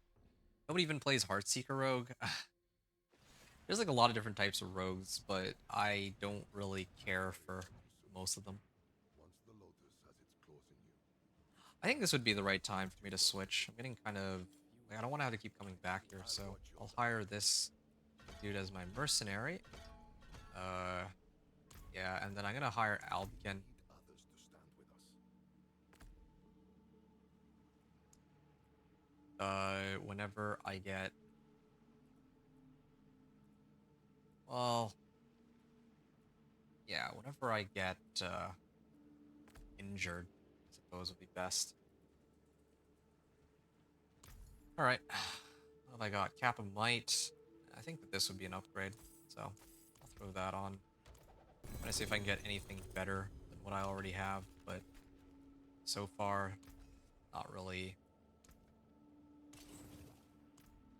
Not really getting much of anything. Gain... Oh, hold on. while berserking. I'm always berserking, right? So what do I need Numbing Wrath? Should actually be using uh not Disobedience, Iron Blood, no. Steadfast Berserker? Yeah, this one. I mean I do this pretty regularly. Or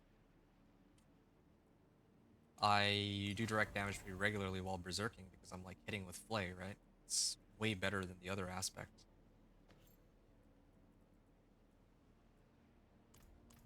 Alright, cool. Uh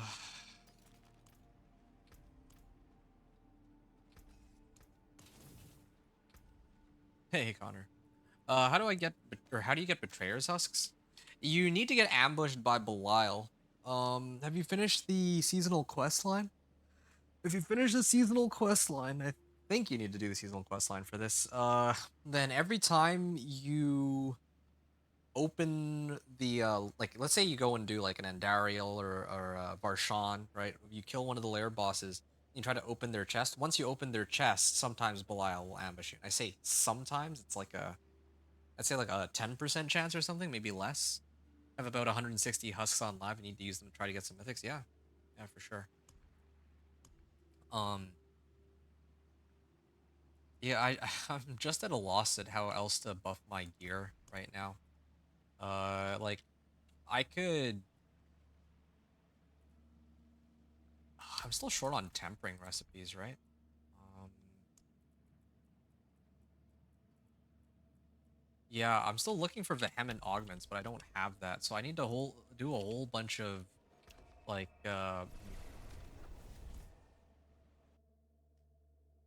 need to go and do all those whispers and whatnot.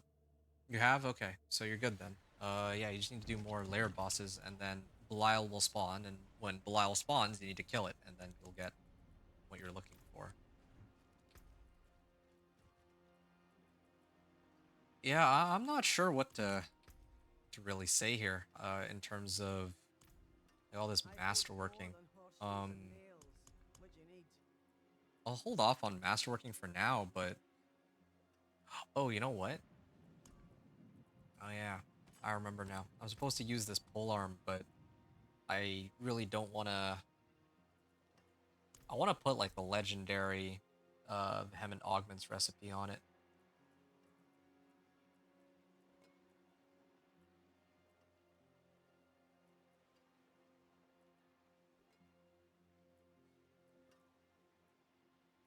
Well, leave it. Yeah, thank you. Yeah, you're good. Where's Lee today? That's a good question. He was here earlier. He said he was gonna go to the store and come back, and now he's like MIA. I have 39,000 gold. There's a chance I might be able to get something out of this at least. On strength. Uh, you know what? I'm gonna stop trying to re-roll this until I get like a better recipe. Yeah, I don't know. I'm kind of hesitating here just because I don't know what I'd want to do to level this, like to buff myself up even more. I've already geared myself up about as well as I can. I feel like, um, like of course I can try to push for like rank 8, but then that would entail that I'd have to do a whole bunch of farming of Obdicite, and that's gonna take many hours of work. At least I have a pretty good understanding of the level of power on Thorns Barb, but man, like, had I known it was gonna be this week, I should have just done Whirlwind Barb on the PTR instead. I'm actually mildly embarrassed now, because this is, like, if it were the live season, it would make way more sense for me to do Thorns Barb then, if that's the case. Since I think that if I played Whirlwind Barb, I could have, like, actually, I have so many different ways to scale my damage. And, well, yeah, I would have had a lot more ways to scale my damage. I wouldn't have been so reliant on, well, buffing up all my equipment or getting the right recipes and all that.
Huh. Uh...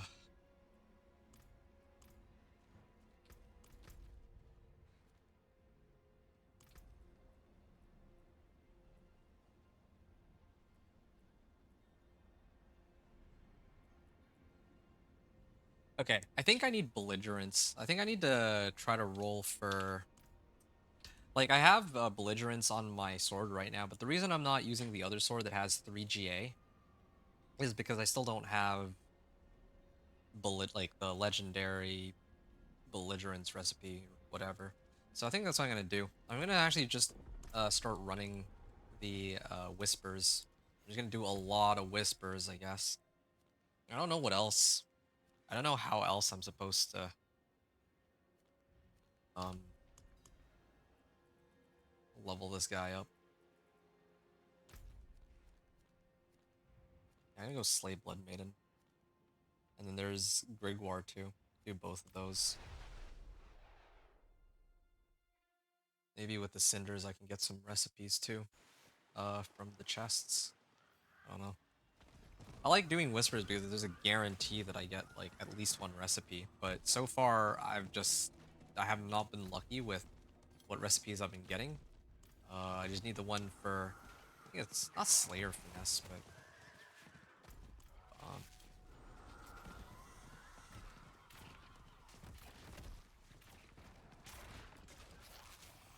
yeah, meaning I got like Legendary Natural Finesse, and then now I'm just missing like Vehement Augments, all that. Oh, I'm down to my last 6 Baneful Hearts. That's not good.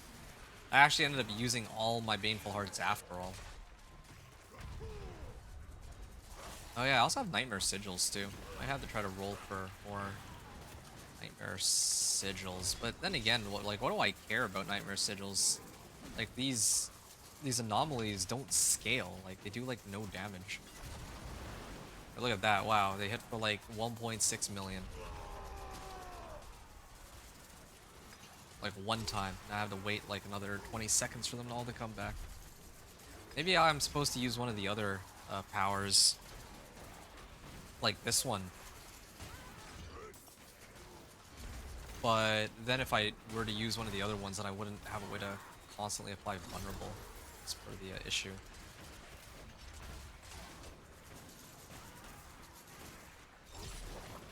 Okay.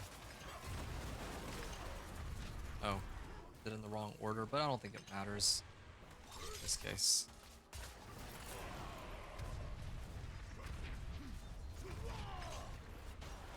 Okay. Battle Mad Mace. Oh, Vehement Augments! Oh, I misclicked on the that thing. Okay, I finally got it. Ah, legendary. I like how they skipped right to legendary rather than, you know, giving me these like rare or something. Max life per strike damage. Well, I have a 3GA, so I would want to use my 3GA. I don't think I'm gonna replace my amulet. Yeah, I don't know what's up with their masterworking. They probably did some changes masterworking that just aren't working as intended. What's happening? Okay, I'm gonna get out of here. I wanted to burn through my cinders, but it's fine. They're not interested in playing Elder Scrolls Oblivion Remastered. I've been having a blast. Well, I don't. There's like so many games. There's so many games out there, and I just don't have the time or the. It is done. Well, yeah, there's just no way for me to play all of them. Like, yeah, I'm sure Elder Scrolls is fun, but I'm also sure that there's plenty of other games that are a lot of fun too. Like I think, like RuneScape, what's it called? Battle Wilds, the new one that just came out. That looks like a lot of fun. Haven't gotten around to trying that one yet. Plenty of materials, a good amount of gold too. Up to the bone, Battle Mad gloves. At least it's all legendary except for these. Why did they even bother giving me that?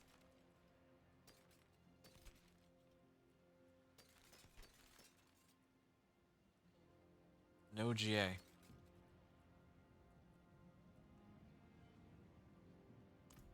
Alright. Salvage everything. And yeah, I finally can finally do this. I have a weapon, right? A 3GA sword. It's about as good as it gets. Got 3GA, and then I would need to temper vehement augments. This one's kind of oh wait, no, it's an axe. Well, axe is fine too. It doesn't really much matter. I would imagine. I just need, well, the GAs. Warpath. Okay, I don't need Warpath. Wait, I got 11 temper rerolls? Why do I have 11 temper rerolls? You know, I think maybe every GA gives like +1 reroll attempt or something. It's probably how they changed it. That's my guess anyway. Damage to crowd control. Okay, I can live with that one. I need belligerence though. 1 to 2. Yeah, I can stick with that for now. And then I can masterwork this. This one's kind of, again, it's a no-brainer. And, oh, well, I should probably reset this one. Well, this one I probably would get, really. 2 to belligerence. Yeah, okay, fine. Okay, that's acceptable. I can replace my old one for this. Use it well. I still get more strength. Like, this is a direct upgrade over my old one. Because I get GA on strength, so it's even better. Oh yeah, Dragon Wilds, that's the one. Looks kind of interesting. Yeah, for sure. I mean, I enjoy RuneScape, so when Dragon Wilds was announced, I was actually kind of interested in that. Played the original on my 360. You just... yeah, that's always fun, messing around with the guards and all that. Okay. This belongs here. Okay, so that should be a slight damage boost at least. As for my weapon, well, I think it's about time that I can finally put on, like, vehement augments. I'm waiting for this. I'm gonna do natural. I really do think it is tied to the number of GAs. That has to be it. Belligerence. Okay. There's only one correct answer here, so... okay, +4 belligerence, finally, yes. Good stroke of luck, for once. Gonna roll this, and hoping, of course, for strength roll would be ideal. How much gold do I have? Okay, I can afford to reroll once, I think. 6 to belligerence. I'll take that too. That's fine with me. So as long as I just keep spamming flay, I get more damage on this. That should be like what, a 20% damage increase? Every rank of belligerence is 4%. So this by itself, like what I've just done here, is like 4% more damage. And then now for my my weapon here, I would of course want belligerence. Okay, there, yeah. And well, I mean, unfortunately, I didn't roll a master working on it, but I can live with that. Okay, there. That's a pretty sizable increase in how much belligerence I have now. I mean, just to recap, earlier, this was only, like, what, rank 3? Maybe rank 4? So it was only 16%. So I'm going from 16 to 60%. That should help me a lot.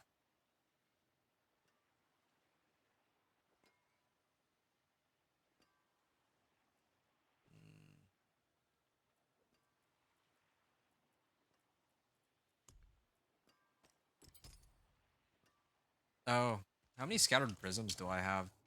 There is power in these stones. Did I get more scattered prism? I did actually. Oh, this is really good. In fact, I should probably put a socket into this one first. Yeah, done.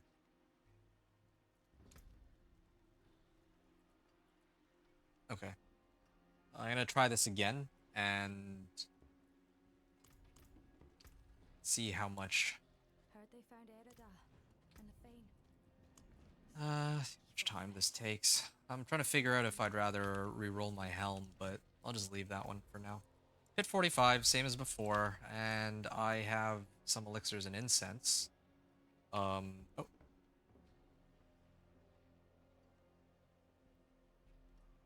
Alrighty, folks. I may have to take like a. Let's see, what time is it? I want to push pit. I do have to take a short break here. I gotta go AFK. Yeah, maybe like I don't know how long I'll be. I really do want to push more into the pit though. So okay. I'm gonna go AFK here for a bit. If I have to go, then I'll just end up dropping the stream. Like I'll maybe give it like a half hour. If I'm not free within a half hour, then I'm gonna I guess just drop the stream and we'll continue next time, which will probably be like later, like late tonight or something. But I'm a little concerned, like I don't know, I have no idea how, like I don't I don't know like how much longer I have to go on for to have this Thorns Bar be able to clear pit 55. So that's what I'm a little scared about right now. I could be here for another like day maybe at this rate. Well, I mean, I don't think I'm that far off though. Like I was already able to clear pit 45, and now I just got like 40% damage boost, so I should be able to clear that just fine. And I'm not gonna be up to pit 50, I think, is probably where I'm at. And then for pit 55, I would need to maybe get a few like rank 8s and maybe one like rank 8 masterwork and one like rank 46 glyph, I think. So yeah. All right. I'm gonna mute myself. I'll be back. I got AFK. I'll see you folks in a bit. I'm pause the recording here. Okay. So yeah, gonna keep going right at it, and all right. I think I was testing pit 45, right? So I'm gonna do pit 45.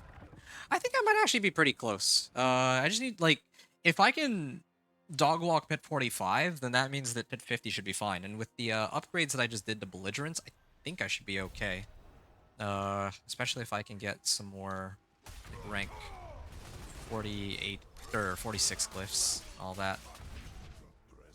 I am gated on my steel grasp though, and I'm taking a lot of damage from poison because I don't think I have that capped, do I?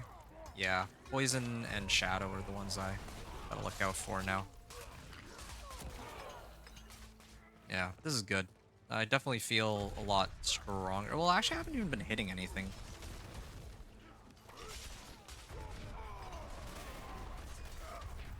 Yeah, when I use my flay, I should actually probably be standing still for this too. Yeah.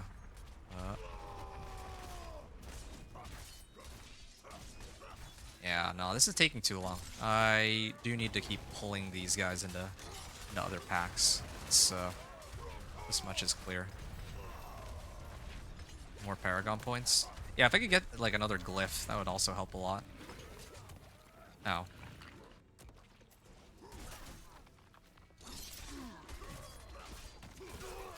Okay.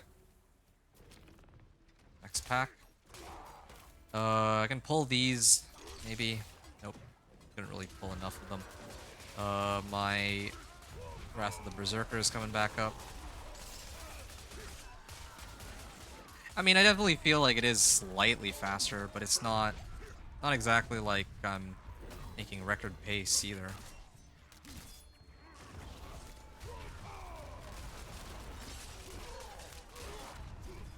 25.7 million. That's a good sign. The fact that I can actually crank out damage numbers like that. It's a little promising for whatever boss I have to fight, I suppose.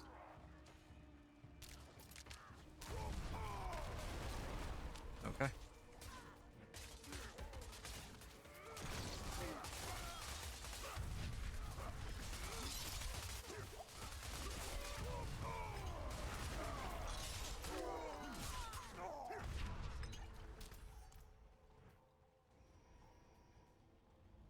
Okay, Choron's demise.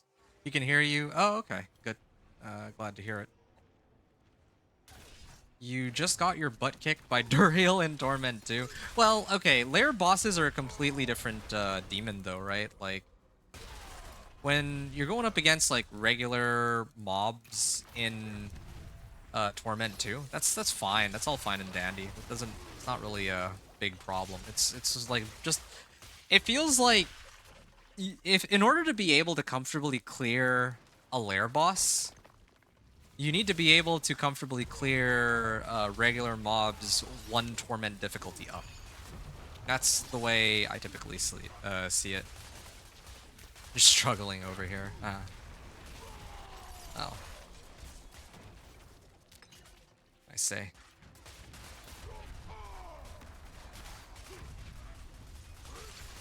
Okay.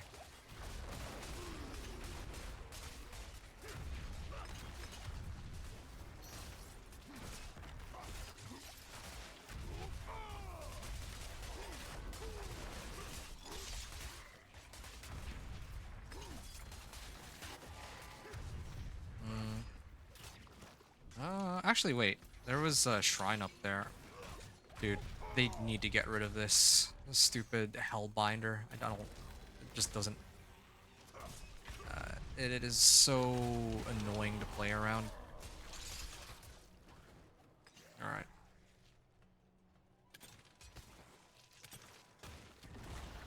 I'm gonna pull them all in like this. Oh, there's some DR monster here. Huh? Yeah, it's satisfying pulling in these like massive packs of monsters and just seeing them all just die immediately to needle flare and all that. Just too bad. I feel like Thorns Barb is going to be overshadowed by Thorns Spiritborn next season, but still, that was good. Got 20 million hit as compared to before. I was only hitting for 10 million, so at least in that regard, there's some progress that's being made.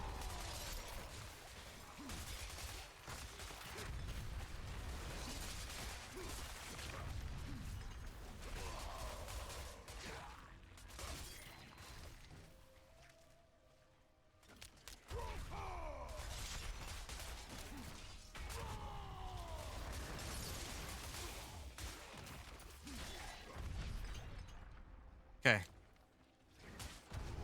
Oh. Oh. Too bad. I activated my ult a bit prematurely. Can I tank this guy? Hitting for like 7.4 million each now. These little moats. So now I just stand still. Yeah, see, this Mother's Judgment takes like a while. It does take a while for Mother's Judgment. Like, it doesn't have any abilities that... Oh, then you just teleport it out too, of course. Now I gotta wait 20 seconds for my... it's not like my anomalies to come back. Okay. Yeah, okay, that's decent. Got like 8 million on each of them. That's like equal to one Thorns hit, I suppose. Yeah, see, like, bosses like this sometimes take forever to deal with, right? Because they don't have any, like, special abilities that allow them to off themselves quickly. So, yeah, this is exactly my main issue with playing Thorns Barb and trying to push Torment 4. I'm actually at the mercy of whichever boss gets spawned. Like, Mother's Judgment is a pretty bad one for me.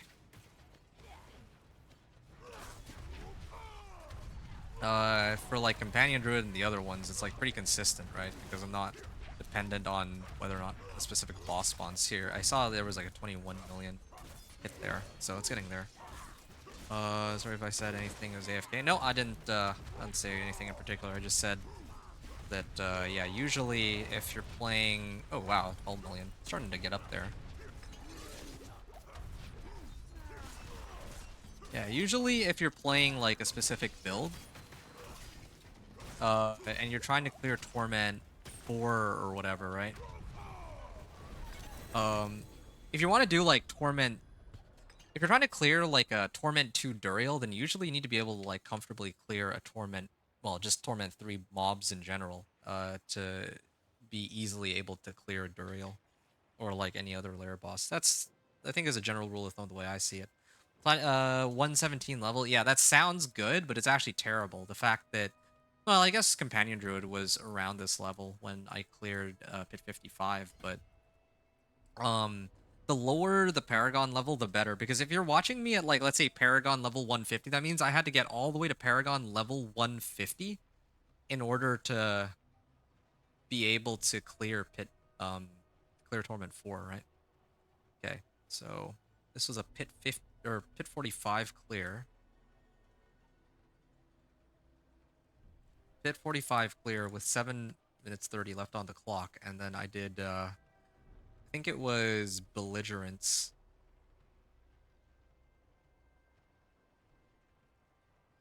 on all weapons. Yeah. Come on, is this oh, it's Ariad's Bearing. Well, that's useless to me. Well, actually, max life and resistance to all elements. Nah, too bad it doesn't have any like summon damage. Could have helped with my with those anomalies. All right.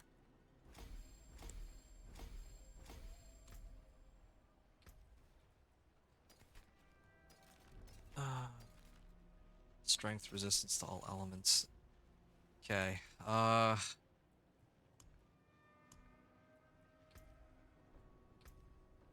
Trying to think if there's any other ways to boost my damage, like right off the top of my head. Obdicite. I only have 300 Obdicite left. Okay.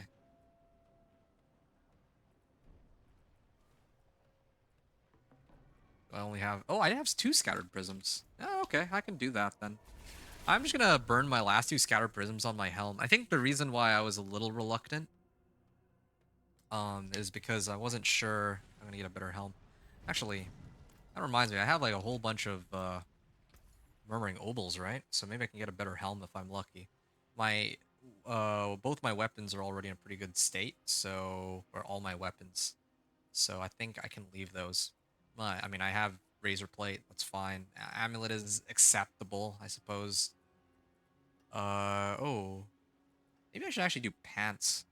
Well, actually, my pants are okay though. Um, it really would be my helm. I mean, helm costs like 50. Oh, we got 2 back to back. Ooh. 428 thorns? Well, I think max life is still more useful here. I want GA strength, ideally, on my helm. Yeah, I think GA strength would be the way to go. Oh, okay, this one already rolled GA strength. And yeah, now I can roll off thorns. I mean, it is unfortunate I had to roll off thorns, but otherwise I'm going to have survivability issues. So, yeah, I'm glad I checked all this out right away.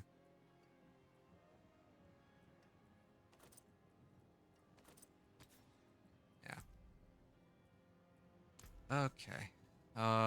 Ideally, well, any resistance would be great. I'm not really picky here. 1 second.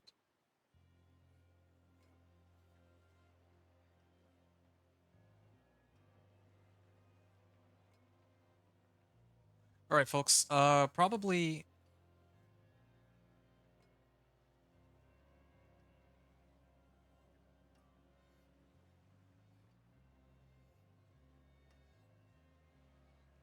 You already have quadruple my attack power and double my health. I mean, that doesn't really mean much of anything though.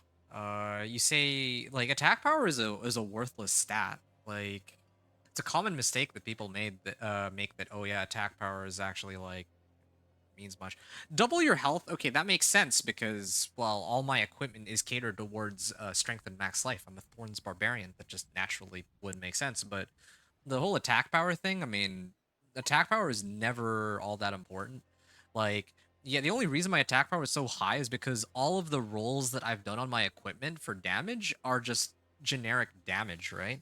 Like, uh, a lot of people would do like vulnerable damage or crit strike damage, and those don't reflect on attack power, but regular damage does. And yet you'll get less damage out of, well, raw damage instead of something like crit or vulnerable or maybe overpower or something, right? If you're always critting, if you're always overpowering, you'll get a lot more damage, but your attack power will be lower, which obviously doesn't make sense, but it's how it is. Okay, I gotta roll this cooldown reduction. Oh, that's a juicy one. Um, if I really wanted to, I could do cooldown reduction. Here, let me check this real quick. Yeah, if I did cooldown reduction, that'd be kind of an interesting one. But I really don't think I should. I really do think I need like a resistance or all resistances, just anything that gets me away from, well, being just barely at the cap, right? Cold resistance? I already have a lot of cold resistance though.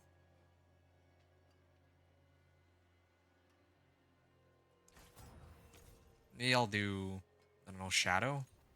Shadow, okay, yeah. I can live with shadow resistance. There. That's good. And then if I temper, let's say, poison, right? Also, I should throw on Juggernauts in here, too. I almost forgot. Attack power is next to meaningless. It really is. There's no point to that stat, like, whatsoever. Okay. And then now, if I try to temper this, I would want Thorn Body. Oh, this is scary. I might not actually be able to get Thorn Body. Uh, Shadow and cold resistance. At least my cold resistance is kind of capped out. I can always fix that one later. Thorn Body. Oh, Thorn's Well Fortified. Okay, that's fine then. I'm gonna leave this as is for the time being. And yeah, this is a way better. This is slightly better than what I had before. And it already comes with one socket, so I only need to burn one Scattered Prism on this. So now, I can throw in 2 rubies. That gives me even more strength. Oh, and I need to masterwork this too, of course. Unfortunately, oh, shadow resistance. Okay, I'd like to roll that one off, please. Those are the last of my materials. Oh, max life. I can. Strength would have been ideal, but I can live with that. So I got in total like an extra 100 strength out of this. Yeah, because my old one was non-GA and I didn't have any sockets in it, but now I do. So I'm gonna try and use that to my advantage. I would never use that. This one, I'd consider it at least. So I'm gonna toss these in. Strength, movement speed, cooldown reduction. Yeah, okay. At least my resistances are looking a lot better than a few moments ago, though. Not much I can say. But I still do want to replace like some of my lightning resistance for something else, Use it well. ideally. Okay. I'm gonna try another Pit 45 clear. I mean, I'm really trying to buff up my... Well, I mean, not just getting like plus strength, but if I can get one of my glyphs to 46, that would be really nice. I'll probably, yeah, okay, see you soon, Medivh. I'll probably stop when I reach pit 50. I don't think I can finish today. Like, I can't finish this stream, like, getting all the way to pit 55 this stream. But I do think that if I play later tonight, I can do it. If I come back later tonight, I'll probably just...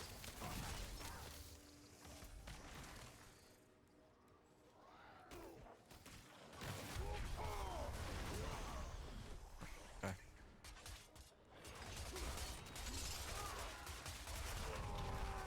Challenging shout and all that.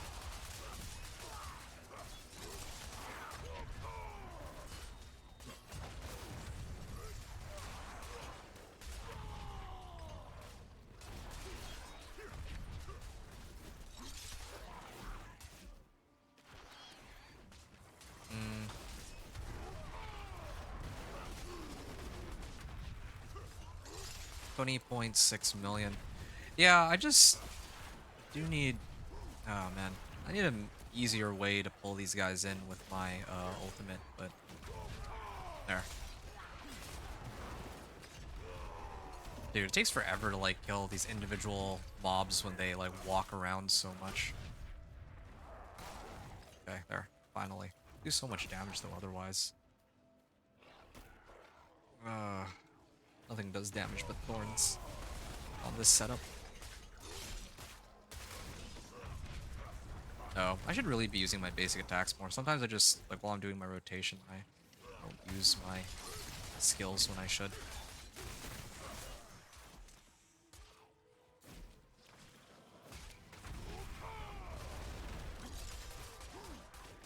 $9 million, almost 10 million on these. Like, I see my damage going up steadily. Like, when I started today, my strength was only at like 1,500, but now it's like a lot higher. Yeah.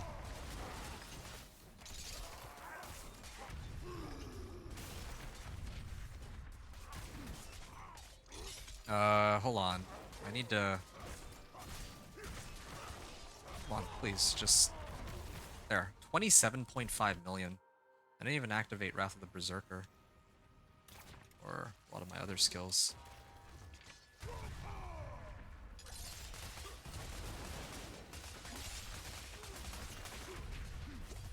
Now, well, I mean... My resistances are close to the cap now, I think, right? Even without elixirs and incense, so... I feel like the resistances are definitely helping keep me alive a lot longer, too. And if I have 1200 armor here, that means that when I go push Torment 4, I don't need to really worry about armor at all. And there's also some resistance to all elements nodes I can pick up, too. That could help. Alright. I'm gonna pull these in. Maybe this one. Ground Stomp. Oh boy.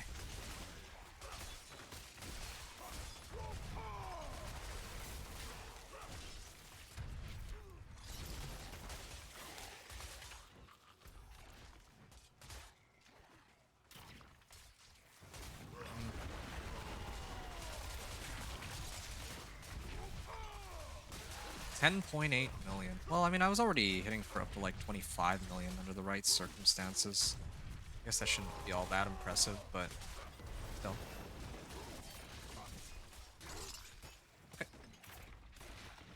Another Paragon point. The leveling is starting to go pretty slow now compared to before. But then again, I haven't really done as much pit. I actually dread doing pit on this Thorns Barbarian. I don't think I need to explain why. At least with the Companion Druid, like, killing bosses was easy.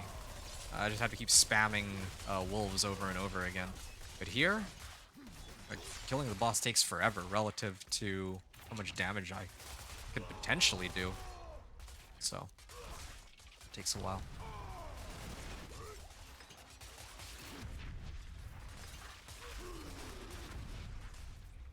Yeah, trying to level these anomalies feels like such a waste of time. I should have actually just pumped up the rest of my stuff instead. Like, I would... when the season begins, if they don't actually readjust how much damage the anomalies or other heraldic powers do, then I think I might actually just be better off using my heraldic files just to unlock whichever powers I need on a build, like the core, like Arcanas or, you know, whatever. And then I just don't bother touching Nightmare Dungeons again unless I need it for something specific. Right now, that's what it's starting to shape up to look like.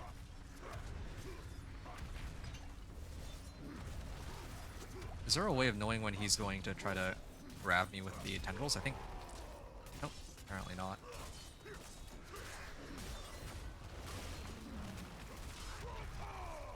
Well, maybe I should only... I mean, he has one specific attack, right? Where... Oh. Doing a decent bit of damage, but I know that he has an attack where... Oh, okay. He does have an attack where he'll, like, grab me and then I'm, like, stuck for a few seconds. But then he also hits himself a bunch of times in the process. Oh, there, this one.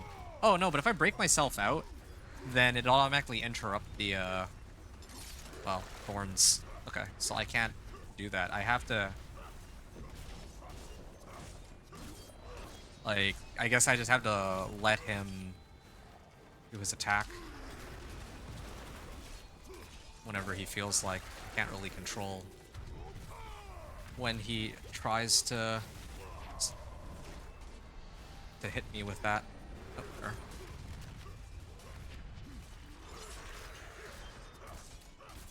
Medivh, do you happen to have an Igni rune? Medivh on Twitch. I mean, if I don't know if he's here though. He said he had to BRB for a bit. Yeah, definitely seeing the damage numbers go up, but I do need, like, I don't know why he's not hitting me with that attack of his where he just grabs me.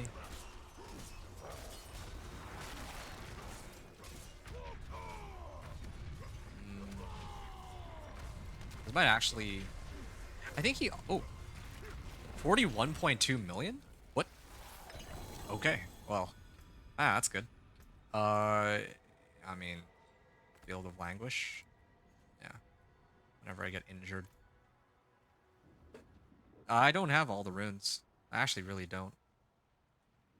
Yeah, I only have like rares and magics and maybe like 2 or 3 legendaries. I'm assuming you're talking about on live servers, but even then I'm not going to be on live servers for another week, like another couple days until this PTR is done. 3:30, this was a pit 45 clear, 7:45 with, well, I mean, it's basically the same as what I had before. I really just adjusted my helm. That was the only thing. So, oh, what are these boots? Oh, I might be able to fix my resistance problem if I switch it right now. But then I might not get the right GA roll on this though, the trade-off. Well, if it comes down to it later, I'll try to fix my resistance problem, if that's what I'm missing. 3 to Warcry though. Yeah, I could get more damage off Warcry, but that's like the one thing that I'm like a little. I can upgrade my elements aspect here. Yeah, like I could get like a bit of extra damage, just like what, 4% more damage, but I lose out on like a bunch of resistances. I had to make it up somewhere else, and that's really annoying to deal with. I have DLC, right? Hey, Lee Burgess. Right, you can't get runes. Yeah, that's right. Cannot. Okay, so I'm gonna try pit 50 now. But again, pit 50 might be a bit ambitious. You'll be back on Diablo 4 in hours. Sorry I had to get off early. No worries. I mean, I'm actually hopping off. Like, yeah, I'm hopping off very soon. Actually, what I might do, I think this would be a good time for this. I'm gonna actually try and run. Oh shoot, I don't think I can play that much longer. I could probably maybe do 1 or 2 more pit runs, tops, and then I'm gonna call it. I have to go after that. So, yeah, it's been fun, but yeah, I gotta get ready to head out.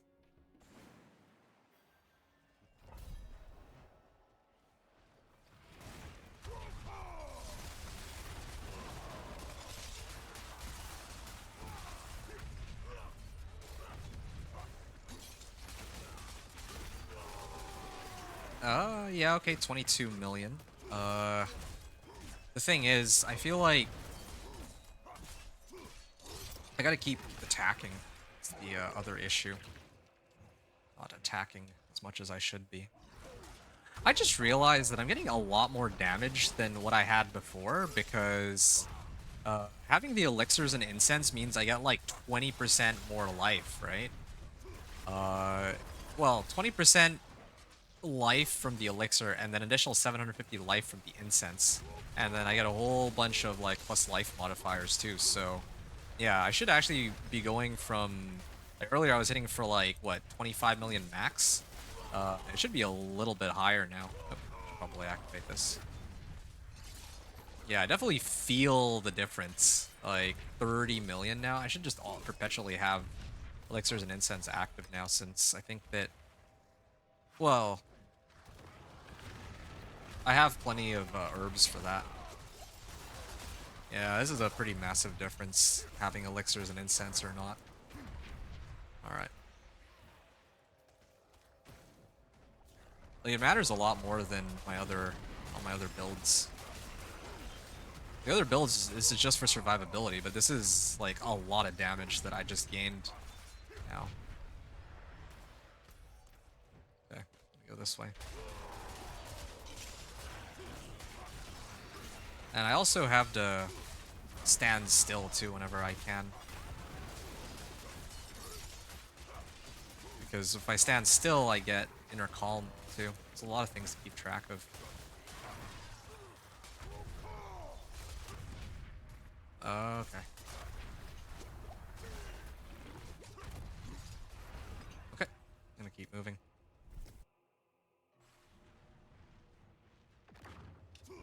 There. I just had to reset my thorns there for a second. Yeah, thorns bonus.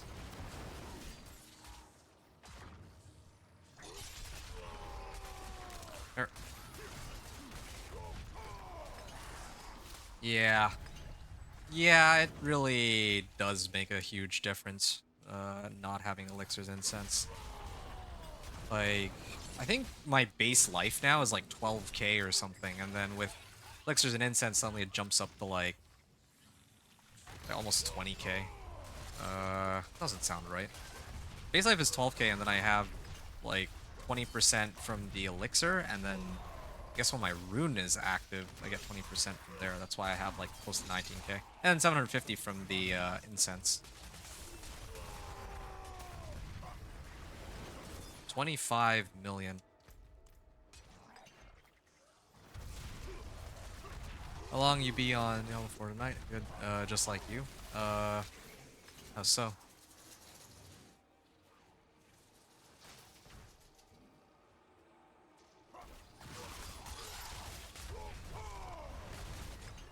Yeah, I'm just relying on their own shock lances to kill everything.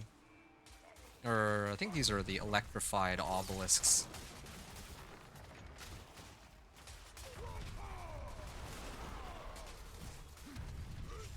Yep, I'm just gonna keep raking them in with my steel grasp. Alright, good.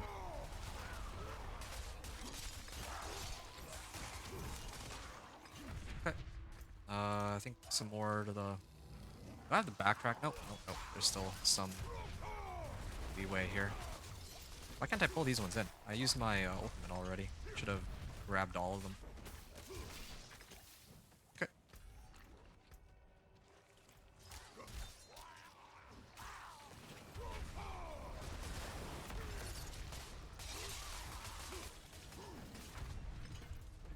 Okay. 10.5 minutes left on the clock. That's a lot better than what I usually get to pull off. Oh, it's a Mother's Judgment? Okay, well then this fight's gonna take a while.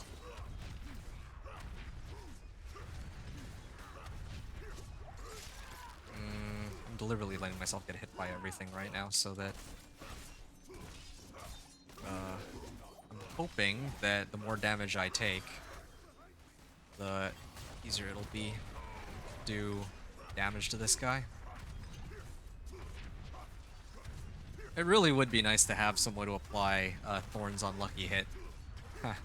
Since that seems to be the route that they're going with the Spirit Horn. Oh, Mother's Judgment's over there. Here. But, yeah. Boss fight takes a while. Unless it's the right boss.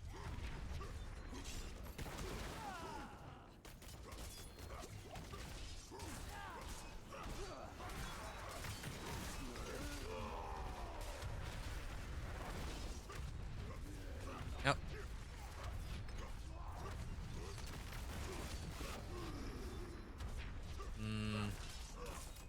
I don't like that sometimes...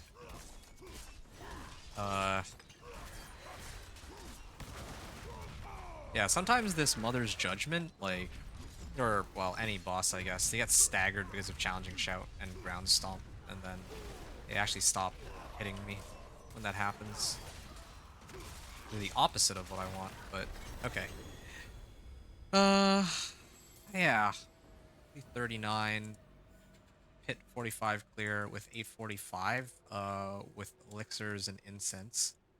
And then I think for my headgear, well, I'm just gonna leave it. Yeah, I think that's the main thing. Uh, Amulet of Herculean Spectacle. Oh, well, I mean, strength is still more useful than this one, but that's not bad. I mean, maybe I could get like Thorns Fortified, and I don't even know.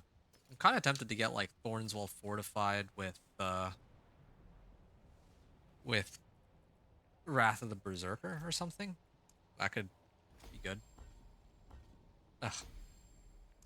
Okay, almost. Almost. Fire resistance? I can go get like fire resistance nodes, or even the ones that have like plus life. I have a whole bunch of like plus life modifiers here. Maybe I should pick up those instead. What if I go this way?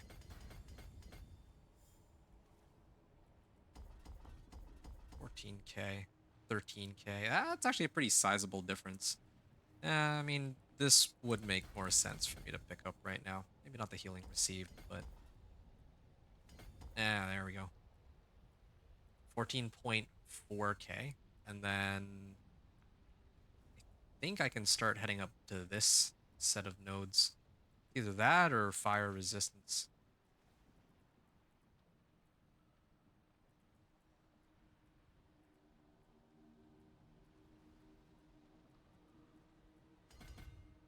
Okay.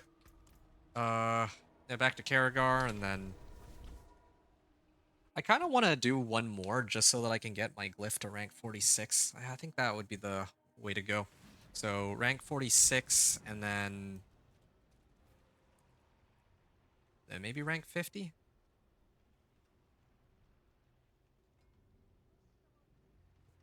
Rank 45, rank 45. No, I'm just going to do rank 50. Let's just go before these wear off. Okay, I think this is my last run, though. It's been a lot of fun. I see there's a lot of people watching. Once again, I do have to say, thanks everyone for taking some time out of your day to stop on by and see what I'm up to. But yeah, I will need to go after this run, I think.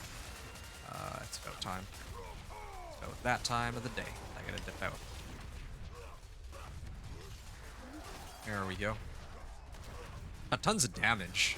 And I think that even when I make it to pit 55, it'll still be like this. Like, killing all these, like, regular monsters is so easy. There's, like, so many ways to, like, pull them in, too, with Wrath of the Berserker. Like, look at that. I don't even know what happened there, but they're all just dead now. Too bad that there's a limit to how far I can pull them. I can't just, like, pull them infinitely. Oh, shoot. Yeah, this guy's, like, a lot tankier than the others. I'm gonna need to lure him to more packs, I think.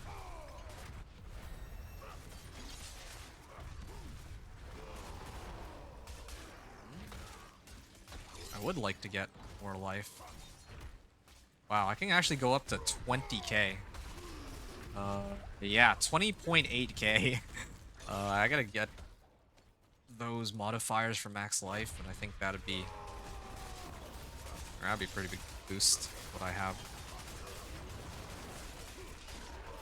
Maybe even more than if I were to use that sword, like the glyph, where if I use two-handed weapons, I get more damage. It's been a pleasure. Yeah, likewise. I'll probably be back again later tonight. I just don't know when. It'll probably be like... My plan for tonight is like whenever I free up in the evening. It'll probably be past midnight for me. I'm gonna try to focus on finishing pit 55, and then after pit 55, I want to actually work on the build guide for this video for season 9. And tomorrow it's gonna be a fresh start on the sorcerer. Whenever I'm able to get in on that.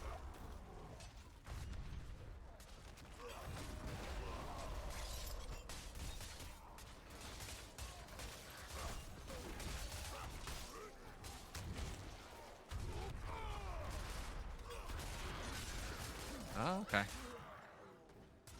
Here's another pack. I'm just waiting for this guy to come along. He has to, right? I'm glad that I have a source of unstoppable, but I hate how Hellbinder, like, if I don't have that, if I don't have a way to give myself unstoppable, then I'm just stuck. Like, there's nothing I can do. And I just realized I haven't really been hitting anything with my basic attack. Or even standing still, so. You're from Philadelphia? Okay, I see. That's cool.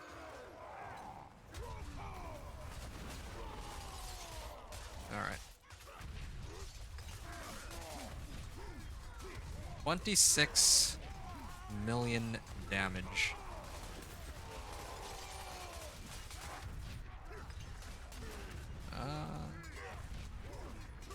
I really just stand still. If I stand still, I get substantially more damage from Inner Calm, so. Yep. My regular hits are like for like 6k damage. Not 6 million, just 6k. It's kind of funny. The discrepancy in my thorns versus my hits.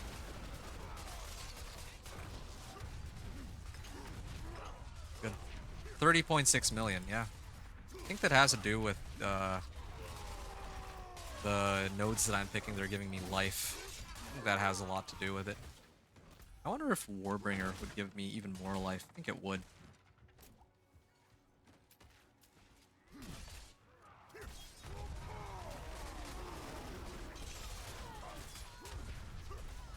$38.4 million.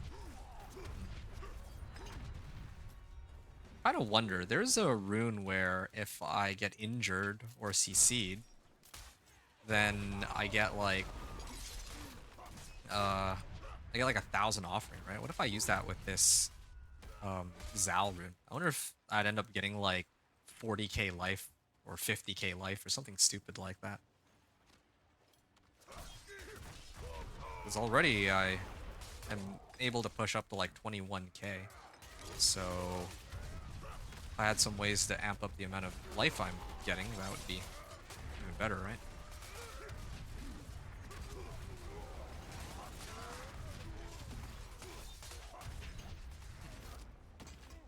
Artillery shrine.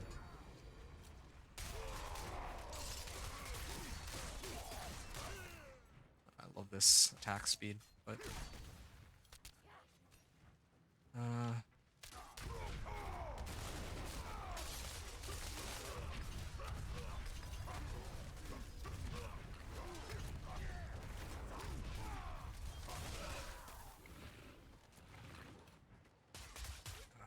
did I already grab the other shrine?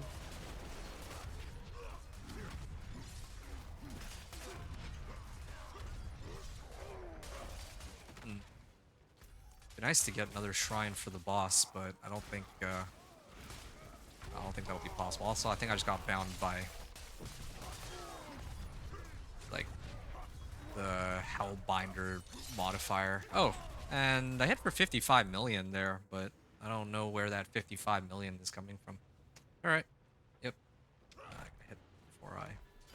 Oh, it's Scourge of the Land. Oh yeah, this guy I can. He has an attack where he breathes fire on me. If I tank that, I think. Yeah, this one. Yeah, he does a lot of damage to himself with that. Now I just need to go get challenging shout up, and I think. Just waiting here.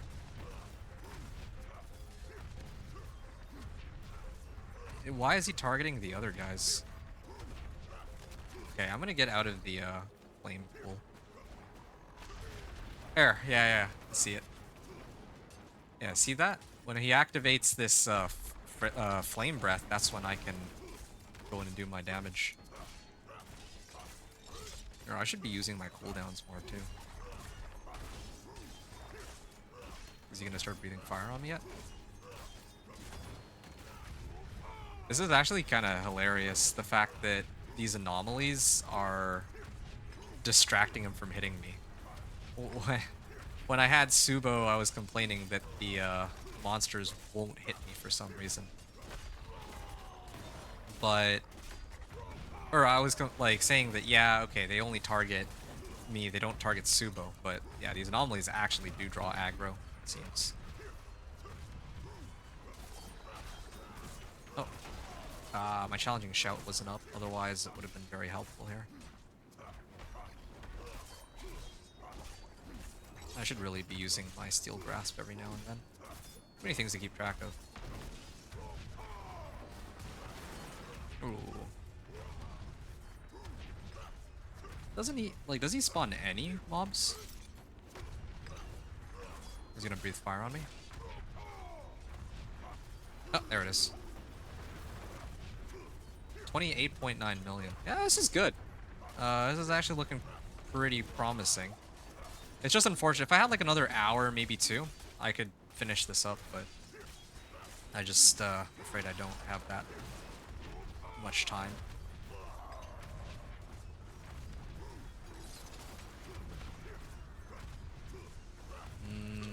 Yeah, I gotta stop standing in the pools. I'm like greedy for inner calm damage. That's why I'm deliberately standing in the flames, but yeah, there's a limit to how much I can do that. Oh, he also just spawned a whole bunch of ads finally. It only took like the entire fight. There. How come he's taking so much more damage now? Is it because he's like no longer... it's just because he's injured and it's only he's taking like a ton more damage or something? That was weird. I don't know where all that damage just came from out of the blue. Yeah. Alright, yeah, that was quite a bit better than I thought it would be. So that was 6 minutes, okay? 350, 50 clear, 6 minutes. Good. Right. 1 second. Oh, I just remembered too. I'm supposed to level this up, aren't I? Executioner glyph. Good. Now I can level some of my other glyphs. This would be the one to level because if I get this legendary bonus, I get 8% increased damage to elites. But I think I'd rather prioritize trying to level this one in case I get enough Paragon points to throw it on. Yeah, increased damage, 8% multiplicative from two-handed weapons. But I think that this is more important. I should be prioritizing getting this cluster here of nodes. More so than getting another glyph at this point. But, you know, I'm going to do it anyway, just so that I can, just so I can kind of show it as like rank 15. Yeah, I'll probably have to do another few pits, like when I come back next time, just to unlock these last 3 nodes. Not going to have any more life anywhere else. Yeah, and then the next board I pick up would have been Warbringer, and I'm sure that no, there is, yeah, there is 4% max life. Oh, there's 2 of them, 4% max life, 4% max life. So yeah, life is damage. That's the name of the game. As bizarre as it sounds. Okay, I'm really glad that from the looks of things, I may not actually need to. I may not need to, like, grind out rank 8 masterworking or any more of these powers after all. Yeah, you see players Dogwalk Season 9 Torment 4, man. Season 9 Torment 4. Well, I mean, is that with all of the items that they've spawned themselves on the PTR, or is that, like, they're doing what I'm doing, like, actually playing through the game and all that, right? Because, of course, yeah, they're gonna dogwalk it if they're just spawning themselves items. Anyway, folks, this is the very last thing I'm gonna do before I end the stream. Pit 55. I just want to test this and like while I have my Elixir's Incense up and see how well I do, how long I last. Yeah, but while I do this, I just wanted to say that it's been a blast. I see that there is an unusually high number of viewers. I don't know if that's just you know, YouTube bugging out, but if there's those of you who have tuned in and, you know, have been here for the last couple hours and really enjoy what I'm doing here with my Thorns Barbarian, then I do encourage you folks to you know, drop this stream a like and maybe check out my channel and subscribe, all the usual good stuff, because I'll be back again tomorrow. I'll be back again on Sunday. I'll be back again on Monday. Just non-stop grinding out on the PTR is my plan. So, yeah. Okay, from the looks of things... Ooh. Yeah, it's exactly as I suspected. I have the damage against these regular monsters, but I have a survivability issue. Yeah, I definitely have a survivability issue on fire and poison resist. But that's okay. Maybe I can figure that out a little later. At least this means that I don't need to invest some Paragon nodes in resistances. I can just focus on pumping up life. Yeah, look at that. This bar is doing pretty well. If I had like even a little bit more damage, that'd be great. But I think that's where max life is gonna come in. Yeah. If I even masterworked like my equipment to rank 8, that also could have worked. But oh well. Okay, I'm gonna stop here. Yeah, I'm gonna stop here because there's a few more adjustments I need to make before I try to take on the boss. Like, I think probably I'd finish this part with like maybe 8 minutes remaining, like killing the regular monsters, and then the boss fight will probably take like 10 minutes. So I think I'm just a little bit short. The Maxwell updated their DOK build 4 days ago for Season 8, I see. Oh yeah? What did they update it with? You may go buy Diablo 4 DLC tonight. Okay, yeah, dude, please do. I mean, the runes make like a huge difference for sure. Been since since players with crazy gear? I'm not sure what you mean there. See you tomorrow, man. I gotta get lunch, then head off to work. Weekend can't come fast enough. I hear you on that. Yeah, I mean, I have other things to take care of, but I want to finish this and then move on to my other characters, so I'm excited. But yeah, I'll see you either tomorrow or, I mean, I don't know if you'll be on later tonight, but I'll probably stream very briefly to wrap up the Torment 1 to 4 journey. Sorry I can't finish it here, but yeah, I do have to get going. All right, you get lunch, and yeah, good luck with your work. And Medivh, if you're still there, you have a good night. And yeah, Lee Burgess, I'll hopefully see you tomorrow too. So, okay, take care, everyone. Yeah, I'm gonna stop the recording here, and then I'll continue it momentarily. I hope the inn has something to warm me up. All right, I'm back now, and yeah, we're on the home stretch for this barbarian getting into Torment 4.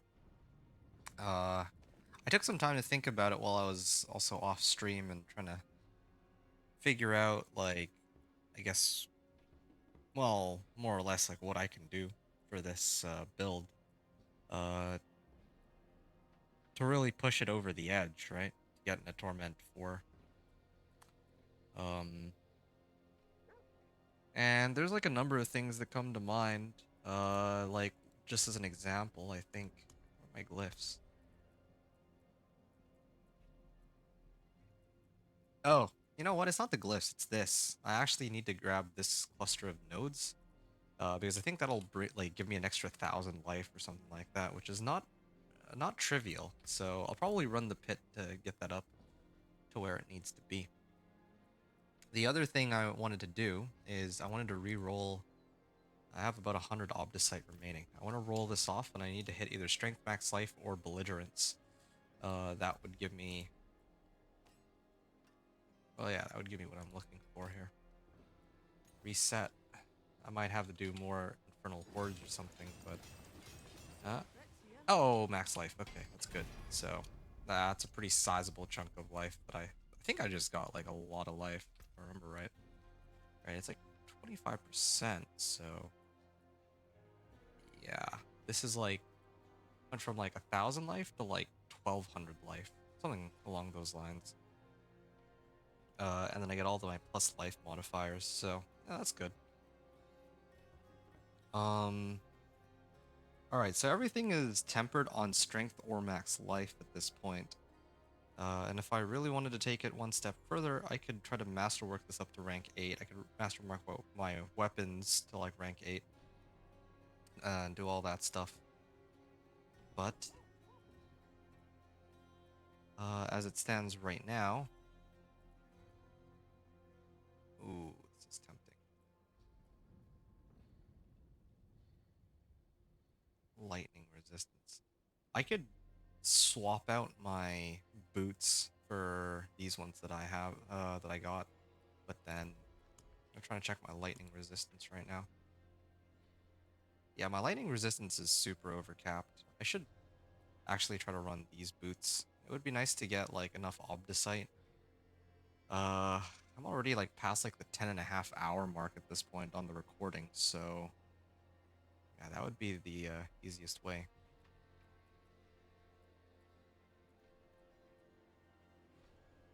Yeah. That'd be the easiest way to round out my resistances. But then again, I don't know if I really need to, so it's something to consider. Anyway, the very easiest way I would say that I can. I set to pit 45. I think pit 45 is okay here. All I'm gonna do is I'm just gonna run like a couple pit like 40s or pit 45s, and try to level, get a couple more Paragon points just so I can get this last batch of life modifiers. I think that's what I would need to do. I think that's highest priority. Now, I was thinking about where all my damage is coming from. It's actually Outburst, I think. Yeah, it's the second half of Outburst where I gain Thorns for every 40 bonus max life I have. I think that's what is causing me to do, like, ridiculous amounts of damage. My Thorns at, like, 10,000, or it's like 10.2k or something. Whenever I have... Well, I mean, that's all because of that, Outburst. Like, the reason why my Thorns has gone all the way up from like 10k to like 50k, I think. I mean, aside from all the adjustments I made to my gear, but it's also partially because I've been leveling up my. I've been increasing my life as I've been going along. That's where it's coming from, and that in turn boosts Outburst. Hey, Lawless. When's the new season? I haven't been keeping up. Oh, that's easy enough to answer. It's scheduled to be released, like, barring any delays or technical issues, right? It is slated to be released on July the 1st. So, yeah. If you're looking to play the new season, yeah, it'll be out in probably around 30 days, really. Yeah, this PTR ends on Tuesday, though. So that's why I'm like non-stop playing Diablo 4. I need to I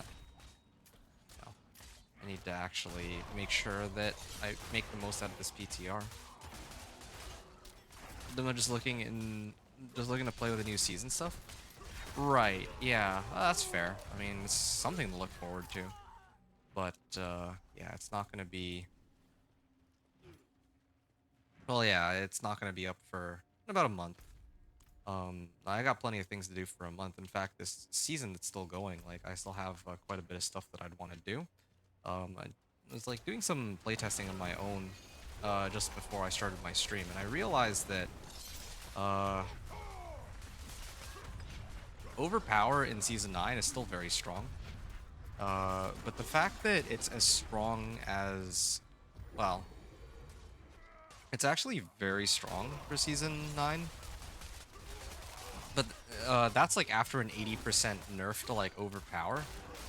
So that kind of gets me thinking that, yeah, I should probably revisit my Companion Druid on live servers and try to see how far I can take it. I mean, I also have my Sorcerer and all that. I've talked about that before, but yeah, it makes sense, but I won't be on when the season launches. Oh, I see what you're saying. So you're excited to play with the new season stuff, but you just won't be around when it like when they actually do the launch. Okay, well, yeah, I'm not sure what to tell you, mate. I guess just whenever you're available, like, hop on and play, I guess. Yeah. I don't know. I think next season's gonna be kinda interesting. Well, I think that the changes made to Nightmare. Yeah, I would say that, like, it's starting to grow on me a little bit. First, I was very like, I felt like Nightmare Dungeons are just not really doing anything exciting for Nightmare Dungeons. I still think that, yeah, at their core, Nightmare Dungeons are largely the same. But I think the thing that kind of makes Nightmare Dungeons kind of cool now is that they allow you to choose what you'll get rewarded from Nightmare Dungeons, which I think is a really good change. Uh, yeah, I think that's like one good call that they've made to make it so that you can actually choose your rewards. That's fun. But the other like I think more importantly, I feel like next season is gonna be tougher.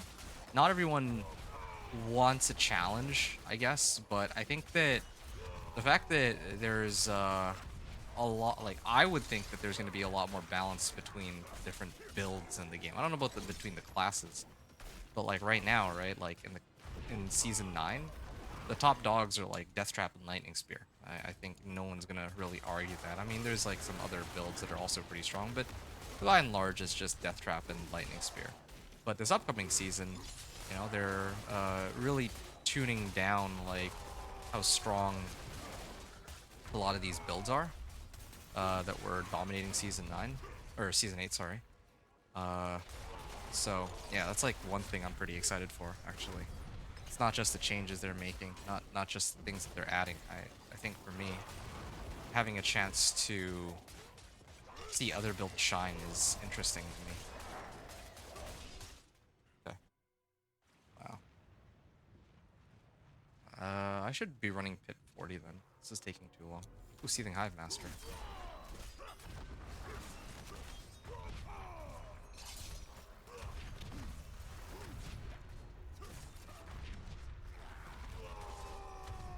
Yeah, I should really have this if... I can actually kill him pretty quickly.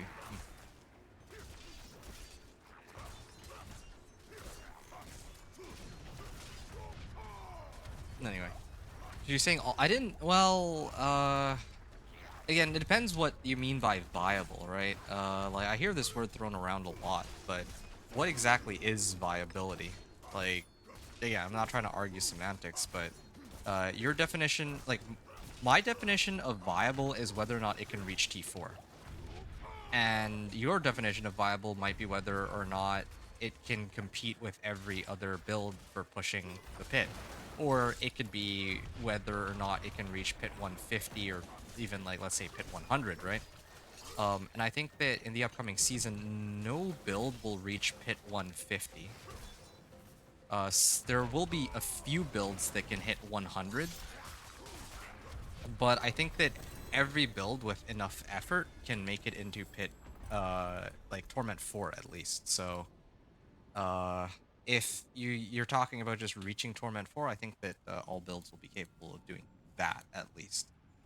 Is sort of how I feel. Yeah, I should do this one. Oh yeah, I'm mainly just doing this for the Paragon nodes. There. I need to run one more of these. Like, I need to go one more pit 40, I guess. So, yeah, you're asking me if I'm saying that all builds will be viable. What I'm saying is that the, I guess, power gap between builds shouldn't be as bad as in season 8, let alone season 7. I think that all the builds will have a chance to shine. Your version of viable is I can min-max and pit push with builds that are an S tier. Pit push. Okay, but like, what's the benchmark, right? Like, the benchmark of, like, when you say pit push, which pit tier are you talking about? Like, are you talking about like pushing pit 55 to unlock Torment 4, or are you talking about like pushing pit like 75? Because obviously, like, there's gonna be some builds that are gonna be able to do like pit 90 or even like pit 95, right? And in fact, like, dots, like Incinerate or Poison, there's like a unique jewel where that allows you to scale your damage infinitely. So I think a lot of dot builds are going to be like top dog next season, right? But if you're talking about like, okay, like I want my build to be able to push pit 70, then yes, I think that just about past 55, obviously. Okay, so see, you say obviously, but no, there's some people who really are okay just being able to clear like Torment 2 or Torment 3, right? That's why I'm Season 8. There are some builds that can't push past 55. Uh, might I ask which builds? Because I don't know of any builds that I would like. There are some builds that are going to take longer, right? Like Dance of Knives took me like 16 hours. Like, okay, sure, but by and large, I don't know of a single build that wouldn't be able to make it in Torment 4. Maybe a hot take, but that's why I'm like I'm so adamant about like what's the like for me it's pretty obvious that any build can, or pretty much any build should be able to make it in Torment 4 unless like I'm crazy. But anyway, that's besides the point though. I'll tell you, like, here's the thing, Lawless. Uh, like, a lot of the builds in like S plus tier right now are being like, a lot of the builds that can push like pit 110 right now are getting brought down to like, let's say like pit 90. Okay. And then there's a lot of, let's say like basic skills. They really want basic skills to have a use.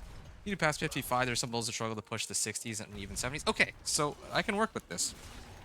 So, yes, there's a lot of builds that are being pushed up. Not every build. It's not going to be the case that, oh, every single build will be able to like clear like pit 70. I'm not going to guarantee that. I don't know every single build. But as an example, let's say basic skills, right? Basic skills, as you know, have been neglected since the release of Diablo 4. The reason why they're neglected is because when Diablo 4 launched, the intention was that basic skills are like a placeholder, or not a placeholder, but like they're kind of like a resource generator. Like think Necro, how you would use your basic skills to generate essence, and then you use your essence to use your core skills.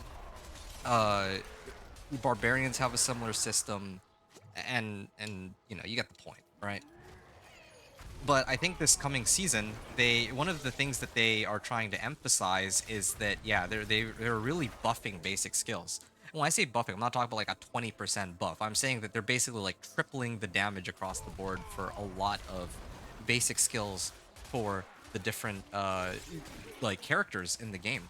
So so like tying this into your question, um there's some builds that have received some love, but it's not like every single build has received a buff of some kind, right? Like as an example, Blizzard is a build that I struggle quite a bit with, like just base Blizzard without ice spikes. As soon as I put on ice spikes, suddenly the build is like 10 times, like Blizzard is 10 times stronger, right? um but before I get ice spikes, just like plain Blizzard is pretty trashy in comparison, and that is something that hasn't changed with the release of this new season. They haven't really released any changes for Blizzard, right? So, um, I do hope that answers your question. I feel like that's a good enough, like that adequately. Like, is there a specific build that you're curious about? Let me ask that actually. I think that by and large I've answered your question as well as I could. Yeah, I'm glad that we had this discussion, by the way, because yeah, like it's nice to get a feel for what you consider to be viability, because you know it's exactly like I said. Like some people think Torment 1 is what they would consider is it viable, but for you, it's very obvious that you'd like to push for something like Pit 70, right? Um, yeah, like Pit 55 is like fair enough. Like for it's like obvious, but yeah, if you're talking about like pushing Pit 70 and Pit 75, yeah, there's gonna be. I think that next season is gonna be even better for balance, I guess. Well, I don't know. It's a little complicated because even like last season, they made it more difficult than in like season 7, right? So anyway, I understand that it took 6 seasons before they did anything about Mini Necro. So I understand I'm not getting on you. Oh no. I didn't get that. I didn't get that impression at all. So no worries. I mean I appreciate you checking with me. But yeah, the thought did not even cross my mind that you're like getting up on my case, right? Not at all. I mean, I appreciate that, you know, you're trying to be considerate of that, but yeah, no, I get that having like what I consider to be a perfectly civil and healthy discussion. I'm just trying to like wrap my head around, I guess, the I'm just trying to figure out how best to answer it, right? Because I don't want to, on one hand, be like, oh yeah, uh, like yeah, they've done a lot in the game, and now they've made a lot more builds viable. Or oh, hold on a second, I'm supposed to upgrade my glyph. I'm gonna do. I think this one's more important, actually. Mm, this one would be the best one to max out.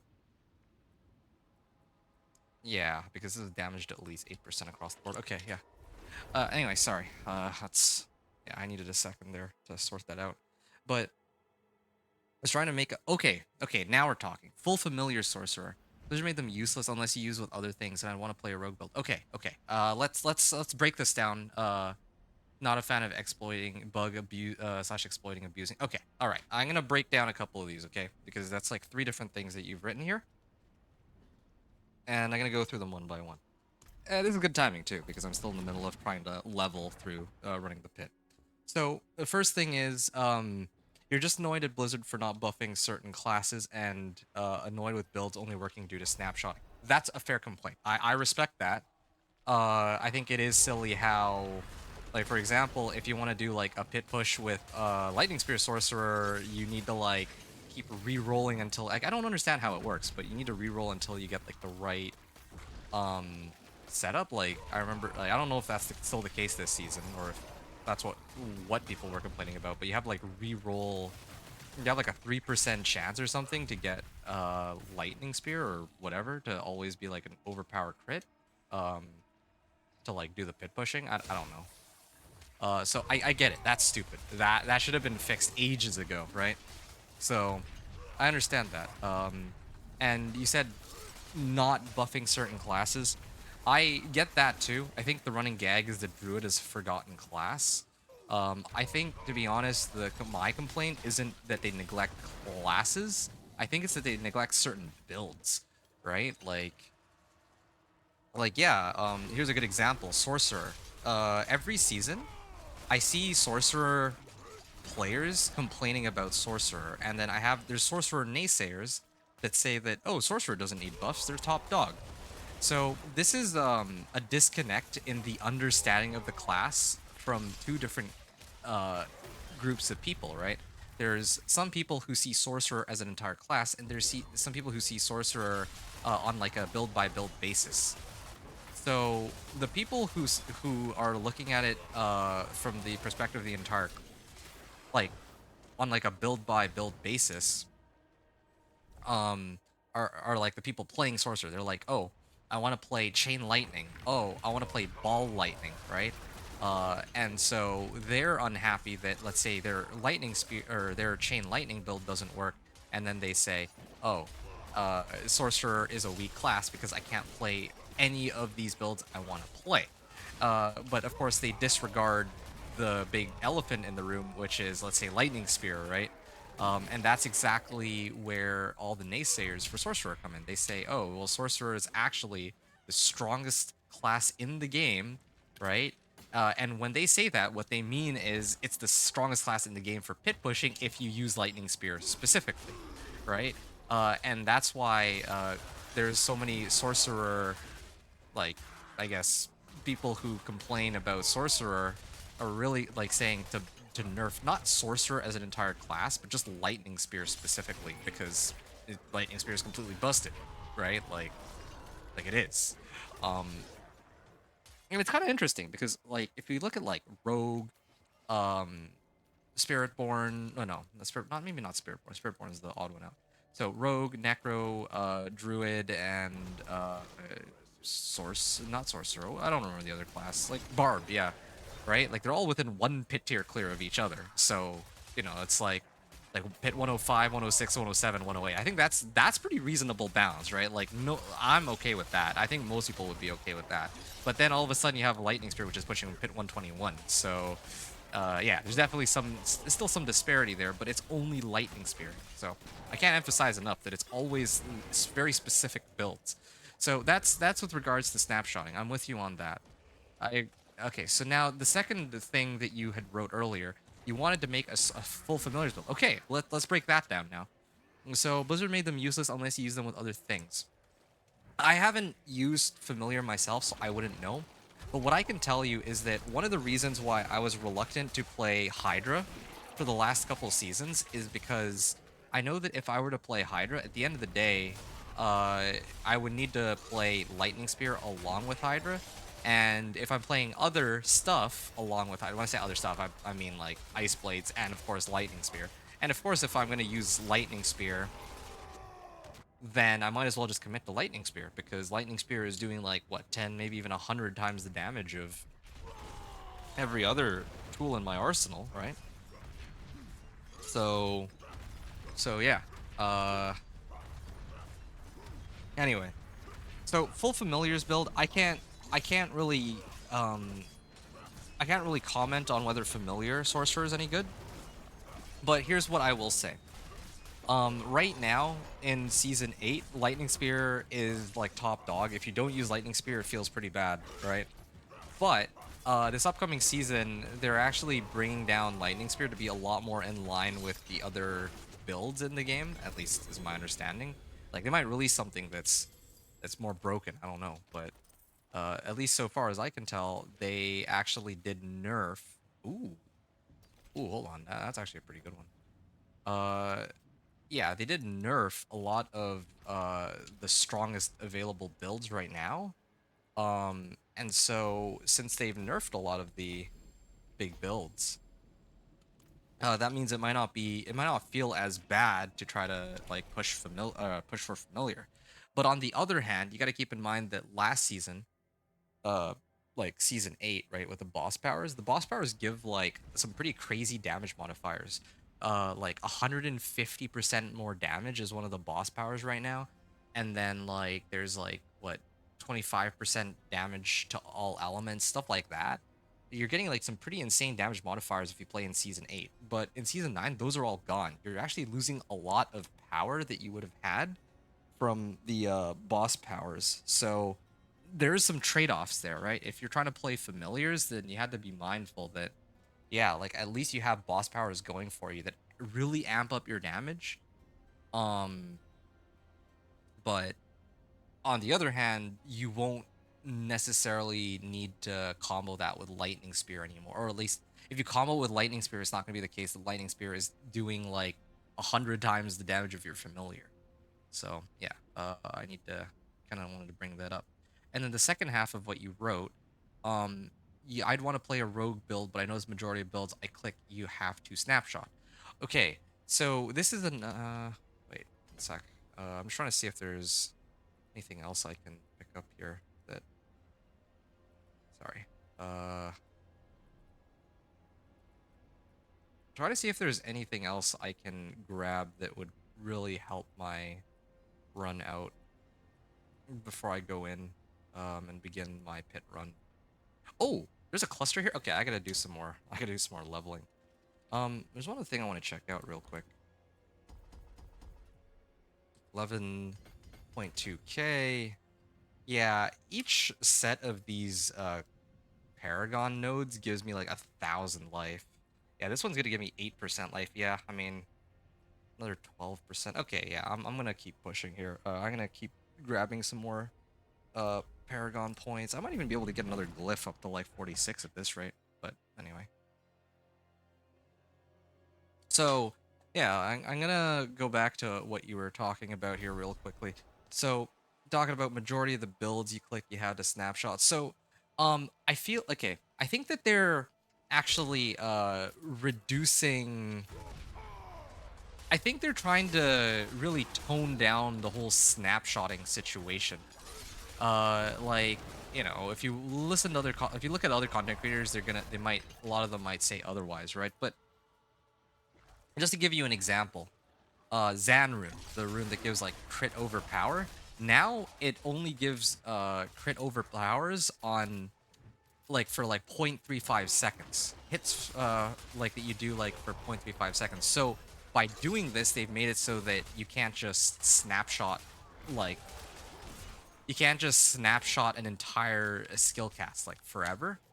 And then I'm like thinking, oh yeah, Dance of Knives Rogue. So Dance of Knives Rogue, another thing that they did is that normally you would do Dance of Knives Rogue with concealment, or sorry, other way around. You do Cold Imbuement, then you do Concealment, and then you do Dance of Knives.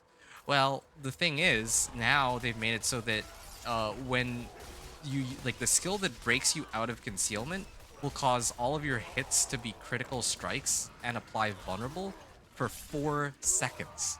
So rather than your next skill cast, right? Like previously it was just your next skill cast because when the skill was first conceived, there was no Dance of Knives. So the idea was you would maybe throw like a penetrating shot or flurry, and there you go. That's where you use up the skill. But now, but now, like the way they've reworked it, it makes it so that you can use it for like multiple flurries. You can use it for multiple like penetrating shot or whatever. But on the other hand, Dance of Knives, you can no longer like snapshot your crit strike and vulnerable for the entire duration of your Dance of Knives. That's one of the changes they made this season. So that part of it, like that part of snapshotting, they're really trying to dial that back down. I don't know about like other exploits or other ways to consistently get like some damage effect to go off though. I think those are things they're really trying to crack down on. That's the vibe I'm getting, but you know, maybe one or two will slip down the cracks, but at least as far as I can tell, they're going the right direction. Okay? I can't promise that you're going to be like super satisfied with it, but at least as far as I can tell, like I just see a lot of W's in the patch notes.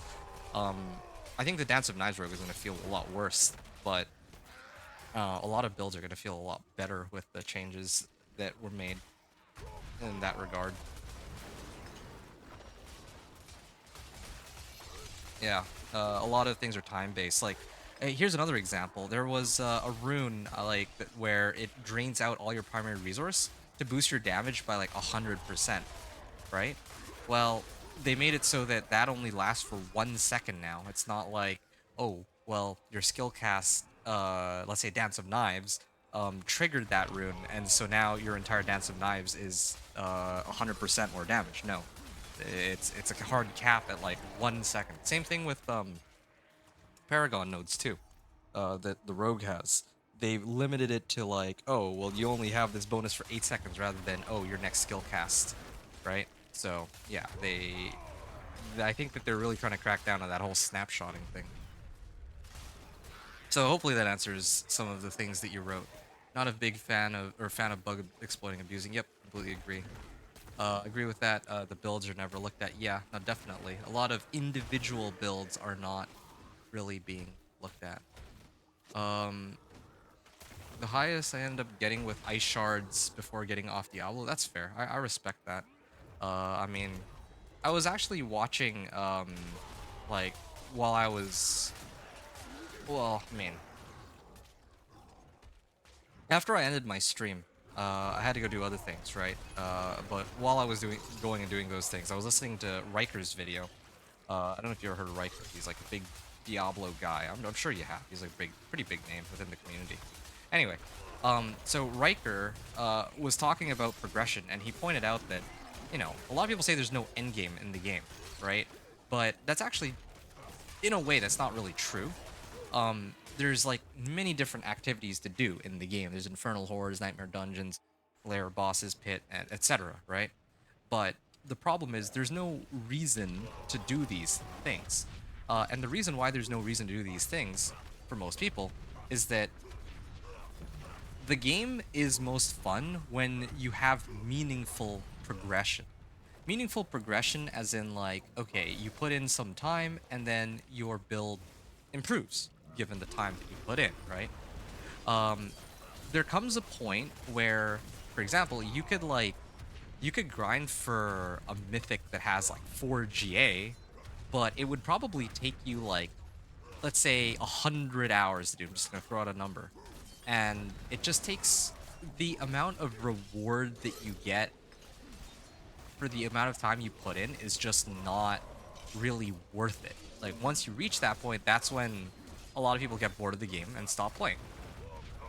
And it's true. I agree with that, right? Like I think that a lot of people who play will be perfectly okay grinding for like hours on end and the first like look at I mean, like, yeah, when you're grinding out from like Paragon 1 all the way to Paragon 200, yeah, you're gonna be more than willing to like grind the game out during those levels because you're constantly getting like buffs to your character. That's a given. But what happens when all your glyphs are like 100?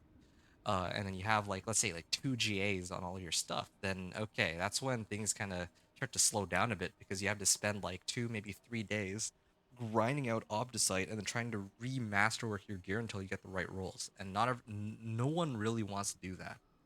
So yeah, I I hear you. I hear you about ice shards. Like you stop at 65. Fair enough. I would probably do the same. Although I don't know if you end up abusing the crit overpower like Banished Lord's Talisman because I remember clearing pit 55 without overpower, but then as soon as I put on overpower I suddenly got like 6 times the amount of damage. Right, that had to be fixed too this upcoming season. I'm glad that they're nerfing it by like 80%, but to be honest I think it's still, this is going to be a hot take, but I think overpower might still be too strong. um Yeah. Yeah, I'm not gonna discuss that right now, but I went like on Eternal Realm just before I started the stream. I was like testing my druid and I realized that yeah, if I overpower, my overpower is hitting for sorry. My regular hits are hitting for like 20 to 30 million. As soon as I get like a crit overpower, suddenly I'm hitting for 100, maybe even 120 million. My overpower is still giving me 4 times the amount of damage I had without it. So, kind of, and that's on a build that doesn't really do overpower normally. So I'm sort of like, okay, now imagine a build that does do overpower or like does build for overpower, right? Like, yeah, there's definitely some weirdness going on there, but yeah. A lot of my builds I base it off the build. I don't base it off of seasonal powers. Look, I respect that. That's good. Um, yeah, I can understand why. You'll be pleased to know that this in this upcoming season, okay? Um, the way the seasonal powers works, they're not just giving you more damage, right? What they give are like these I'll call them utility effects. So like, you know, this one will give you a barrier. Uh, I'll like let's pretend this. Let's not talk about Jagged Bramble for a second. And then this one applies vulnerable, right?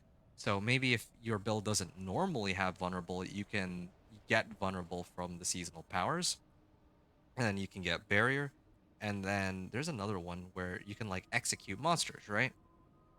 These don't really like cause your build to do 100 times more damage. It's just a nice add-on right now. So I think that's one of the interesting things about this season. They're not trying to amp up your damage numbers. The powers they're giving you are meant to give you more effects that you might not normally have access to. Yeah, here's another one. I'd love to maybe like build like fortify on my sorcerer and yeah, or something. And then the other thing Lala said, I don't know if you're still here hanging out, if I've talked you to death, but I'm gonna assume you're still here. Said that okay, yeah, you're still here. You said that you're glad they're fixing it, but Blizzard should have fixed this when it became a big problem. Okay, hold on a second. Let me take care of my equipment first. Ooh, what's, hold on. I gotta upgrade this first of all. And Tusk Helm. Oh, this is a good roll too. Attack speed while berserking. Too bad it's not GA on life. I would have actually considered using this. Yeah, maybe. Alright. I'm gonna salvage all this. I'm gonna salvage all this and then I'm gonna go into the next pit. Because I think I'm still missing a couple Paragon points from being able to do what I need to do. Here. So that's 2. Where's my life? Okay, yeah, here it is. I still need another 1 or 2 pits. And then maybe I do another 1 or 2 pits after that just to get my other glyph to 46. I don't know. I'll see. It seems like overkill, but at least I have a good idea as to what I need to do to get this build in a state where I can handle pit 55. I'm with you, fam. Okay, so the comment that Lawless made, which I think I agree with here, you're glad they're fixing it, but Blizzard should have fixed this when it became a big problem. Like, I guess when it first became a problem. This has been a problem from season 3, in my opinion. Yeah. And the exploit I've been seeing is health exploits and damage exploits. Okay, yeah, I hate to say it, but I like normally I try to give them benefit of the doubt. I try to take things with a grain of salt. I actually am 100% in agreement with you. I can't really defend them on this one. Like yeah, I think a prime example is Cataclysm Druid. I could yeah, like Cataclysm Druid should not exist. I don't know, like yeah, Cataclysm Druid should just like that. Okay, Cataclysm Druid is fine. Okay, let me fix what I said there. Cataclysm Druid is fine, but the way it was in season 7, like it just should never have been like that to begin with. And same thing with like, well, there's like a number of cases where this whole like snapshotting thing is like an issue, right? Dance of Knives, to be honest, like I know a lot of people love the Dance of Knives playstyle, but it should never have been that strong. Not even that strong, but the fact that you could like get like crit and vulnerable on every single hit for the entire duration of Dance of Knives was kind of nutty. Like I don't understand. Like it just doesn't make much sense. I think. But you know what? That's that's a separate discussion. Like I'll just focus on like the exploits. Like when it was first discovered that you could like stack like, and I think it was like season 3, right? People discovered that you could there's like some aspects where you could just retain damage modifiers if you like have like a higher roll and then you switch it out when you already have a different item slot that has that aspect already. Bugs like that should be like patched immediately as soon as they're discovered.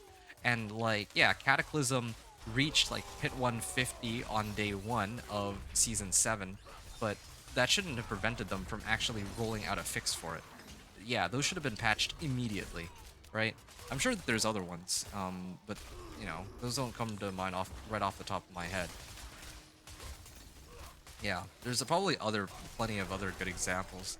Snapshot exploit, health exploit.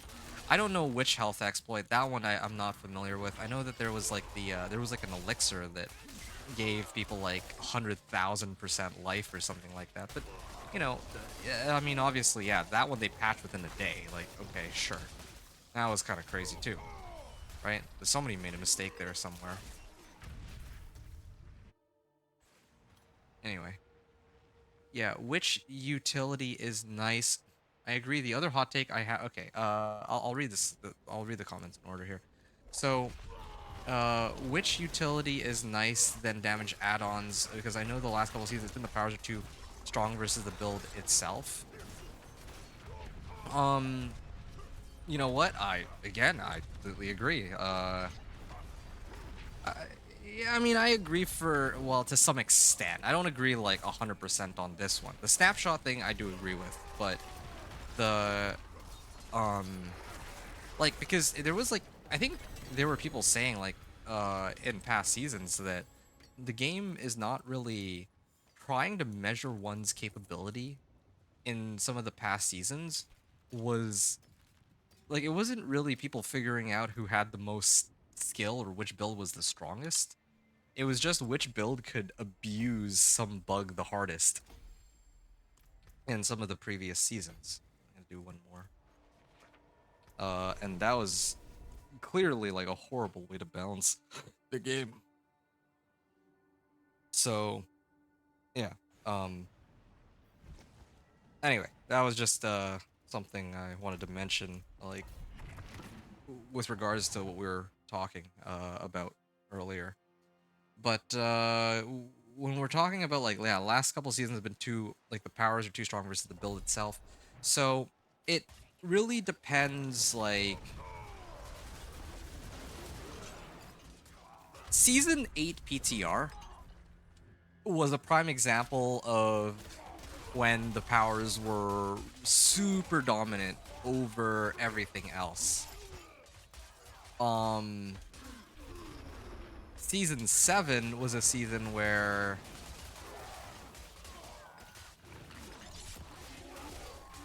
the powers themselves weren't doing like way more damage than the skills you use, but the effects that they were giving were like insane.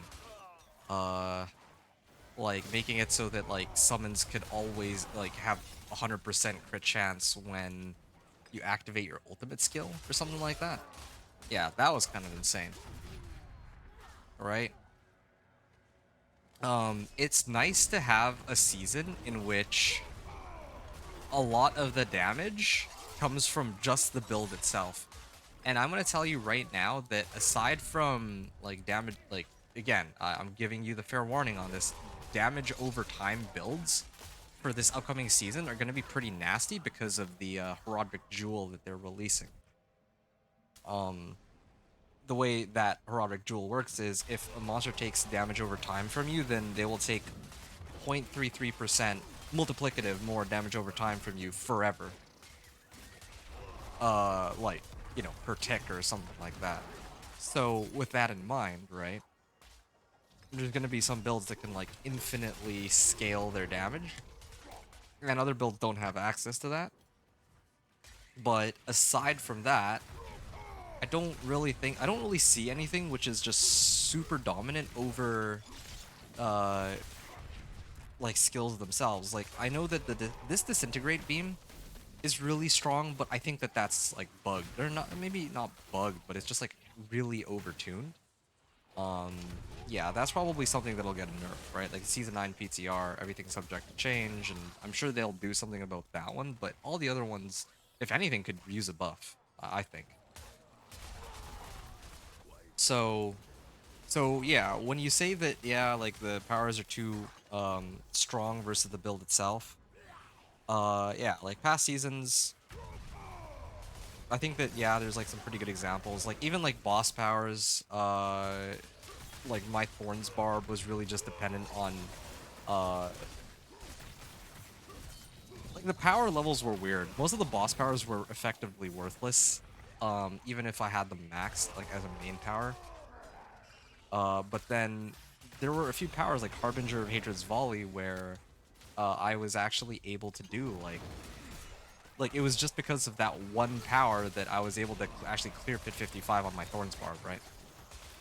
So I completely understand what you mean. Like there's some seasons and some powers that are just ridiculously strong. Varshan's I think Varshan's as a modifier power was also really broken last season until they actually patched it. So yeah, there's been like a few good examples of that. Um, so yeah, this season, I guess you'll be pleased. No, not everyone's gonna be happy about this, myself included. Like I actually like seeing higher damage numbers, but you'll be pleased to know that yeah, like I think this season is gonna be a season in which the majority of your damage at least comes just from your build, and then the powers themselves are giving you utility that you might not normally have access to. Status effects like Fear, or uh, you know, Barrier, Fortify, Execute Vulnerable, and I mean, I'm sure I can find other examples, but you get the idea. So that's what next season is gonna bring for you. You strike me as the type of person who would actually enjoy that a lot more than most other people, so that might be something for you to look forward to. Okay. Uh, uh, it's like almost maxed. All right.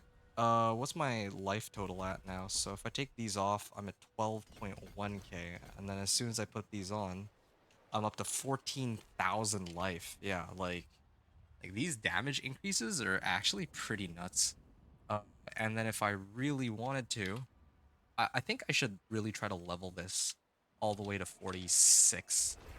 just for good measure. I don't want to go into Pit 55 and then find out that I can't deal with the boss because I'm short like a little bit of damage. Or worse yet, like I roll like a bad boss, like, oh, I don't know, Chief Marauder, and then I struggle a lot to kill him because it's like a single target. I'd rather like clear Pit 55 on the first try no matter what.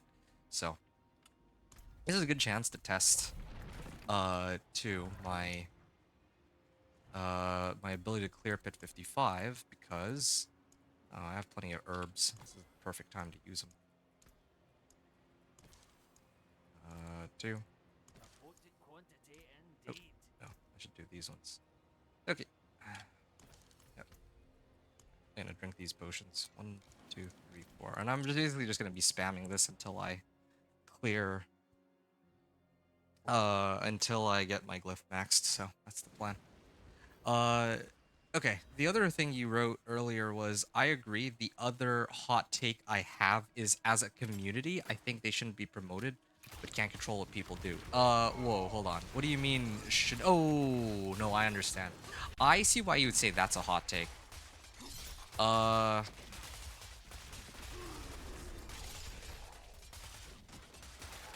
I'm not like, oh, hold on. These guys are taking a while to die. See, there's another power that also breaks barrier, right? Like, that would be a very useful one here that's like, again, it doesn't boost damage, but it would be very helpful.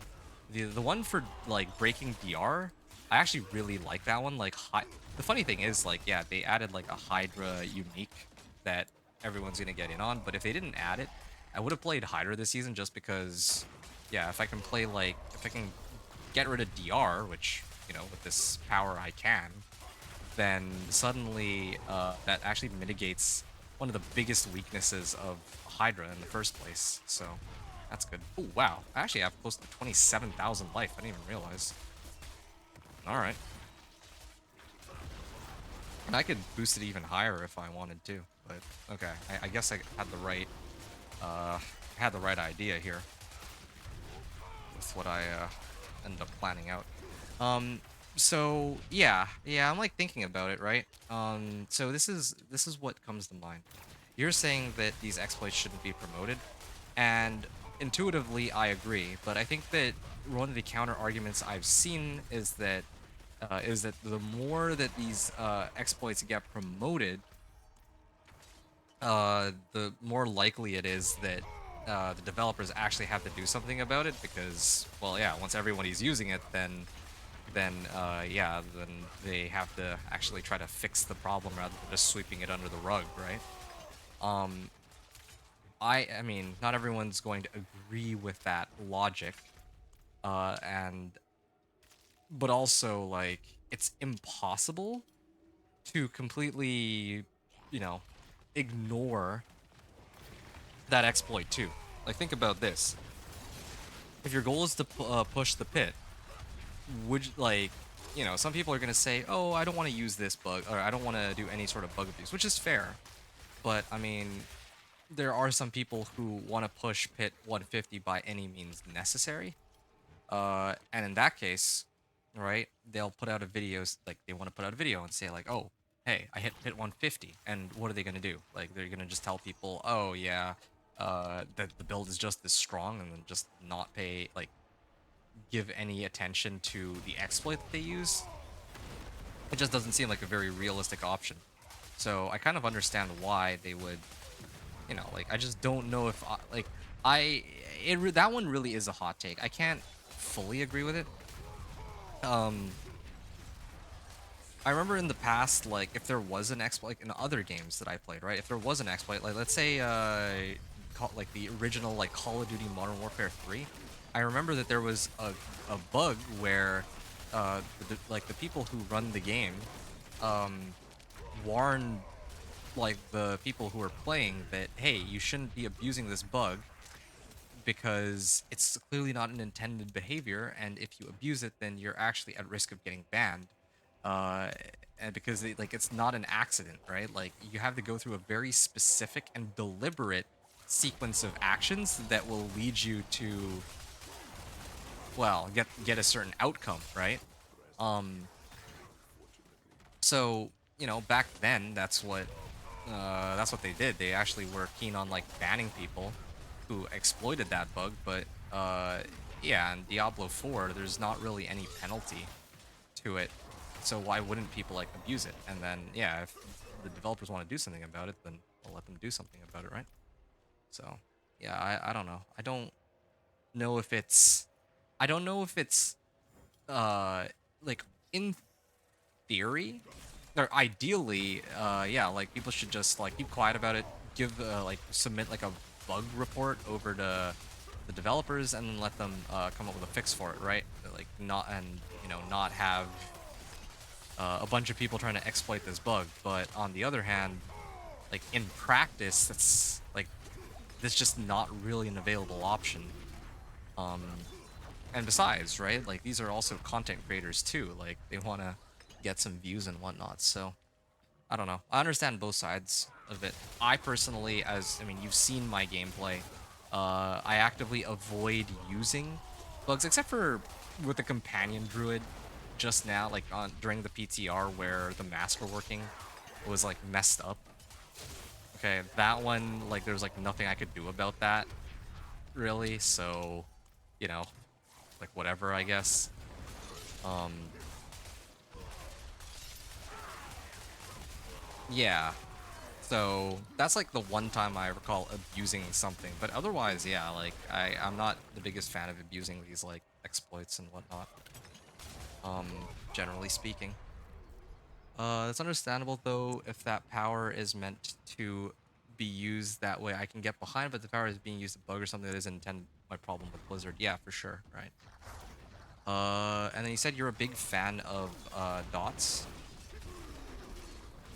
Uh, of course, it's no lies. Blight used to be my go-to build before they made it terrible. I don't know. I mean, I haven't played enough Blight, so I'm not actually super familiar with it.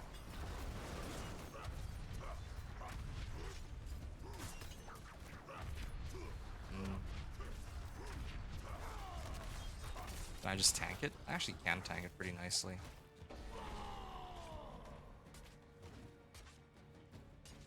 Whoa. Am I seeing this right? My. Okay, well, this is, I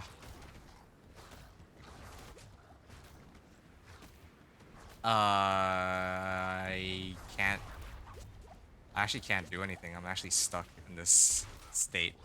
I don't know how I ended up in this state, but... I... Yeah, I have no idea what sequence of events led me here, but I can not move from this current position. I can't activate any of my skills aside from the skills that specifically aside from the skills that are like can be cast while moving. Okay, well, I would report that bug. I just don't know how I got that. As a game developer, you shouldn't wait until your community is abusing something, but again, that's my take. That's true. I completely agree with that, yes. I mean, that's why I enjoy WoW, though I've seen the developers say that you bug abuse or something and not intend the game, then you will be penalized. Yeah. Are you on PTR? Hey, Infinite X. No, I'm on PTR. I'm gonna be on PTR for the next week until Tuesday, like when the PTR ends. Yeah. Why is that? Sorry. Like if you're looking for like some assistance, I wouldn't be able to help you. Sorry to say. My focus is on prepping all these guides for when and gameplay for when the season 9 actually begins. So I can't. I'm not on live server, and I won't be on live server for another week. But you pretty much do a disclaimer saying it's not intended. Yeah, definitely agree that their communication could use some work too. Yeah, I wish I could. Like the thing is, I'm not normally keen on like agreeing to everything somebody says. Like I'm not just a yes person. I don't like to just be the yes man, but yeah, everything you're saying, yeah, I do agree. I feel the same way. It's just that I know, like, how things should be is just not how they're going to ever be in practice, right? Like, I completely agree with you that, yeah, the developers should be a lot more proactive about fixing the problems. And if they can't fix the problem, then they should at least tell people that something is like an exploit and shouldn't be abused. Maybe even, penalize people for it if it's like something like really egregious. But I think that I don't know if I'd go as far as penalizing people for Diablo 4 though, just because like what's the worst case scenario if somebody exploits a bug, right? I guess dupes are kind of annoying, but at the end of the day, it's not like if you were like abuse something in, let's say, League of Legends, it would be obviously a lot worse because there's other, it's like a PvP game. But here, if you're just going up against like regular random AI monsters, then I don't think anyone really cares. So yeah. They nerfed Shadow Blight to where Dot isn't playable for Necro anymore, in my opinion. What did they do? What did they do for Shadow Blight? Infinite Axe, you said WoW gotcha. WoW, like, what's WoW about that? The thing is, like, I mean, one of the issues is, I mean, I had to like uninstall, like, to make room, for like recording gameplay and, PTR. I had to even uninstall live server. So even if I wanted to play live server right now, I can't. Like, I just don't have enough. I just don't have it installed right now. I won't have it installed until Tuesday when the PTR is over. So something to keep in mind.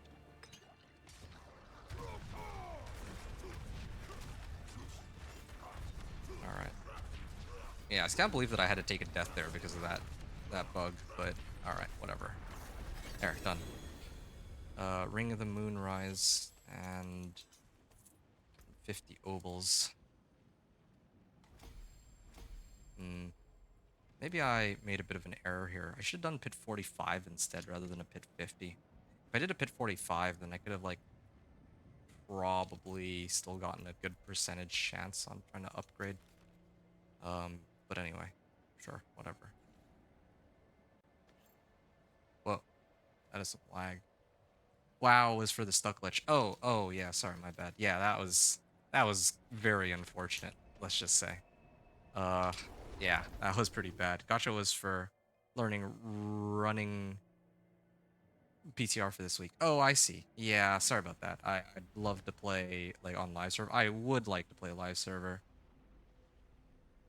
Uh I mean, the thing is, Infinite Act. Oh, how are you doing, by the way? I haven't had a chance to chat with you, I don't think, Piece of skill you need throughout to this week. start and I have seen you on. Like, I saw you on.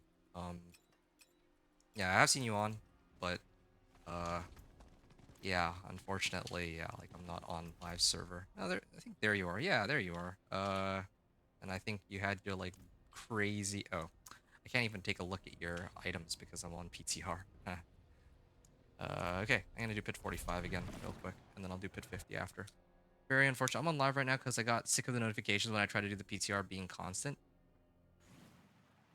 Sorry, you got sick of the notifications? Like, what notifications?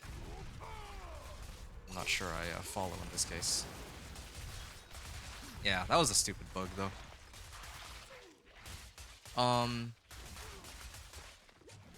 Lawless, you were saying, I mean, Blizzard could...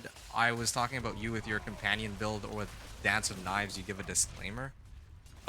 Yeah, that's true. I did give a disclaimer. Like, I talked about, like, okay, well, the masterworking does look like this. But, I mean, the build is, I mean, it still functions fine, right? Like, without it. And then, same with the Dance of Knives, bro. Well, but the thing is, like, I'm not gonna, yeah. Anyway, I'm not, I get what you mean. Yeah, I get what you mean. I mean, I don't always give a disclaimer is what I'm trying to get at. I'm not gonna be like, oh yeah, yo, this Dance of Knives rogue, I have to use snapshotting. Like, I don't think that that's a thing that, people ever really, like, I have this discussion with you, but I don't think I've ever needed to have it with anyone else, But, yeah, the other part of it you were talking about, he said, I still think it kills a community. If the whole community is using something not intended, then why would people play Diablo 4? And yeah, again, I actually fully agree. Like, uh, yeah, like if the game is centered around bug abuse, then you know what was the point of playing the game, right? Um, and like you know what? I think the best example is actually season 6. I think season 6 is a prime example of like how do I even describe season 6, right? You know season 6. Like season of Spiritborn. Yeah, that was a very ridiculous season. There's no I like the weird thing is that season was actually a lot of fun aside from the fact that you couldn't play anything except for Spiritborn. Because, you know, like all the other classes were actually like very close to each other in terms of power, right? It was just Spiritborn that was the one very egregious exception. Um and yeah, like that's something that should have been patched like immediately, like right away. Like it made no sense that a Spiritborn could do like 11 trillion damage and then other builds could barely scrape by like 100 billion. Not that those numbers really mean anything. It's they stop meaning anything at some point. Once I hear the word billion, my brain just checks out. So, yeah, I agree with you. Like there's just some things that, you know, don't make sense for like for them to still be in the game. Um, yeah, like Spiritborn, like I said, and what are some of the other ones?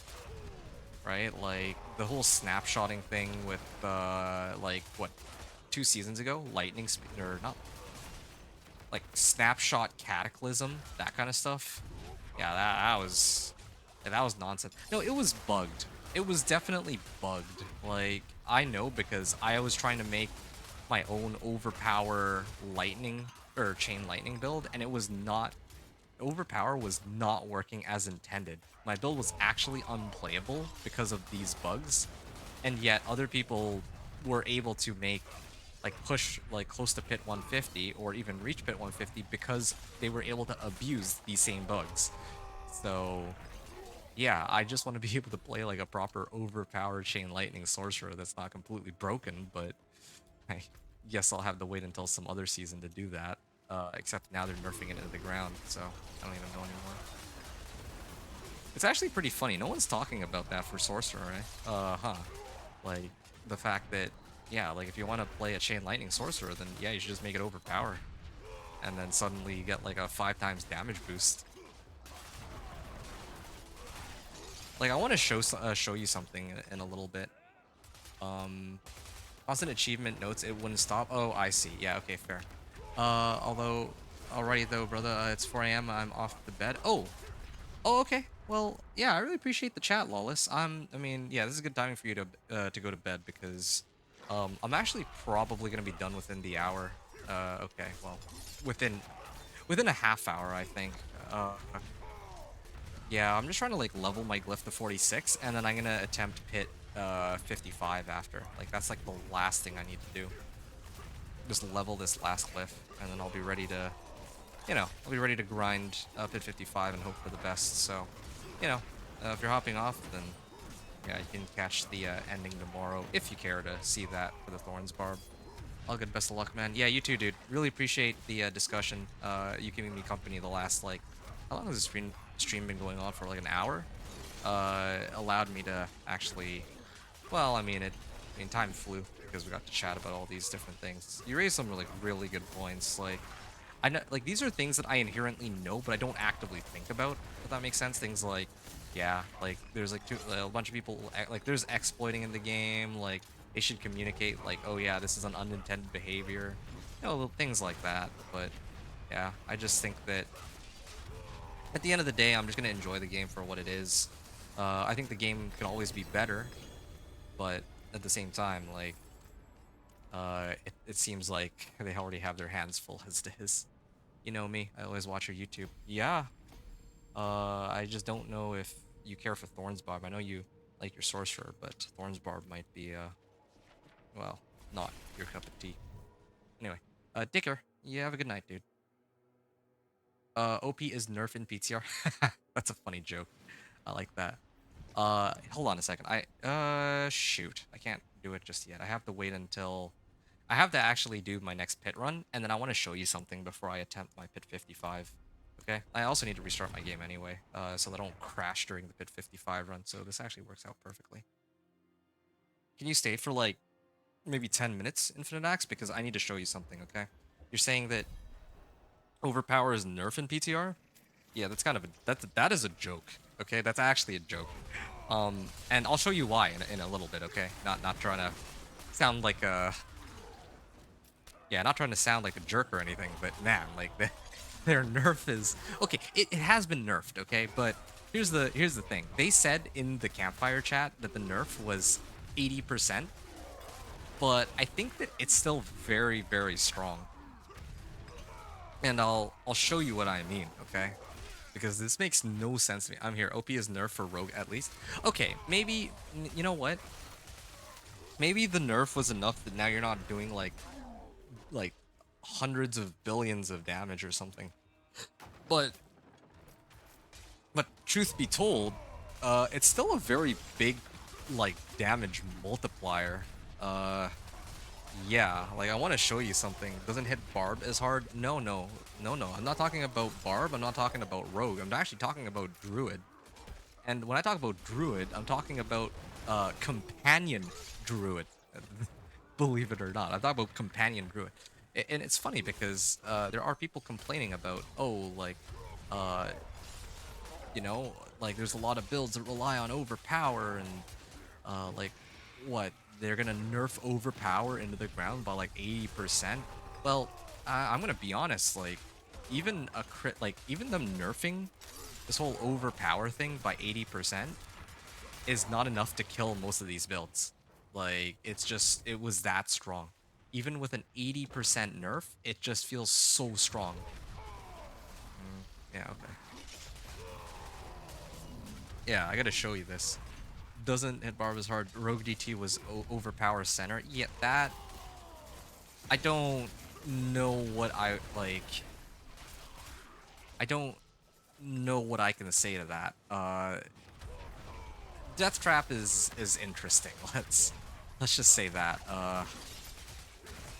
I haven't played Death Trap, so I wouldn't know, but I mean, yeah, the fact that... Well, yeah, it's like flavor of the season for a reason, right? Like, just look at it. They clearly had to do something about Death Trap, or at least the overpower part of Death Trap.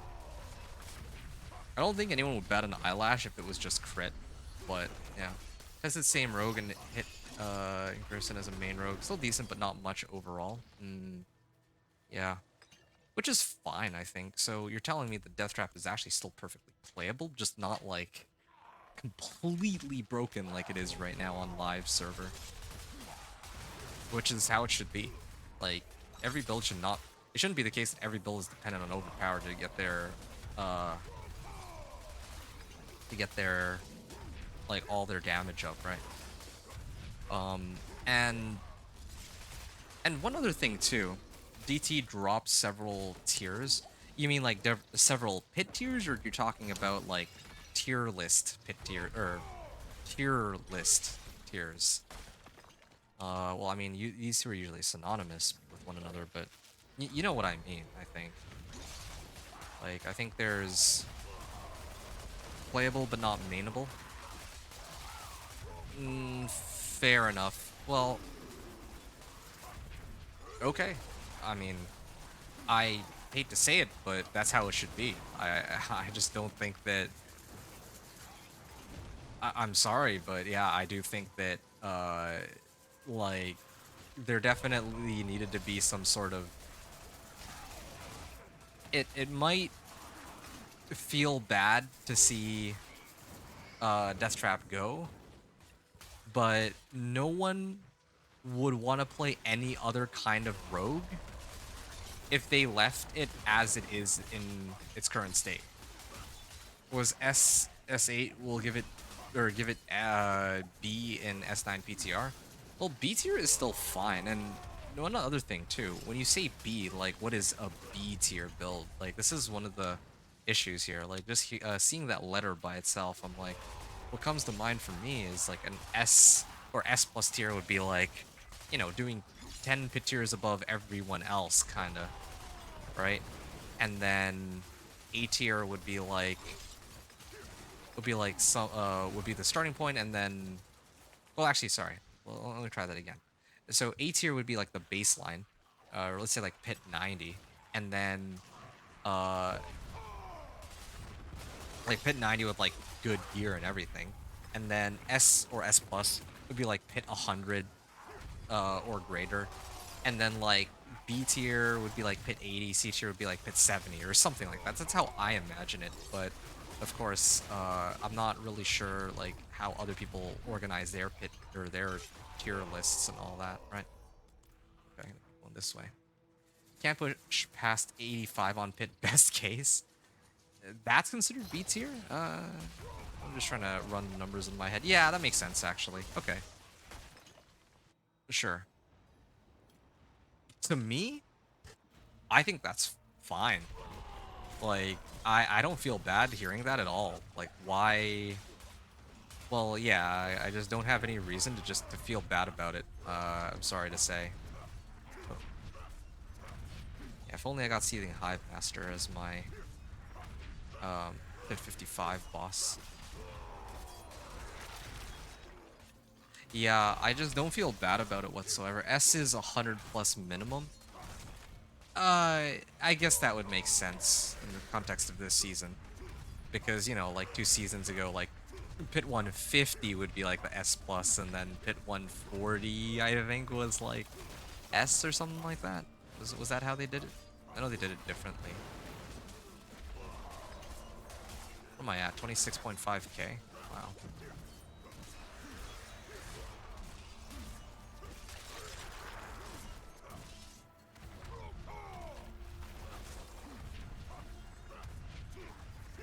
Yeah, I hate this.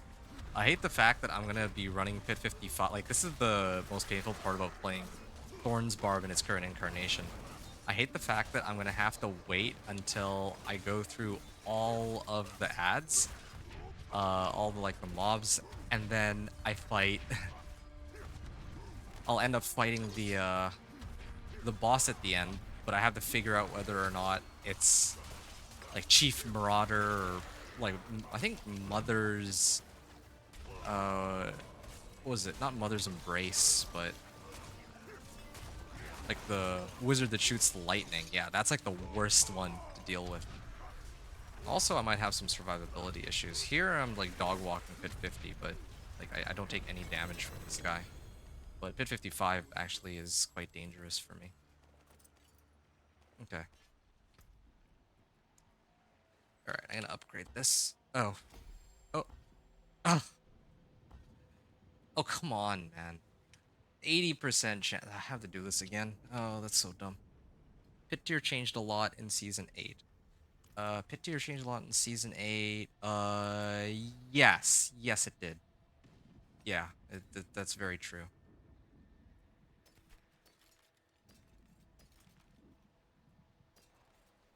I can't believe it. I actually failed twice on a 70% chance. 80% chance, actually. I failed on an 80 and then I failed on a 70.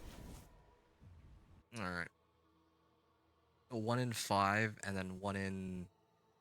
Well, yeah, basically like 1 in 5 and 1 in 5. There's like a 1 in 10 chance of that happening. And it... Wait, no, it's actually worse than that. It's like a 5% chance of that happening. And then it still happened. Huh. That's some pretty bad luck, but whatever.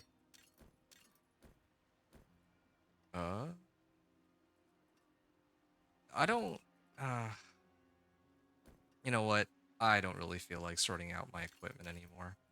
I would need to leave some of these in my inventory, though, so that I can kind of talk about them.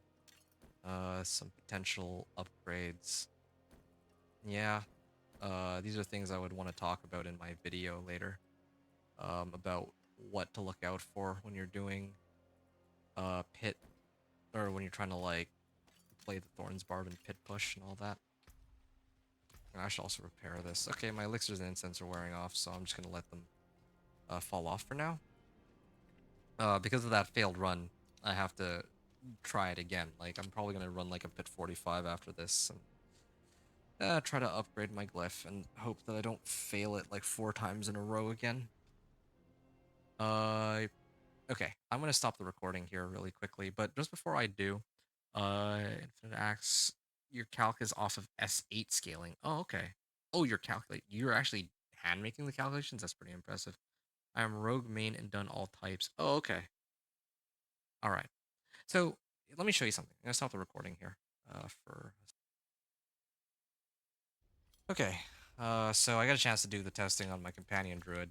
At least on Eternal Realm for the PTR, and I take back what I said completely. I guess it's not nearly as bad as I was originally making it out to be.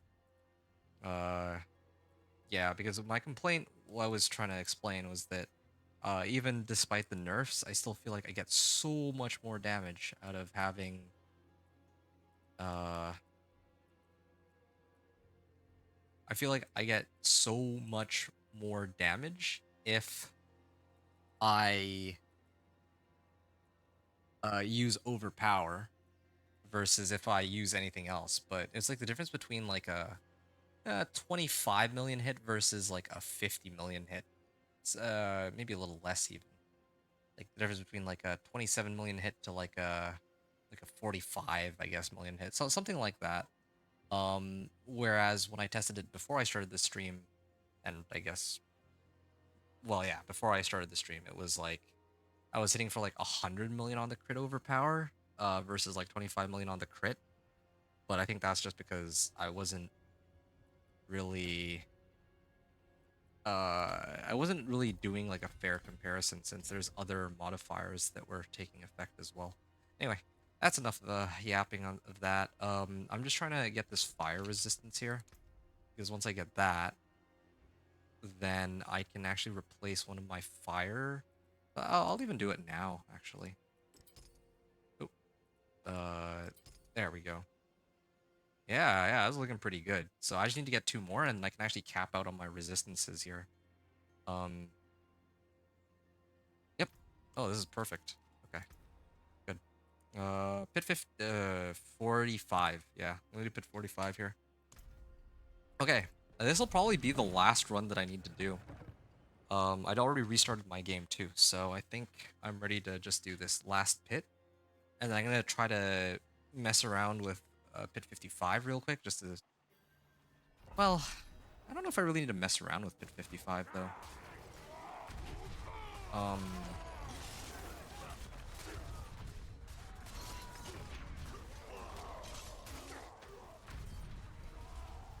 yeah.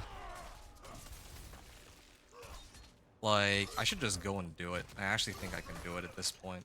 Like, I don't know if I get much really out of testing it, because I was already doing it earlier, and I could clearly, like, very clearly see that I was capable of handling pit 55, at least the ads. It's just the boss that I don't know if I can take. I think that stems from, uh, you know, I lack single target damage.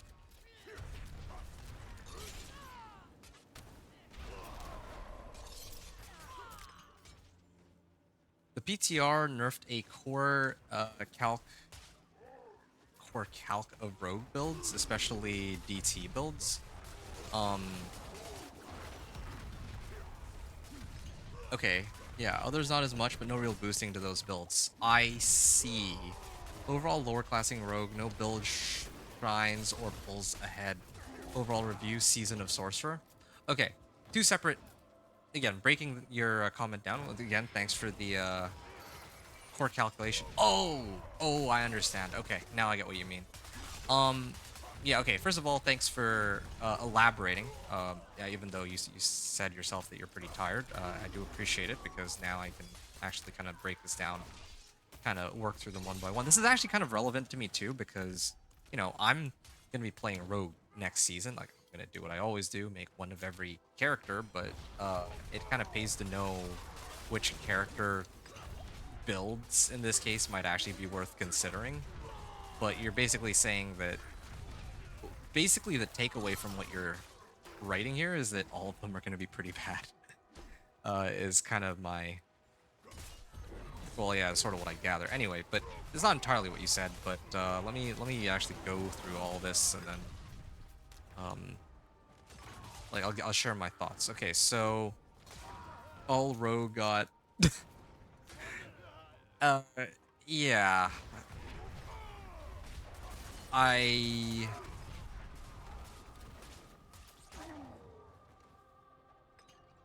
I wish I could disagree with you, or I wish I could kind of like rebuttal what you said, right? This isn't even coming from like a, oh, well, I mean, you're like a rogue expert, and I'm just a guy who's like kind of just playtesting and whatever. No, it's not that. It's like I get what you mean. I actually fully understand what you mean. Like, because I've seen the patch notes. I didn't really think twice about the patch notes for Rogue, but when I'm like going back through my memory, I realize in my memory there's really nothing on Rogue that really gets me like, oh, well, Death Trap is being nerfed. Now I'll play this build. That doesn't exist. And that's because Rogue is yeah, there's nothing available actually. You're right. There's actually no replacement.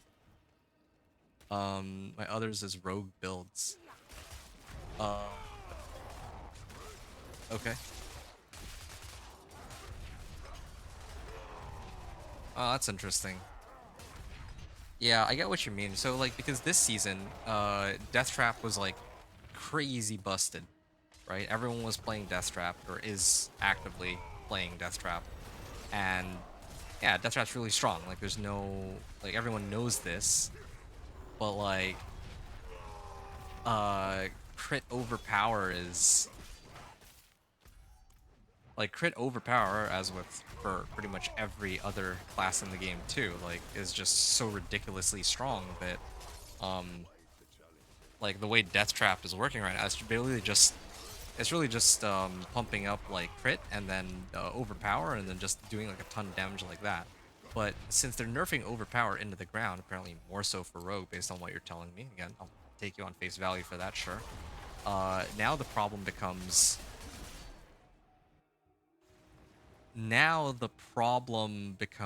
the hold on a second, sorry. Uh yeah, here's another boss where I think this one takes a bit longer to deal with compared to the others. But still, I can oh actually no, he does summon ads. No, I think this boss is actually okay. Anyway, a core calculation for rogues is rogue builds. Okay, maybe it's like the late hour, but I'm not sure. I understand what you mean. This, like, what you mean by that. Um. Oh shoot. I should actually be hitting this guy.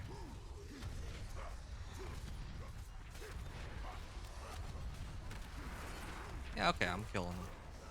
So.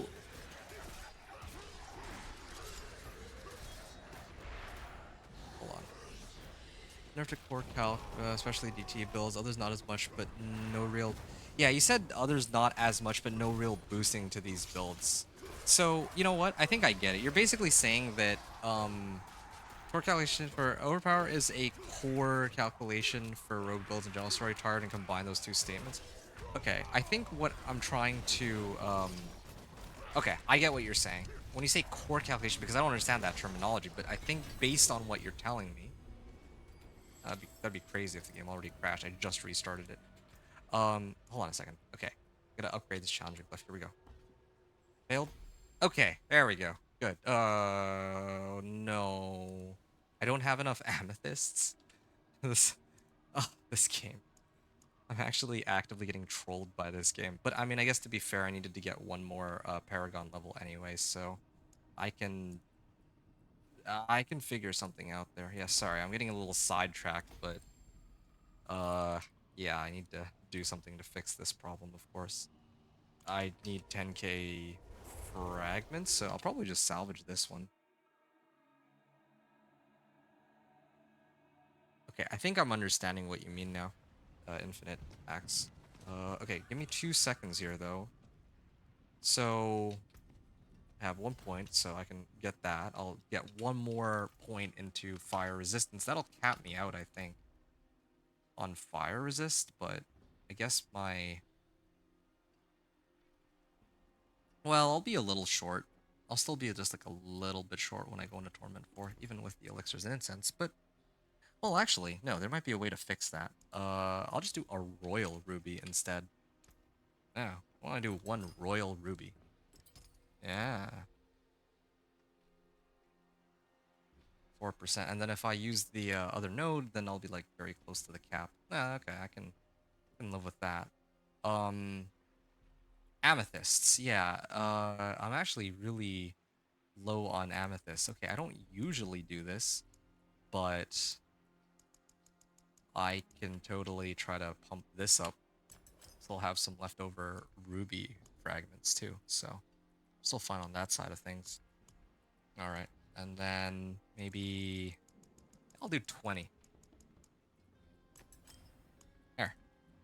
So now, I can craft one royal amethyst. I think that's what I would need, right? Or is it? Oh no, I actually still need more. This is so stupid. 25. What There. colour and brilliance. I'm like running low on these fragments, but okay, there. Now I have enough to upgrade my. Now I have enough to upgrade my glyph. So, I just need to run like the quickest and easiest bit here because the upgrade is free. Too tired to I can ran too many builds and stuff today. Too tired to properly expand on. Dude, I gotta give you props though. Like I know this might not mean much to you, but like I think that's like really impressive that you had the tenacity to go and like test all these different builds. Although I guess you and I are like testing for different things. I'm trying to test the leveling for each of these builds and see like what the minimum feasible level of equipment for each of my, well, each of these builds are, at least my variation of them. But in your case, you're like testing like endgame, as with many other people, but for rogues specifically. So okay, sure. Let me try to break down what you said then, based off of how I understand it.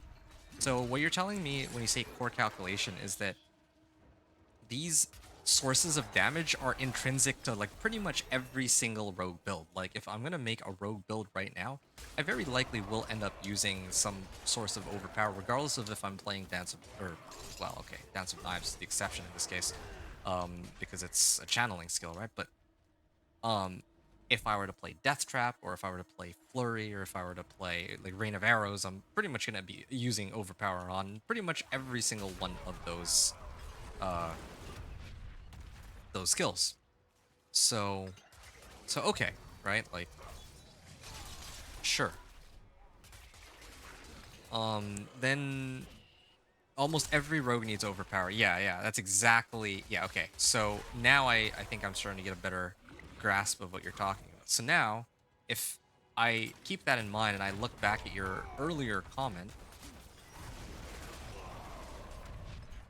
give me a second here. Let me scroll back here a little bit. You said overpower is a core calculation. Yeah, it's a core component essentially. Core calculation for, oh no wonder I got confused. A core calculation for rogues is rogue builds. You meant to say a core calculation for rogues is overpower. That makes sense. Okay. All rogues got hit hard. Core calculation. Okay, I think I understand what you mean now. Now everything you're saying is starting to actually make sense to me. So, if like obviously earthquakes got overpowered or got nerfed too, but if I look at like season 7, earthquakes were also like dominating, similar to a lot of overpower builds, right? And so like the thing is, if they were to leave earthquakes untouched, they didn't bother to nerf earthquakes, but then they nerfed overpower, all the other builds that were abusing overpower are obviously gonna take a big hit, whereas earthquake stays the same. And the thing is, with the rogue, all of the builds for rogue are dependent on overpower. So essentially, this is a blanket. Oh, it's Mother's Judgment. Well, I guess this is pit 25, so it's okay. So essentially, every single build for a rogue is, except for I guess Dance of Knives, because that one didn't use overpower, is going to take a big hit on their overall level of power. Okay, there we go. Good. Glad I double checked. Made sure I had like enough fragments. Okay. Uh, Executioner and Challenger. Good enough. Okay, I think this is it. I think I'm ready to give it my best shot. You get it now, I think. Yes, yes, yes, yes. Now I completely understand what you're talking about. So now with that in mind, just trying to read the rest of what you wrote. The PTR nerfed like over like core component of rogue builds, especially Death Trap. Others not as much, but no real boosting to those builds. Okay, so yeah, because Death Trap was heavily reliant on overpower. But let's say if I wanted to play a Heartseeker rogue, I would still want to overpower.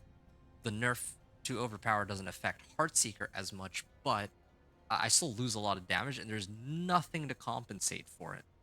Whereas there's like a lot of sorcerer builds that were dependent on, even just standard crit with like a lot of multiplicative damage modifiers, and those remain untouched. So yeah, now I understand. So essentially, you're from what I gather from what you're saying, um, rogues are gonna have it really rough next season. Crit and OP are biggest things on most rogues, and dipping OP down so much it hurts rogue a lot more than the other class. And some rogues can still do decent without as much hit from the OP drop versus DT especially. Okay, yeah, that's an I get what you're saying. Okay, thanks for clarifying. Now it makes a lot of sense, and that's something how I guess that yeah, I guess that it clears things up for me a lot. I'm trying to read what else you had put. You said that here OP is nerf for rogue at least, doesn't hit Barb as hard.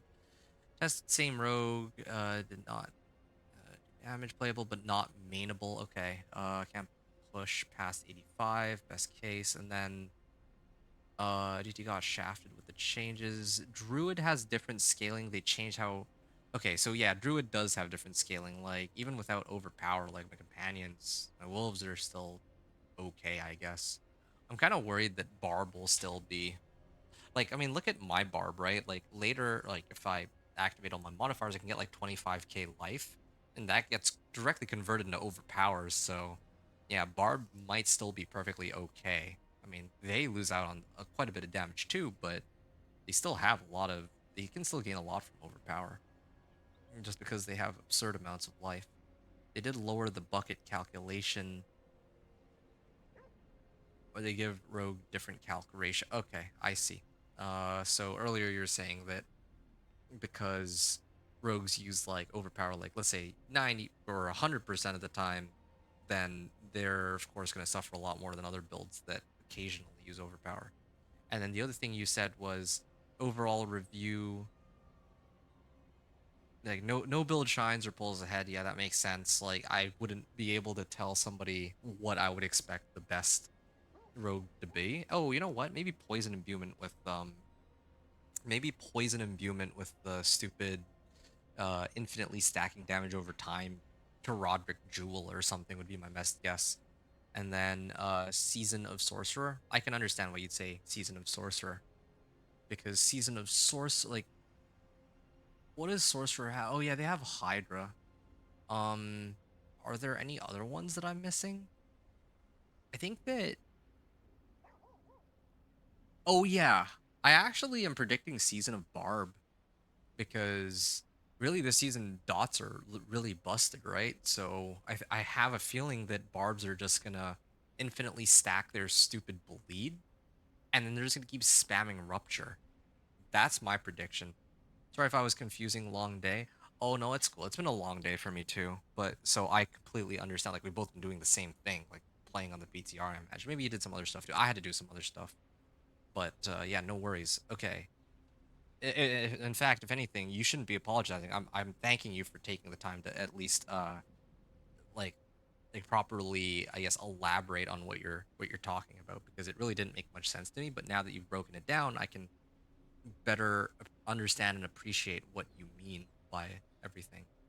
Druid has other buckets than rogues and summon bucket damage. Right, yeah. Dot gonna shine more for sure for any rogue, but still doesn't run well. I see. Yeah, I can't really comment on that. I wouldn't know how well it will work for Rogue, but I'm just going back to where you said, "Oh, season of Sorcerer," and I'm just pointing out I'm not so sure that that will be the case. I think that it's actually going to be a season of Barb.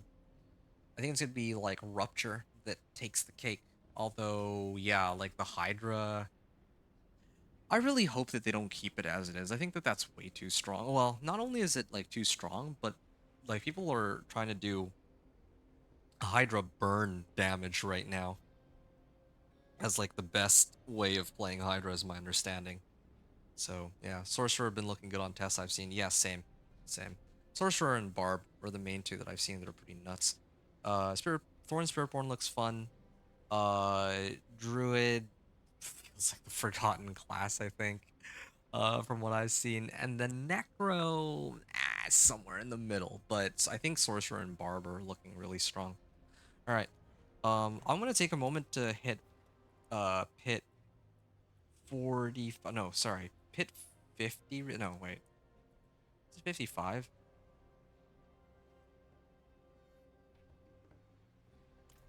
You know what? Um, you're not good on Sorcerer, but they run better than what I can do on a Sorcerer. Oh, I see what you mean. Yeah, you're saying that, yeah, like other people. Wait, no. You wrote, I'm not good on Sorcerer, but they run better than what I can do on a Sorcerer. But what I think what you meant to say is, I'm not good on Sorcerer, but they run better than what I can do on a Rogue.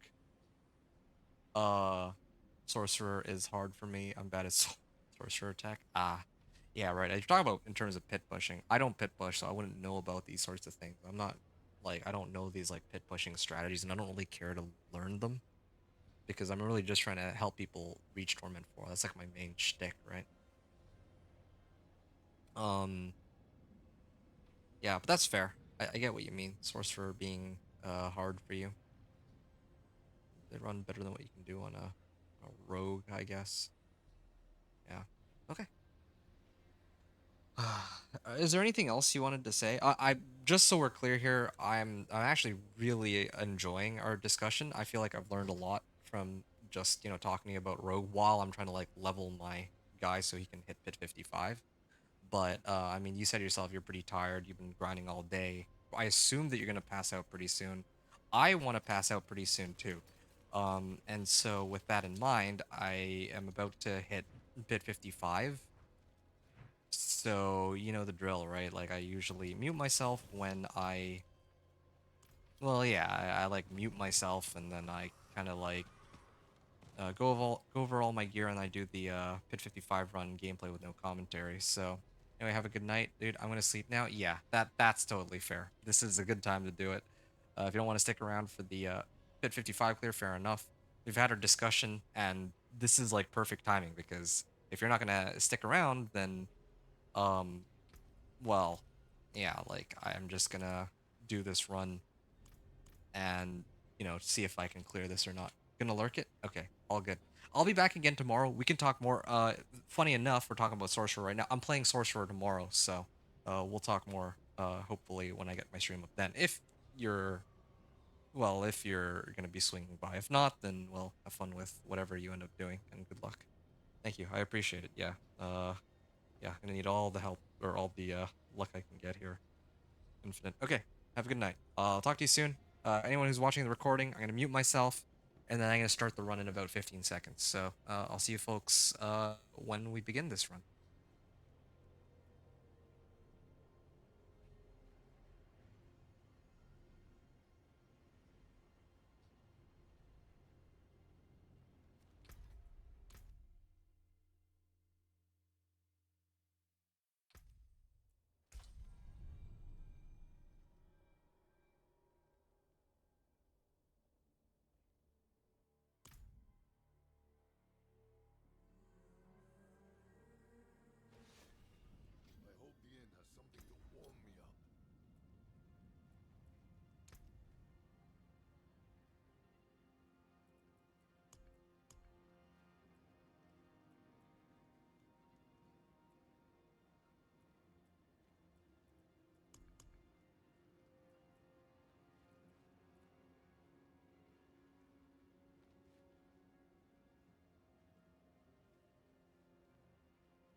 Things brutal.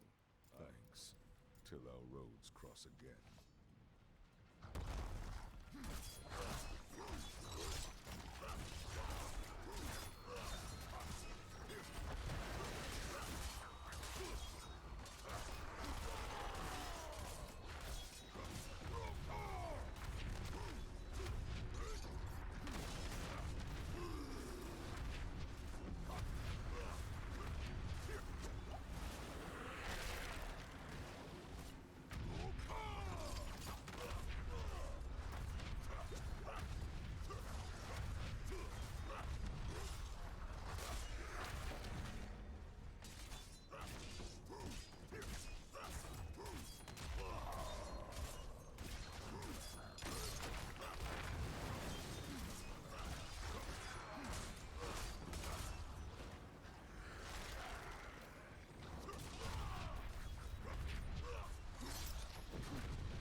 I finally finished it.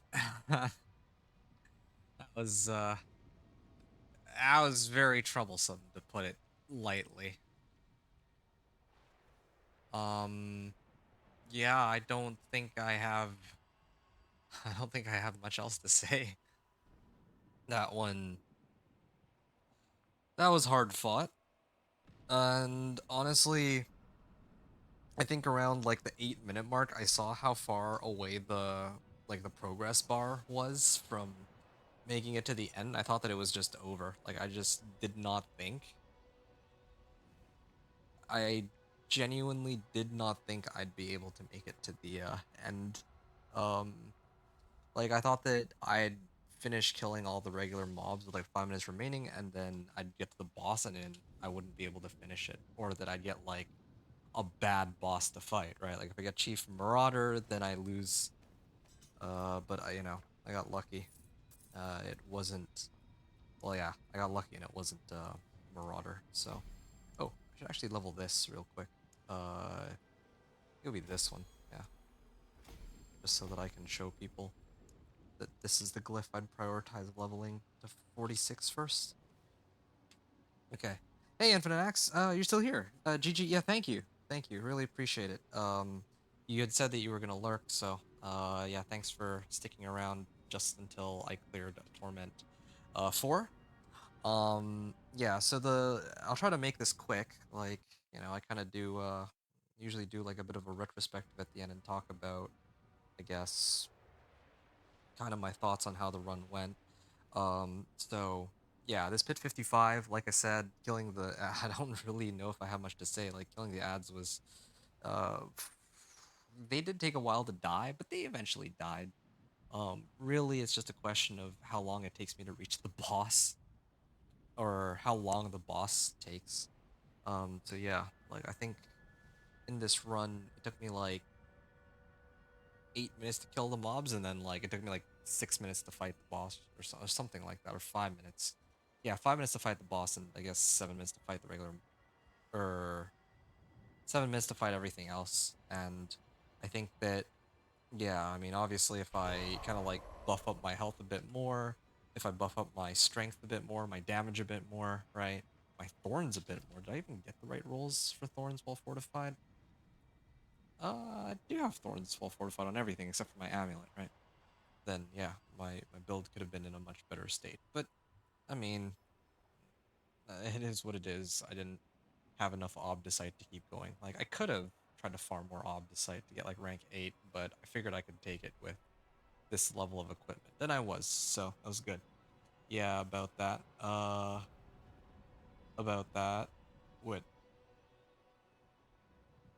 And then the other thing I wanted to discuss was how did the run go from like start to finish? I guess like level 1 to 60 and Torment 1 to 4. About that, your time calculations. Was that way off? Because I made it into the boss lair at like 7 minutes remaining, right? And then I finished with 2:20 remaining. So the boss fight was about 5 minutes. And then to get from the 15-minute mark all the way to 7 minutes was like 8 minutes of like killing regular monsters. So you were about that timing. Yeah, yeah, I definitely was. I'm just happy that it's done. Uh, yeah, I wasn't sure what to expect on this Thorns run. I knew that, like, going from 1 to 60 on Thorns was going to be the fun part, but going to the boss was the hard part. I'm going to tell you this right now. I'm going to do the build guide and tell people what my Barb looked like when I cleared Pit 55. But if you were to ask me right now, like, this ain't it, man. Like, having to deal with bosses is like,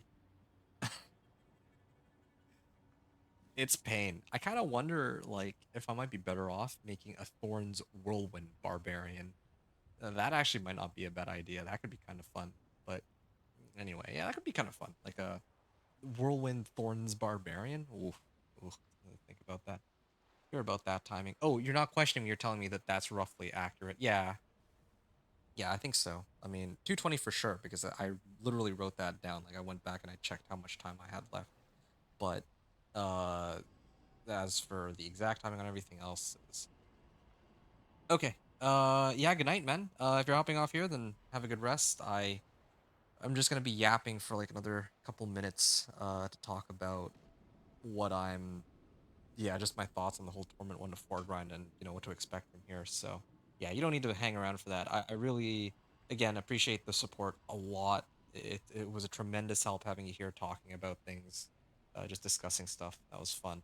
And then perhaps most of all, yeah, I mean, it means a lot to me that you hung around and waited for me to do this. Like I know you're dead tired and you want to go to sleep, but uh, you took time out of your sleep just to hang around and watch me complete this Pit 55, it seems. So I am very appreciative of that.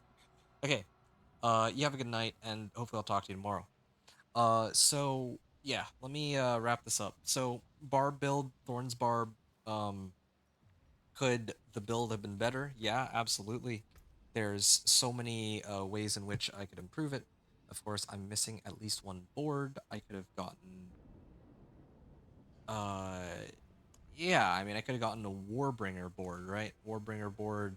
I didn't really need the legendary note on it, but it did have an extra glyph that I could have used, and then I could have also picked up some resistance to all elements here, and some life, and oh yeah, where's the life? There was like two nodes of life. Okay, this one is life, and then this one is also life. There you go. So those would have been my big priorities. Uh, trying to like get out on life there. And then of course, I was missing a glyph.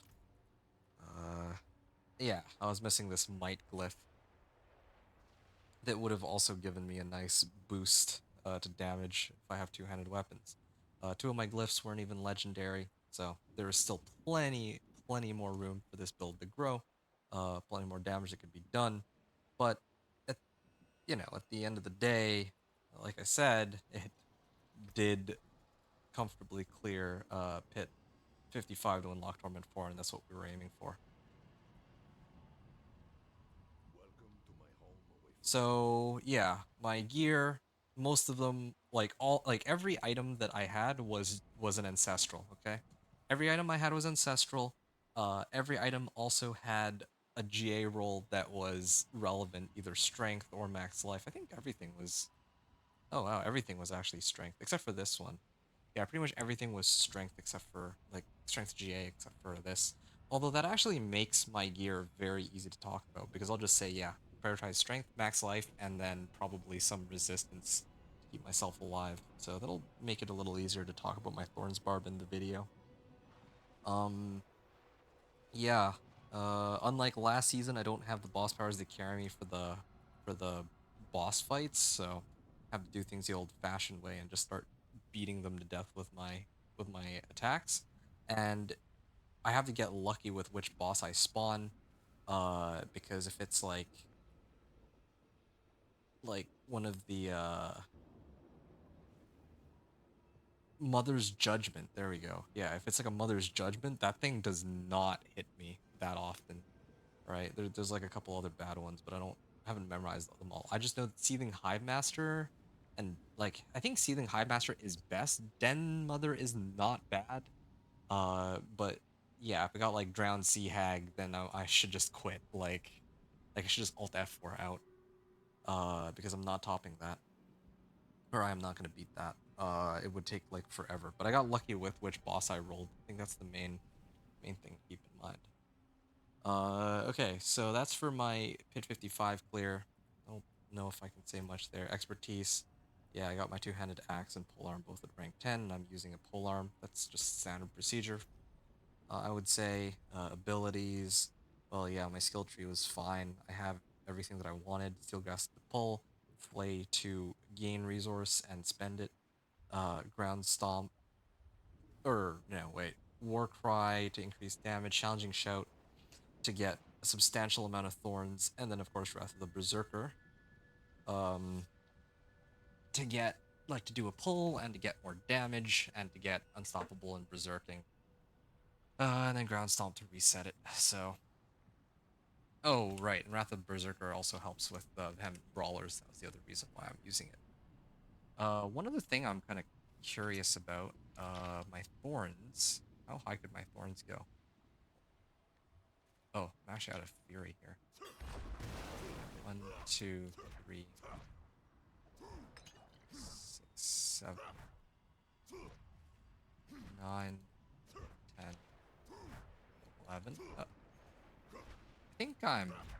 Yeah, there we go. Okay, I should be maxed now. So now if I activate this... Yeah, there we go. So the maximum thorns value I could muster is about 38,000. And that entails having like my Zal rune active for more life, activating challenging shout with berserking, because that berserking gives me death wish, um, and then having like 120% thorns from this. And of course, there's plenty more room for growth. Like this also could have been Thorns Well Fortified, but by and large, that was what I was able to muster here. So 33,000 on this. That was good. Anyway, okay, so that's that. And then mercenaries, of course. Yeah, I had Rahir to give me the resistance to all elements. That was very helpful. And then Aldkin to give me the damage reduction when I become injured. But I don't think that I really got to use that. But it's nice to have that as insurance. Um, so yeah, that was my run. Of Pit 55, Torment 4. As for like the progression from like start to finish, like I'm just gonna summarize it. Uh, Level 1 to 60. I was playing around with like different difficulties, but to be honest, at the end of the day, I do think that committing to normal or hard is the way to go. I spammed a whole bunch of health, like I did hell tides, but in hindsight, I think that well, no, I did a whole bunch of hell tides, and then I switched over to nightmare dungeons that had XP attached to them, like much later, around like level 48, rather than doing strongholds. I can see now that that may have been a mistake, and that perhaps what I should have done was I should have just spammed whispers, because if I spam whispers, I get sigil powder, and if I craft sigils with that sigil powder, then I can potentially get the XP Nightmare Sigils.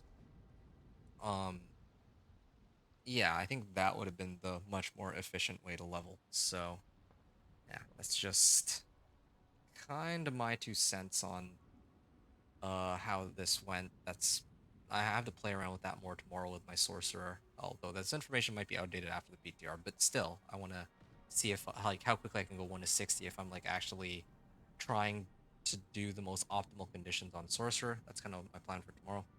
And then, well, from Torment 1 to 4, what can I say about Torment 1 to 4? I'm just gonna read my notes here really quickly. Uh, I got like when okay, it was a razor plate. So